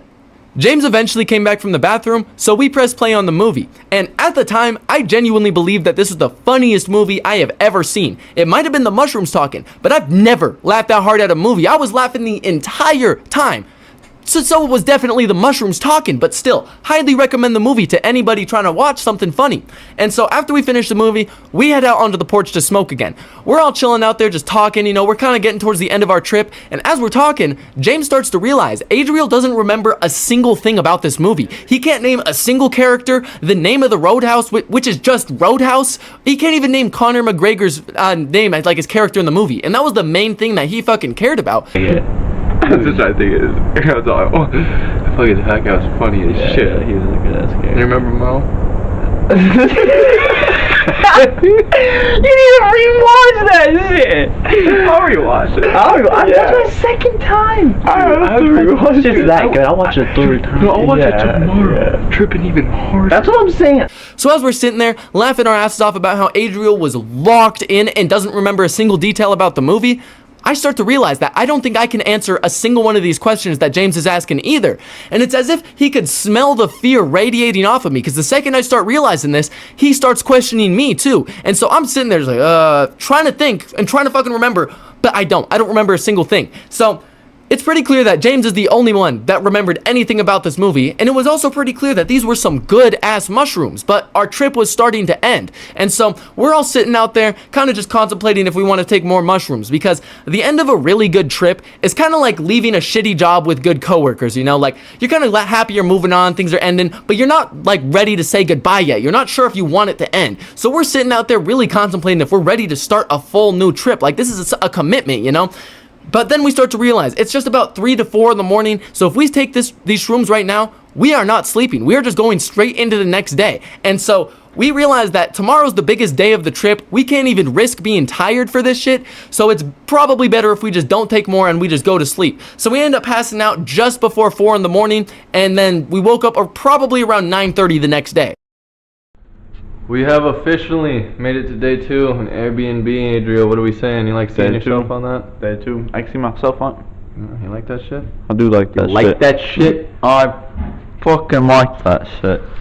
Getting ready to go on adventure to Tillamook. Adventure to Tillamook and the cheese factory, the cheese factory, the cheese factory. Ooh, that.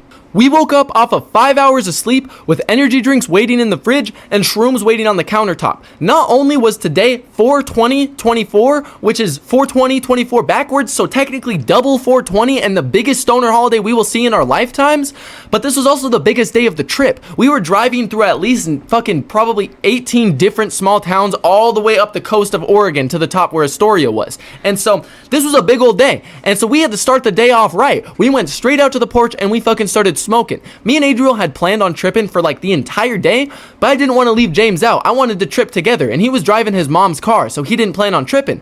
But he told me he was going to be more pissed if I didn't trip and have fun. So after we smoked, we headed inside and me and Adriel ate up our shrooms. I probably took just about a gram, but the caps on these mushrooms were more potent than a fucking middle schooler with Axe body spray. They were strong, and I found that out last night. And so I took probably just about a gram. Adriel ended up taking probably 1.5 to 2 grams. I'm honestly not too sure, but one of the mushrooms he took was an inch around the stem. It was huge, and it was a mind mutilator. That shit was gonna fuck him up. And so we ate up. We ended up going back out to the porch again to smoke one more time, and then we packed up a bag for the day, which consisted of a bong, weed, a torch, towels, and more shroomage. It was really not a big bag, just a fucking 420 bag, I guess. I'm gonna tell y'all a secret that no one's gonna know about until he watches it. Okay, ready? Okay. Okay, so what I gotta tell y'all motherfuckers is, we finna blow up and get rich though. It's just a manifestation fucking briefing. Just to let you know, we're doing big things. I can't get this shit right though. We're doing big things. Finna win. I promise you. I promise you. Don't. Okay. Now the real message. There's 26 kilos. Okay, there's 26 kilos of cocaine, 36 kilos of heroin, 46 kilos of fentanyl, all in your apartment. You're fucked. And so we packed that shit up and headed out for the day. Before we were gonna drive all the way up the coast, we wanted to get some breakfast first. So we told Adriel to find some type of fucking like breakfast place that we could go to. This dude pulls up fucking Lighthouse Cafe. So we pull up there. This place was not a breakfast place. He literally looked at all the pictures and told us it was a breakfast place. It was a lunch and dinner place. I don't know what the fuck his high ass was talking about. But as we pulled up there, I wasn't really tripping. I wasn't really feeling my shrooms. But little did I know, this place was gonna jumpstart the fuck out of my trip. The place that Adriel chose happened to be a retro mid-60s to 70s diner. And everything there was in pristine condition. And so we walk in there, and this place it's a small place, right? On the left side, it's just booths lining it. Probably about fucking 8 to 10 booths max, and the other side is just the kitchen and this countertop where you order. They don't even have servers. You walk up, you order, they bring out the food, and everything in there is retro. It's from the fucking 60s to 70s, and it's in pristine condition. It looks brand new. It literally felt like stepping into a time machine when I walked in there. And so as soon as I do that, I don't know why, but that shit starts kickstarting my trip. I'm like, whoa, what the fuck? I start getting confused, right? And so I'm looking at this place. All of a sudden, as I'm looking towards the end of the restaurant, I realized that it doesn't actually end. It goes into this other room that looked like it was a fucking arcade room, and it was at least as big as the entire restaurant area. So I'm like, oh, holy shit, I'm tripping. Because why the fuck would that actually be there? I didn't think that shit existed. So we sat down, we look around for our food, we end up ordering, right? After we order, we go to check out that place. Thank God that shit actually existed, because I thought my high ass was genuinely tweaking. But this room was at least the size of the full restaurant to the size of it, and plus like half of it. This place was huge with art, not only just arcade games, but fucking retro kiddie rides, like fucking horses, cars, everything from the mid 60s to 70s, and in pristine working condition. And then all the posters, wallpaper, everything down to the fucking vending machine in there and the soda cans in it were from the fucking 60s to 70s. So I'm now starting to really trip. I'm like, this is fucking crazy. How is this in pristine condition? My tripping brain literally refused to fucking accept the fact that this was just some retro diner in pristine condition. So I'm probably about 15 minutes into my jump-started trip, and every 2 minutes or so, I can just feel my trip get way more intense and my visuals almost double. It is clear I'm about to be tripping way harder than I thought. I'm looking around this place thinking I'm about to be in the next Outsiders movie or something. I genuinely thought these mushrooms were about to mutilate my mind and shit me out in the 70s right here in this diner, and I was not about to let that happen.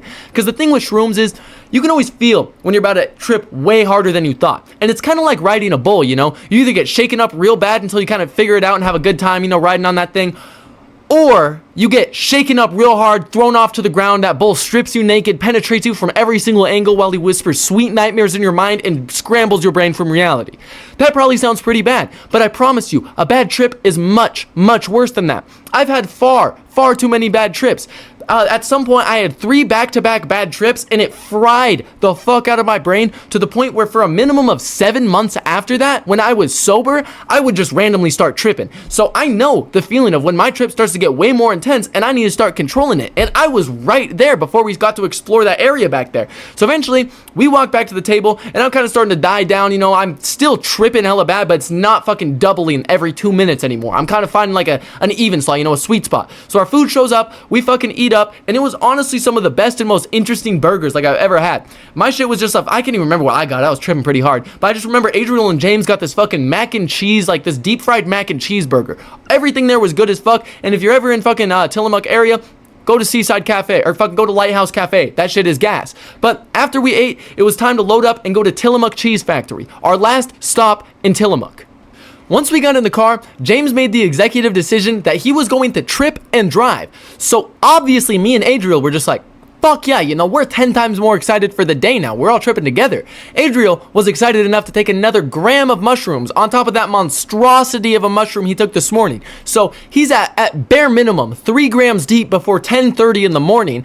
And so I see all this, everyone's taking some. It looks like we're in for a bit of a party. So I'm like, fuck it, run me some more. And so I only take like another 0.5, half of a gram, because my trip is off to a bit of a weird start. And I didn't want to risk ruining the funnest day of the trip with a bad mushroom trip. So I was just going to take some more if I needed to. And so we all eat up. James probably takes a good gram to start off his day, and we set out for the cheese factory. It was probably about 20 to 25 minutes away. And as we're pulling into this place, I start looking at it and I'm fucking confused because me and James had both been there when we were younger, and this place looks nothing like how I remember it. Like, I'm staring at this thing and we're at the wrong fucking place. But I figure it's just because I'm tripping, and the last time I went there I was super young. So I just kind of ignore it, shake it off. We park up and start walking out.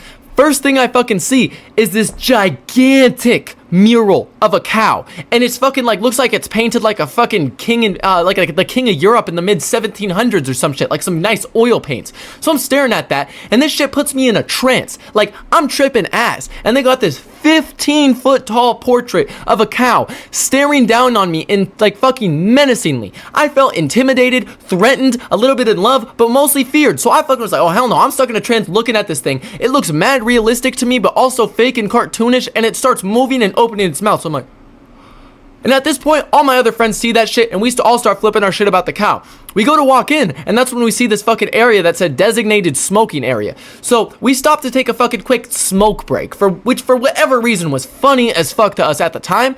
Tripping into Tillamook. Tripping into Tillamook. Do you want to stop here and smoke? Yeah. We're adults. We could literally. Dude, why are so many people coming in? It's like a field trip.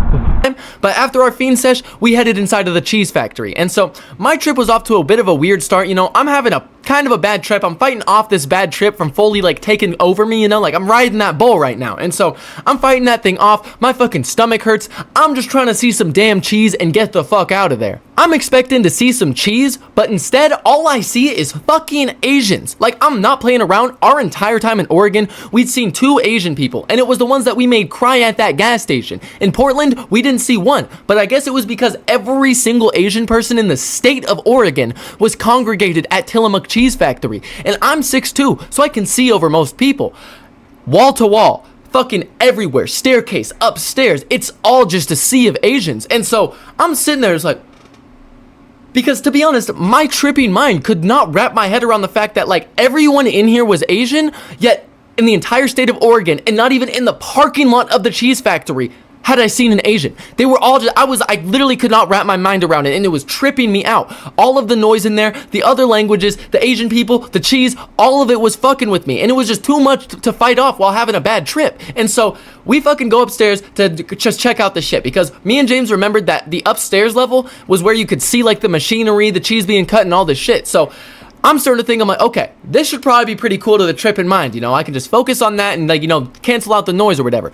We walk up there, I look out one side, out all those windows, it's just vats and vats and vats of milk. So I'm like, Nothing cool over here, I guess. Turn around, walk over to the other side, and it's literally just factory workers doing their fucking jobs for shitty wages. Like, it's just conveyor belt workers passing cheese down the line, and there's just a smoking fucking machine. So I'm sitting there, disappointed as fuck. I'm out loud going, where's the cool shit? You know, where's the machinery? It's just people doing their jobs. Like, I'm saying all of this out loud, and there are families all around, and right next to us there's a single mom with 2 of her kids, and my friends are laughing at everything I'm saying, but I definitely ruined at least one of those families' trips to the cheese factory. But I did not care, because my trip in the cheese factory was already completely ruined. And so at this point I'm like, you know what, fuck this. If we stay in this cheese factory, I am going to have a bad trip. I know that if we leave, I can save this trip and it'll be good, so we need to get the fuck out of this cheese factory. I'm saying all this in my head, and then so I go on a mission, because I had a bunch of people who requested shit from me from this specific cheese factory, but I'm tripping, there's hella cheese, there's hella Asians, and I don't know what's going on. So I fucking run downstairs,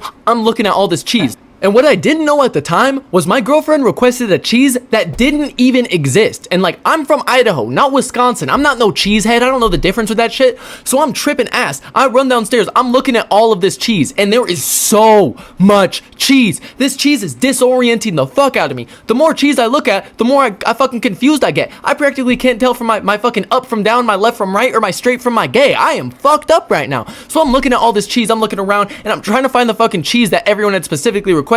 But I'm tripping far too hard for this. All this cheese is disoriented me. I look over here, it's just block of cheese. I look over here, it's just a sea of Asians and all sorts of noise. And I'm like, you know what? Fuck this. Y'all are just getting cheese. So I start just grabbing all sorts of bricks of random fucking cheese. And each cheese block I stack in my arms just intensifies my trip more and more. Every Asian, every block of cheese, everything I look at was just intensifying my trip. And looking back on it, I was definitely just peaking in this Tillamook cheese factory, but for whatever reason, I associated like all of this happening to just the sheer amount of cheese and Asians. The logic wasn't there, but I was tripping hella hard, so it didn't matter. But regardless, I'm fucking carrying all these blocks of cheese in my arms like a fucking baby, and we go over to the fucking like checkout to like leave Tillamook, pay for the cheese, and get up out of there. And then all of a sudden, that's when that Lighthouse Cafe comes back to fucking bite, and my stomach had been hurting this whole time. And like, if y'all don't know, having like a stomach ache on mushrooms can actually affect your trip like pretty badly. And so I'm like, oh fuck, this might be one of my trips getting fucked up because my stomach hurts from that damn Lighthouse Cafe. So I literally fucking give all my cheese to Adriel, throw 50 bucks at him, and start running over to the bathroom.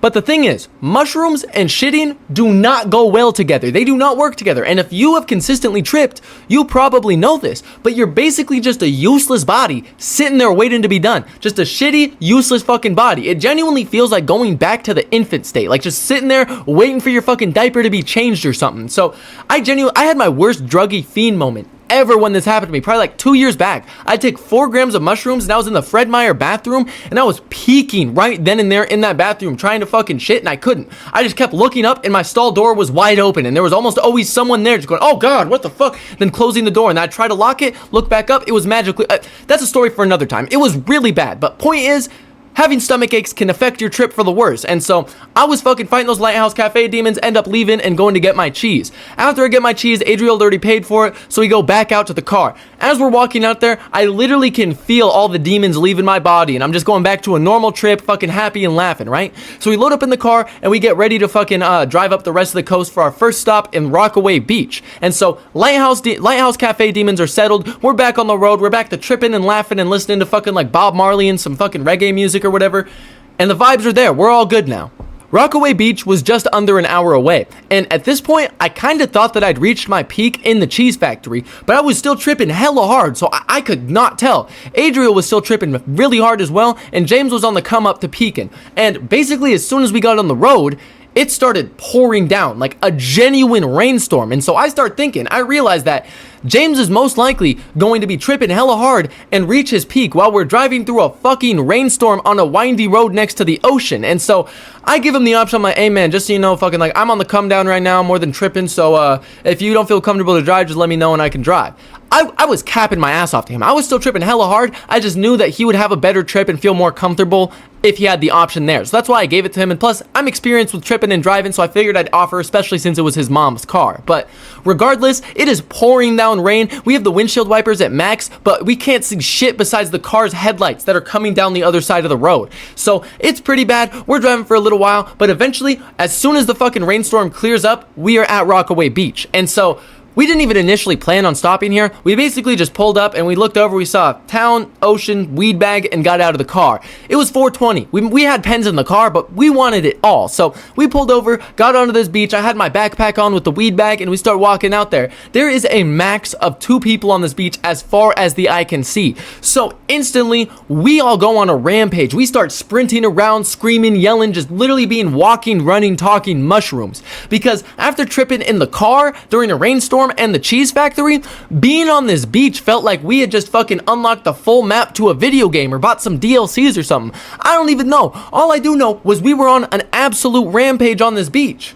Eventually, we settled down and we found a good spot to smoke. I'd been tripping for a good 2 to 3 business hours and was most definitely on the come down, but I had a good hour and a half left to this trip. Adriel was in the same boat and James was tripping a little bit harder than us, but after we smoked, we got back up in the car and started driving to the fucking next stop, which was going to be Cannon Beach, the most famous beach in Oregon. And this is where things get a little bit blurry because at some point on that car ride over to Cannon Beach, we all took more mushrooms. How much? I have no idea, but enough to make me forget how much we took and put a bit of a blur over some areas of the trip itself. But regardless, we pull up to Cannon Beach and we walk up out there, and we were met with not a single soul out there. The other beach had 2 people and was smaller. Cannon Beach was fucking gigantic, and as far as we could see, there wasn't a single fucking person there. But it was cold, windy, and a little bit rainy, so it made sense. Regardless though, I was fucking happy. I go up out there and I start sprinting around again because, like, I don't know if this happens to y'all, but when I'm tripping, I be feeling primal as hell, like a Neanderthal almost, you know? Like,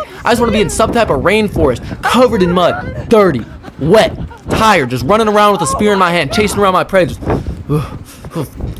killing that fucker and hawking it back to my town. That's definitely just a me thing, but when I'm tripping, I be feeling like I need to go kill something with a spear. I don't know. We're on this fucking beach, and it's perfect for that. It's rainy, it's wet, it's cold. I feel fucking primal. I start sprinting around, running around, just fucking acting a fool, being once again a walking mushroom on this fucking beach. But after we fucking tire ourselves out, or not even really tired ourselves out, but just wanted to smoke, we found this good spot where I had like this fucking rock that broke the wind, and we could just chill there and smoke. I fucking took out my backpack, and I had these towels in there that, like, I used to support the bong so it wouldn't break. I laid them out across the sand so we'd have a place to sit, and to be honest, I don't know what I was thinking because it had just finished raining, and where we were at high tide would be in the water, so that sand was soaking wet, and literally the second I put that fucking towel down, it was like putting a paper towel into a sink. It was instantly beyond fucking saving. It was wet as hell, and I'm like, well, looks like we ain't got nowhere to sit. But we ended up fucking posting up, smoking around for a second, loading up those wet ass towels into my backpack and lugging them back up to the car. And I really did feel like that primal hawking up that fucking bag back up to the car because that shit probably had next to 30 pounds in it. I felt like I was bringing back my kill, and I did not like that shit. We got to the car, I took off that backpack, felt like I fucking just had at least 90 pounds taken off my back, hopped up in the car, and we start driving once more.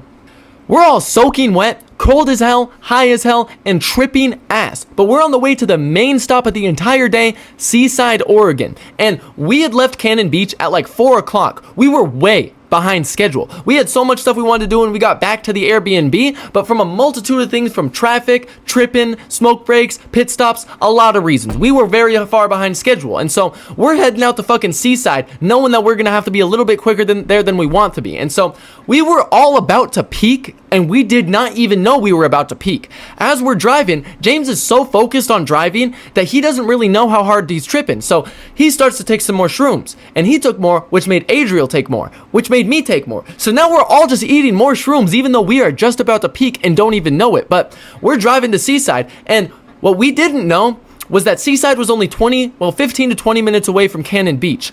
We didn't have Google Maps on. I don't know if it was because we forgot to put it on or if we turned it off because the bitch's voice was ruining the vibe. I don't know what it was, but we did not have Google Maps on. But regardless, we pull up to Seaside. As we're driving through, I'm looking around. I'm recognizing a lot of stuff because I'd been there quite a bit. But the last time I was there was when LeBron came back from that 3-1 comeback in the NBA Finals. So I'm looking around. I'm like, oh, I remember going to this movie theater, watching stuff. I'm just remembering all sorts of stuff. I'm thinking all this in my head. Like, I'm so deep tripping in my head. I'm not saying anything out loud, even though the car is dead silent. Nobody's talking. We're all in the same mind state. And so we're driving and we're driving and we're still driving, and then suddenly we see a sign that says Astoria a couple miles away. I'm like, whoa, whoa, whoa, whoa, because the thing was, Astoria was almost a full 2 hours away from Cannon Beach.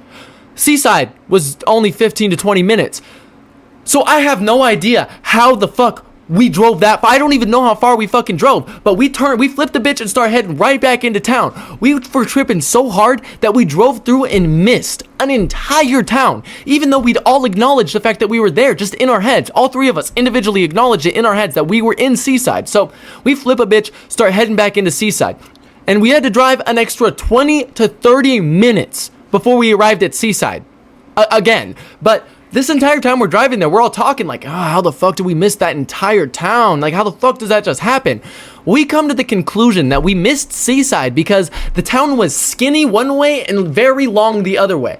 Now that I'm not tripping, this makes absolutely zero sense, and I don't know how we arrived to Seaside in one piece, but regardless, we got there. Yeah, I'll just hold on to one that you want to have. Or you don't want or whatever. Fuck, do I need more? When you question it, you probably... I don't know. I know, that's the thing! So like a little bit. I'm just gonna take a little bit, just put my mind at ease. Yeah. Facts. Just feel okay, I did it, you know? Mm-hmm. I can just break a little bit off. This shit looks like... Take that whole thing. Probably so... Dude, that's how big like my first one was. Dude, that's how much meat Owen used to take that like nothing. Like, I don't even know how he used to do that shit. That shit was crazy. I feel like this is... Nope. I feel like this is still more than I want, though. It's not even like... It's just like some bark. It won't even run it. A little bark with some...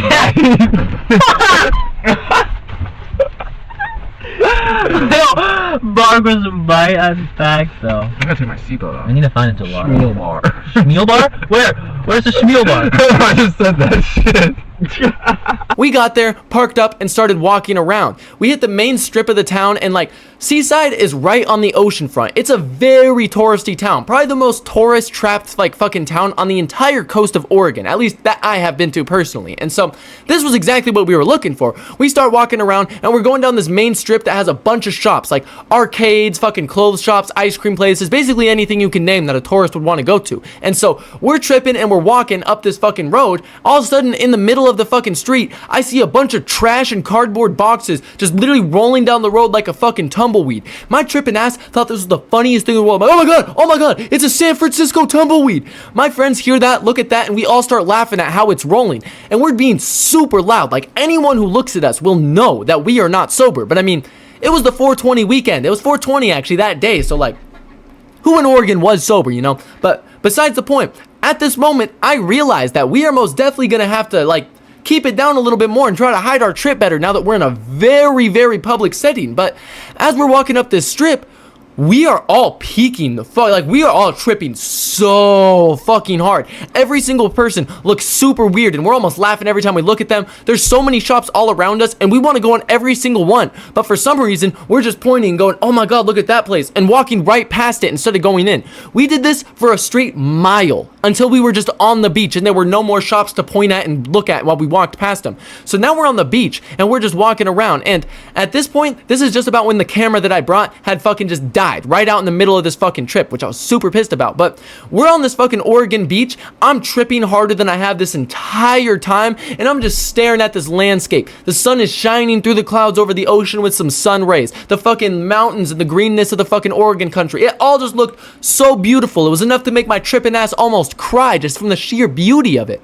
So me and my friends are just walking around searching for sand dollars and seashells, but in my tripping mind, we're looking for treasure, and we're just walking around. I hear my friends laughing. I got the fucking wind in my hair, sand in my feet, weed in my lungs, and shrooms in my brain. I don't have a problem in the world. I feel like pure dopamine and happiness just wandering around. And then all of a sudden, I look forward and I see this sandbar. Instant tunnel vision. I get this fucking tunnel vision back to a memory I had when I was in like fucking 6th, 7th grade, the last time I was in Seaside.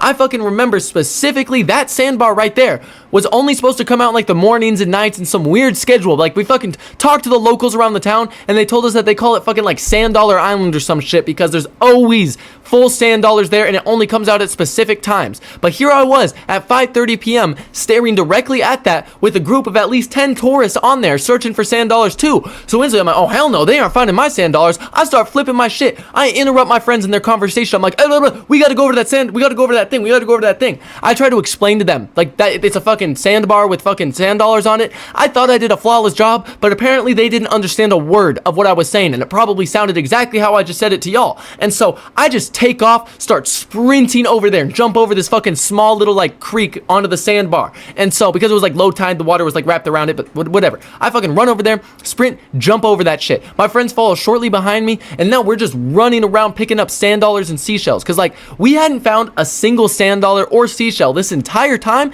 and the second we get there, I instantly find 3. I'm showing these to my friends, and they're like, holy shit, so they start running. We're all sprinting around, just picking up these sand dollars, just fucking laughing hella loud. Like, we're tripping so hard. This shit felt like pure dopamine. I'm just sprinting, picking up sand dollars, shoving them in my pocket, and competing with my friends to try and find the fucking rarest one with different colors and shit. We're all running around, being super loud, trying to find these fucking sand dollars before that other group of tourists does. Eventually, I fill up every pocket that I had on me, which was a lot of pockets, and I fucking am just like, damn, what are we doing? Like, we were so locked into the grind searching for those seashells, we forgot what we were even doing. We just probably been sprinting around for a straight 30 minutes searching for all these seashells, tripping really fucking hard. So all my pockets are full. I can't pick up any more seashells and sand dollars, so we fucking run up on that group of tourists I mentioned earlier, and we ask them to take a picture of us. And they definitely knew we were not sober, but regardless, we got that picture taken. After they take a couple pictures, we finally decide that it is time to go into the actual town and into all those shops. So we start walking over there.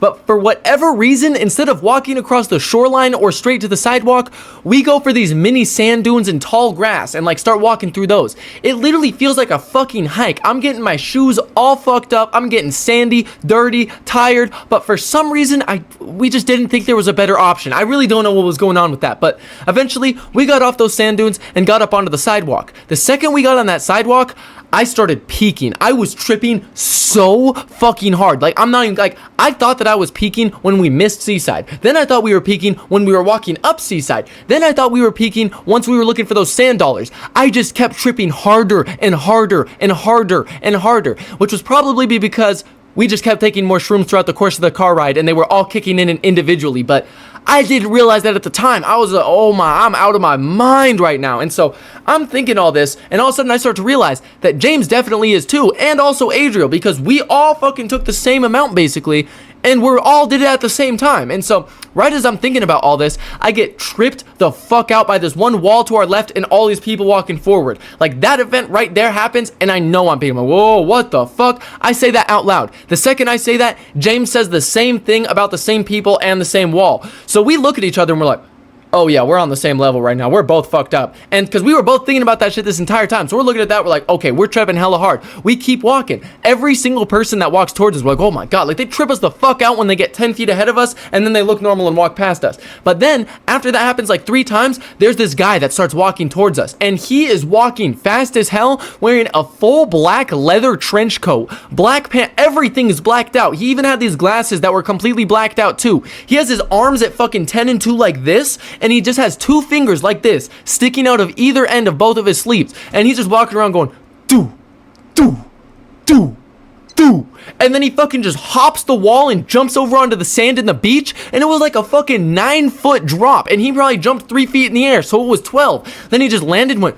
do do do and started walking further away fast as hell once again, and we're like, James is like, oh, he's doing what we're doing. I'm like, he is not doing what we're doing. That is fucking Fent Frank. I don't know what the hell he is on something. He is not on fucking shrooms. So we all start laughing really hard about that, because that guy was on some type of shit. I don't even know. And so we're laughing about that. We walk past him and we start to hit the main strip of the actual town. And so when we're walking down there, we once again do the same exact thing. There's so much shit and so many people. Everyone we look at, now I'm peeking even harder than I was when I was fucking walking up the strip the first time. Now we're walking down it, and every single, like, I genuinely, it's so hard to describe how these people look to my tripping mind, but I would literally, like, I'd just be walking, I'd look up, and I'd be, oh my God, I would fucking literally do that. I would, like, have that reaction in front of them. They're right here, and I literally look up, lock eyes, like, oh, I, like, laugh, fucking look down, oh my God. So I, like, put my head down, I just start walking faster, because I don't want them to know how fucked up I am. And James is doing the same shit. Every person looks funny as fuck to him too. So we're looking at him walking faster, and literally we're bobbing and weaving through people, going faster and faster and faster and faster, because every single person looks weird. And then suddenly we're at the end of the strip. We didn't go into a single shop. So we're like, okay, clearly we got to turn around, we got to pull ourselves together, and we got to get this shit done. So we walk right back up that strip, we post up at this one trash can, and we pull ourselves together. after we pull ourselves together, we decide to try for the strip once more. We start walking down, and you probably guessed it, the same exact shit happens. So I stop at this other trash can. I'm like, okay, guys, what the fuck are we doing? Like, we are literally peeking. Everyone that sees us knows that we're super fucked up, and we're like literally out of our minds in the most public setting that we're gonna be at in this entire trip, basically. And so we're stopping at this trash can. I'm like, we gotta do something. And they're both just looking at me mushroomed out. So I'm like, okay, let's just go into this store right here. So, okay, we walk into this tourist shop, and they're like selling hoodies and all sorts of stuff. Everything looks fucking trippy as shit to my eyes, and I'm like, well, I'm just looking at everything, but I'm not buying any of it. It's all just some bullshit. So eventually we're like, this store fucking sucks. We gotta leave. We walk out of that store, and we start walking down the strip. And so as we're walking down this fucker, once again, the same shit fucking happens. We're laughing our ass off at everything, at everyone. We're pointing. I'm almost falling in the street. We're almost hitting people. I'm staring at people. We are all a mess. We are literally walking, breathing, living fucking psychedelic mushrooms. Like, it's a problem. Like, I'm genuinely sitting there just thinking about how bad this probably looks. Like, if another person's seeing us, they're gonna look at us and be like, oh my god, what are those kids doing? Those kids are bad. Like, that's real bad. So I'm tripping my ass off. But I find it funny though at the same time. So I'm like, I don't give a shit. I am having a great time right now. I'm living it up in Oregon. It's fucking 420. I do not care. So we're just aimlessly walking down this strip, talking about how cool every store is, as if we don't have the free will and ability to just go into these stores.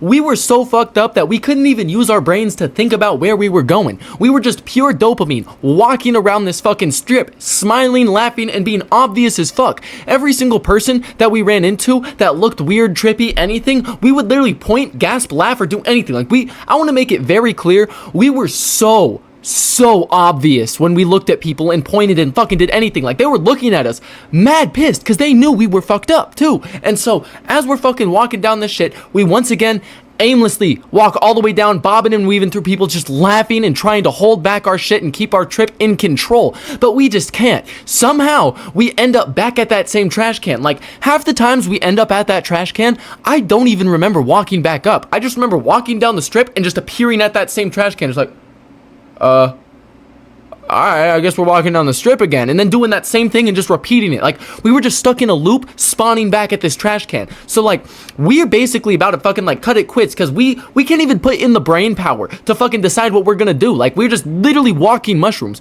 But we decide to give the strip another shot. We turn around from that same fucking trash can, and we start walking down once more. As we're walking, once again, this might come as a shocker, but we are walking aimlessly, not fucking doing anything. But then I see this one window, and it has fucking honey in jars just lining the fucking window. So I see that, and I'm like, oh my god, I need that. So I fucking beeline, go straight into that store, because I'm looking to buy at least a jar or two of honey. I walk up in there, I'm immediately looking at all this honey, just to find out that it's fucking jam. They have 0 honey in there.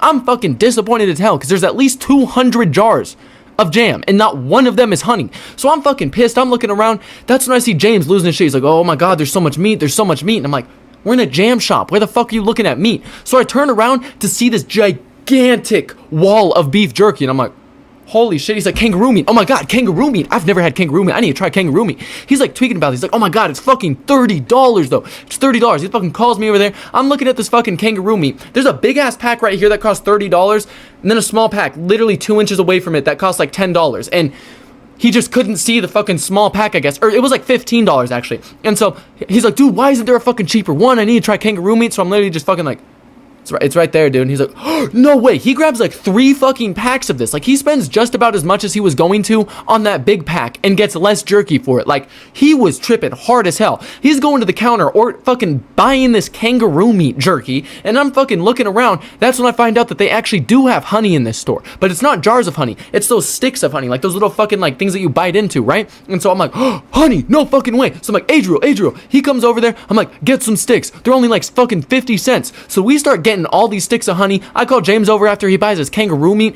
and we just get together this big ass bundle of honey sticks. Like, it literally had a rubber band around it, and it was like this fucking thick. I pay for that. It was probably honestly like $15. Like, we bought so much honey. And so now we're walking around this strip aimlessly, laughing our asses off, but now we all have honey sticks in our mouth, and we're slurping them down and just looking fucked up as hell. So we walk all the way to the end of that strip, once again spawn right back at that trash can, and we're even more fucked up just drinking this honey. And I'm looking at them, and literally every single time we get to this trash can, it seems like all of us lose less and less all of us lose more and more processing skills in our brain and like lose the ability to make decisions. Like I'm looking at them and they look like I'm just getting the mushroom stare back, and I'm like, you know what?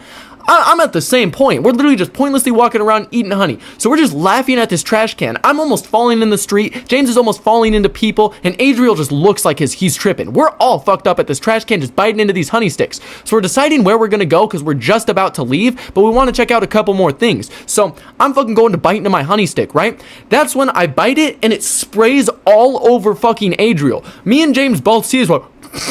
But he doesn't notice. So we're trying not to laugh so that way he doesn't realize he's coated in fucking honey. And he's realizing that we're laughing. He's like looking around like trying to find out what's so funny, but it was literally across his chest. No diddy. But like, fuck, seriously, I literally sprayed him up with that shit. And so James almost falls in the street from laughter, but Adriel starts questioning what we're laughing about. That's when we're like, all right, let's just keep walking, right? So we walk back down this strip. That's when I realized there's this arcade like right over to our right side that I went to when I was like a little kid and came over here. So I'm like, oh shit, it's the arcade. And so both of them are like, oh, what? Do you want to go up and in there? And I'm like, the fuck? Why would I want to go in the arcade? I'm not about to spend money in there. But then I take another look in there and it looks trippy as fuck. So I'm like, oh, nah, I think we're going to have to go in there, right? So we walked past the main entrance, but like 10 feet ahead of us, there was another entrance. So we opened that door and walked in there only to find out this was not the arcade. I genuinely don't know what the fuck we walked into, but like on both sides, it was still some type of gaming thing. Like I had the swiping things for the fucking gaming card and they were gaming machines. They looked like those fucking like, that game at the fair where like you get behind that thing and you try to pop a balloon with that water and it like rises up. It looked like that, except for it had like Connect 4 or Shuffleboard on the screen. I'm not too sure what it was, or like maybe fucking, Connect 4. I don't know. I was tripping. I was confused. I walk in, I see those people fucking lined up on the sides because it's on literally both sides of this. And then right at the front, there's just this dude in front of a black TV holding a microphone. And as soon as we walk in there, it felt like a fucking movie. They all completely stopped the game and stopped what they were doing and just turned around and fucking looked at us. So instantly we're like, what the fuck? Because we're in the wrong place. Everyone's staring at us. And then that guy with the microphone's like, are you guys playing? And I look over at James, just give him a quick side eye, and we're both like, oh, how? We literally just did that. That's all we did. And we turned around and left the fuck up out of there. So every person in there was probably just as confused as we were. Then we turned back around, walk all the way back up. We're laughing our ass off because we're like, what the fuck was that place? What the fuck was that place? What the hell just happened? We spawned right back at our trash can and pull ourselves together one last fucking time. We go back down the strip and go into this arcade. All we do is walk straight through the arcade from one entrance to the exit, and we leave and go back to that fucking trash can. We were in there for less than 30 seconds.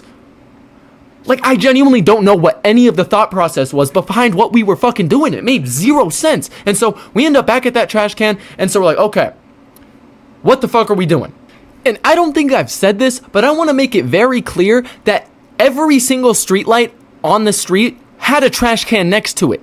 We somehow kept ending up at the same exact trash can though. It was literally our spawn point. There was at least fucking 20 trash cans on this road, and we always ended up at the same fucking trash can.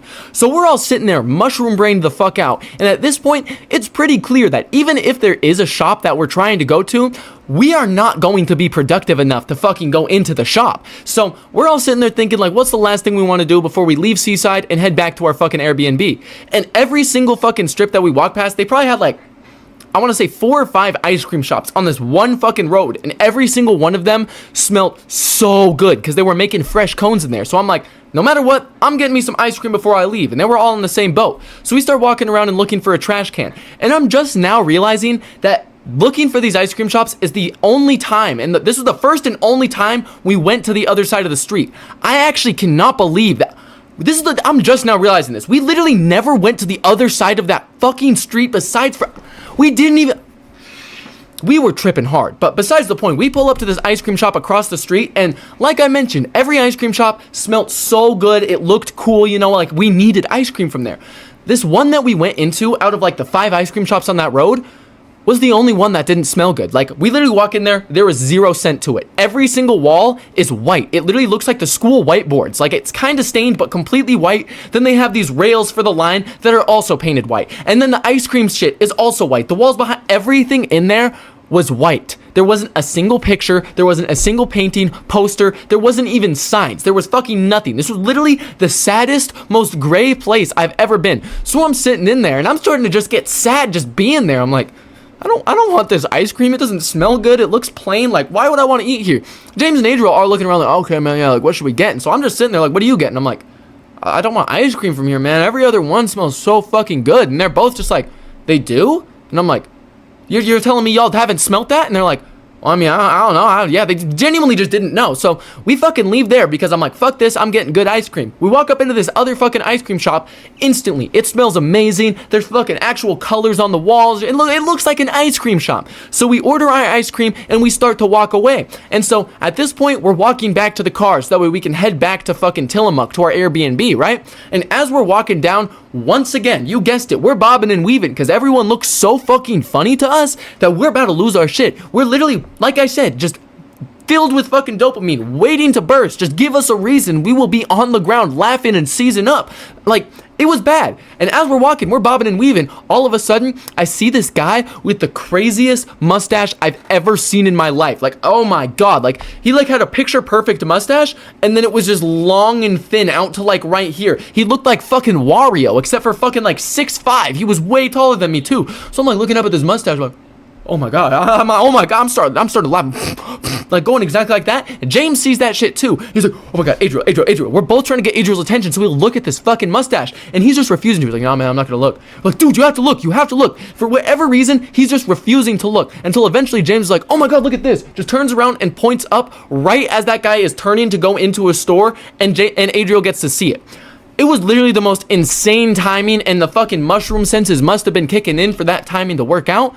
But regardless, Adriel seen the mustache, and we kept fucking walking. It'd been maybe 5 business minutes, and that ice cream was already upsetting James's stomach. So he was like, fuck this ice cream. I need to throw this shit in the river. And so I'm like, all right, let's go throw it in the river. So we pull up to some fucking like discreet spot, and he fucking grabs his ice cream cone and fucking flings that shit in the river. And watching that ice cream cone just fly through the air, we're like, whoa, like it should look trippy as fuck. Then it slapped down on the water, and this fucking flock of birds just go, starts fucking flying down onto the ice cream. I felt like I was on an episode of National Geographic or something just watching this. I'm like, damn, this is crazy.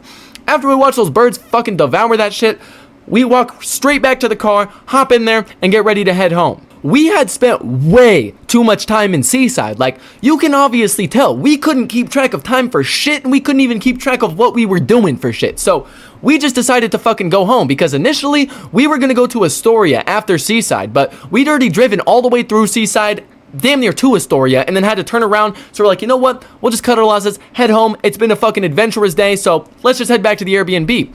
We planned on just driving basically all the way back to the Airbnb, and so I'm just chilling in the car. That's when suddenly I hear both my friends go, oh shit, oh, and we're stopping at Markham Lane. And I'm like, Markham Lane, what the fuck are you talking about? I thought they were fucking with me, because I heard there's just no way there's just a random road in Oregon with my last name. Like, I gotta have family there or something. Like, what the fuck going on with that? I think they're fucking with me, and they don't mention it after they say it like twice. Then suddenly we just start pulling off to the side of the road, and I'm like, huh?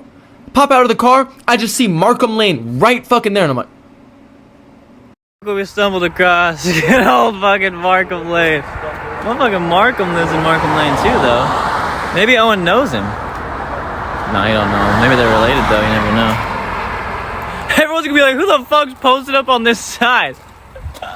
And while tripping on mushrooms, that was some of the weirdest shit of my life. Just seeing a fucking random road in Oregon that we pulled off for that I didn't even think actually existed. Just right there. So I popped over there, took a quick picture by it, and we got back on the fucking road. We didn't actually end up eating like more mushrooms on the drive back over to the Airbnb, because we'd basically been tripping since we got to the Airbnb last night. So we were just getting a quick little detox and just for fucking smoking, because it was still 4:20. No need for the sober shit, right? And so we pull up to the Airbnb, and right when we pull up to the Airbnb, we're all done tripping. It's been a couple hour drive, so we're ready to eat some more. So we eat up some more, pack up a bag, and we plan to go to the fucking like actual ocean beach near our Airbnb to smoke one last time for the day. This was unfortunately our last smoke sesh on any beach in Oregon, so we were making sure that it was a good one. The sun was setting, we were starting to trip a little bit, and we got very faded.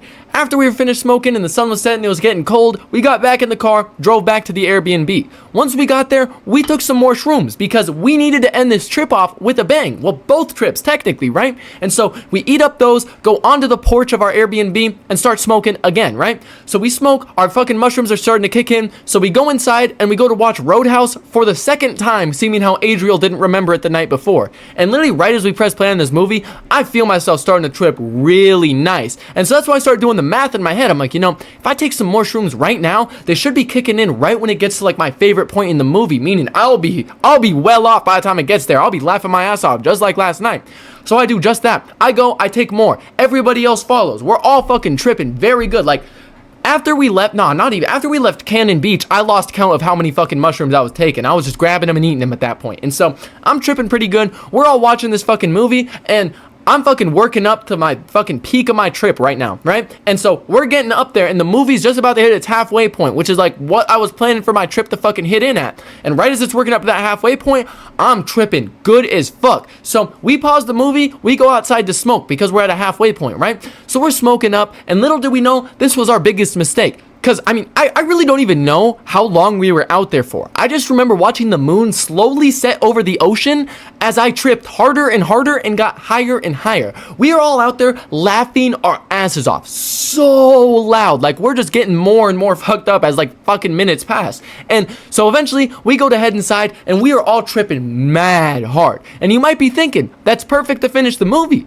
Well, we were not thinking. We went on a rampage through this Airbnb. We're running into every single room, up and down the staircases, jumping on every bed, going into every room that we fucking can. And we were literally acting how kids act when their parents leave them alone in a hotel room. But our parents weren't around, so fuck it, right? We're all fucking around, we're all getting fucked up, and we're even taking the screens off of every window in the Airbnb and sticking half of our body out of it for like a better view or something. I honestly don't know what we were doing. We were just literally on a rampage through this Airbnb. But as we're sticking our heads outside of this fucking window, I'm looking around at the outside world. I'm smelling all that fucking air out there. I start to feel like I'm trapped up in a cage. All of us are feeling like we're trapped up in a cage. We're looking at this outside world and we want to just go out there. And you know, it's ours for the taking. We need to go out there and rampage like we just did in this fucking Airbnb.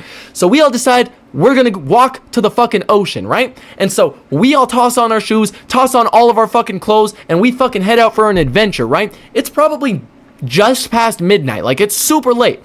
Nobody's out. And so we walk out of our fucking Airbnb and there were two roads. So like we were in like this cul-de-sac, right? There was one road down and one road up. And those were the only two ways that we could get to the ocean. As we're walking down, we see two deer, one at that end and one at that end. They're both blocking the roads and just fucking staring at us. And they're not moving at all. They're not moving a muscle. So we're just like, we're like literally at a standstill at some type of like fucking standoff like some cowboys in the Wild West, but with these deer and tripping. And so we're staring at them, they're staring at us, and that's when I instantly, as soon as I seen those deers blocking like both the roads, I'm like, oh, this is a sign not to go. This is like our guardian angels telling us you're gonna get in fucking trouble and you're gonna get fucked up if you go out there. So I'm picking up on that vibe. James is picking up on that same vibe. So we call it quits. We just go inside. The second we go inside, those deer turn around and run away. And normally, I would be like, oh, fuck yeah, the deer are gone. Let's go for it. But I was tripping and I was acting smart about it. So I'm like, you know what? That's still a sign. I'm not fucking with that. So we all walk upstairs and I'm pretty sure we ended up back on the porch to go smoke. So we're out there, we're smoking hella, right? As we're looking out, because our fucking porch had a view of like the ocean that we were going to walk to, we start to see beach patrol fly up and down the beach over and every time we go out to smoke throughout the night. We start to see beach patrol every single time we're out there. So we realized that those deer actually genuinely did save us, because we were going to go to that beach and we were going to get fucked up by beach patrol because we were fucked up. And so we're like, damn, looks like those deer really were looking out for us, right? So after we go on this whole rampage, fucking like literally play music, blast everything, fucking just run around and fuck around, our trips are basically over. And at this point, we sit down and press play on the movie. Like, literally the most euphoric, best moment of the trip that I was fucking trying to save for the movie, we just expended all around the fucking Airbnb, just running around. After we got done smoking, I had to go to the bathroom. So I went over to the master bedroom to handle business, right? I walk up in there. That's when I see that this toilet has a bidet. Now, I've never used a bidet before, but my tripping ass needed to find out how that shit worked. So after I handle business, I go to fucking use this bidet, right? And it has this little dial you spin. I'm spinning it, but as I spin it, all the lights in the bathroom start to dim. And I'm like, And also I hear this noise just charging up, going like some electric noise, just charging up, right? And I'm like, hang on, I don't know if this is how it's supposed to work. That's when suddenly the lights start to flicker and that vibration goes, and I'm like, oh no, this isn't good. But it was too late. That thing fucking shoots at me. I'm like, I literally start fucking screaming because it was not, I don't know what it did. It malfunctioned. It did something wrong. I was not fucking with it. I scream loud as fuck. I hear all my friends out there just laughing their asses off. I basically sprint out there like a fucking little kid running for their dad in the night because there's a monster under their bed. And I'm like, dude, what happened? I'm like, I don't know what's going on with that bidet, man, but something ain't right. And I explain that shit to them. They all start laughing, and then we press play on the movie and finish that fucker out. After we finished the movie, Adriel clocked out. I really don't understand how, but he can sleep on mushrooms. I don't get it, but he goes to sleep, and so me and James are just up, right? We start surfing through YouTube, but the thing was, we were at some Airbnb, so this YouTube account had been used by everybody who fucking came here. The last people that were there, I don't know what type of shit they like to watch, but the first fucking recommendation we get is for some fucking crazy lifted customized tow truck in like the Rock Mountains of Arizona, fucking towing out razors and shit. So me and James see this, and the thumbnail looked trippy as shit. And that car, that tow truck I mean, also looked awesome to our trip in mind. So like, oh, okay, we need to press play on this. We press play on it, and we're just waiting to see some cool shit. Literally, the only thing that they edited of this fucking footage was the thumbnail. Everything else looked gray, it just looked sad, and it just looked like colorless, like some black and white shit almost. So we're literally just sitting there talking less and less until we're both just zoned out, just watching this shit. They're not saying anything besides, yeah, I'm just gonna go tow out this truck over here. He said he'd pay me like $800. It's literally just this guy's work life that he's just vlogging, right? Most boring shit of our life. We watched 15 minutes of this, just not even talking, before James is like, what the fuck are we doing, dude? And just clicks off it. He's like, are we on a dopamine detox or are we tripping? Before he even says that, we're both laughing hella hard because we literally got lost in the sauce. We got so insanely distracted that we missed the entire good part of the movie with our good trip, and then we got even more distracted and started watching some bullshit on a dopamine detox while tripping. Like, we were fucked up, right? And to be honest, after this, I have zero recollection of the night. I just remember clicking off that video, laughing my ass off, and then waking up the next morning with a text from James' mom saying we needed to be home as soon as possible. So we cleaned up the Airbnb, smoked one last time on the porch, and loaded up in the car. Adriel took some shrooms for the rest of the drive, but I decided to be a sober Sally with James. Well, besides weed, but y'all know that shit. And so we ended up driving and stopping by Portland once more now that everything was open. We got some food, hit up the mall, but nothing too big. Got back up on the road, and we basically drove the rest of the way to Idaho without stopping once besides to smoke gas and to get gas. And by the time we pulled up to Idaho and like into our town, it was somewhere between probably 4 to 6 in the afternoon, and we still were not sober. We'd been to 3 different states without being sober one fucking time. But when a once-in-a-life 420 opportunity happens, you gotta take that shit and go to school the next day like nothing happened. I appreciate any of y'all who made it to the end of the video. If you like story content like this, be sure to subscribe because there is a lot more coming, but I will see y'all in the next video.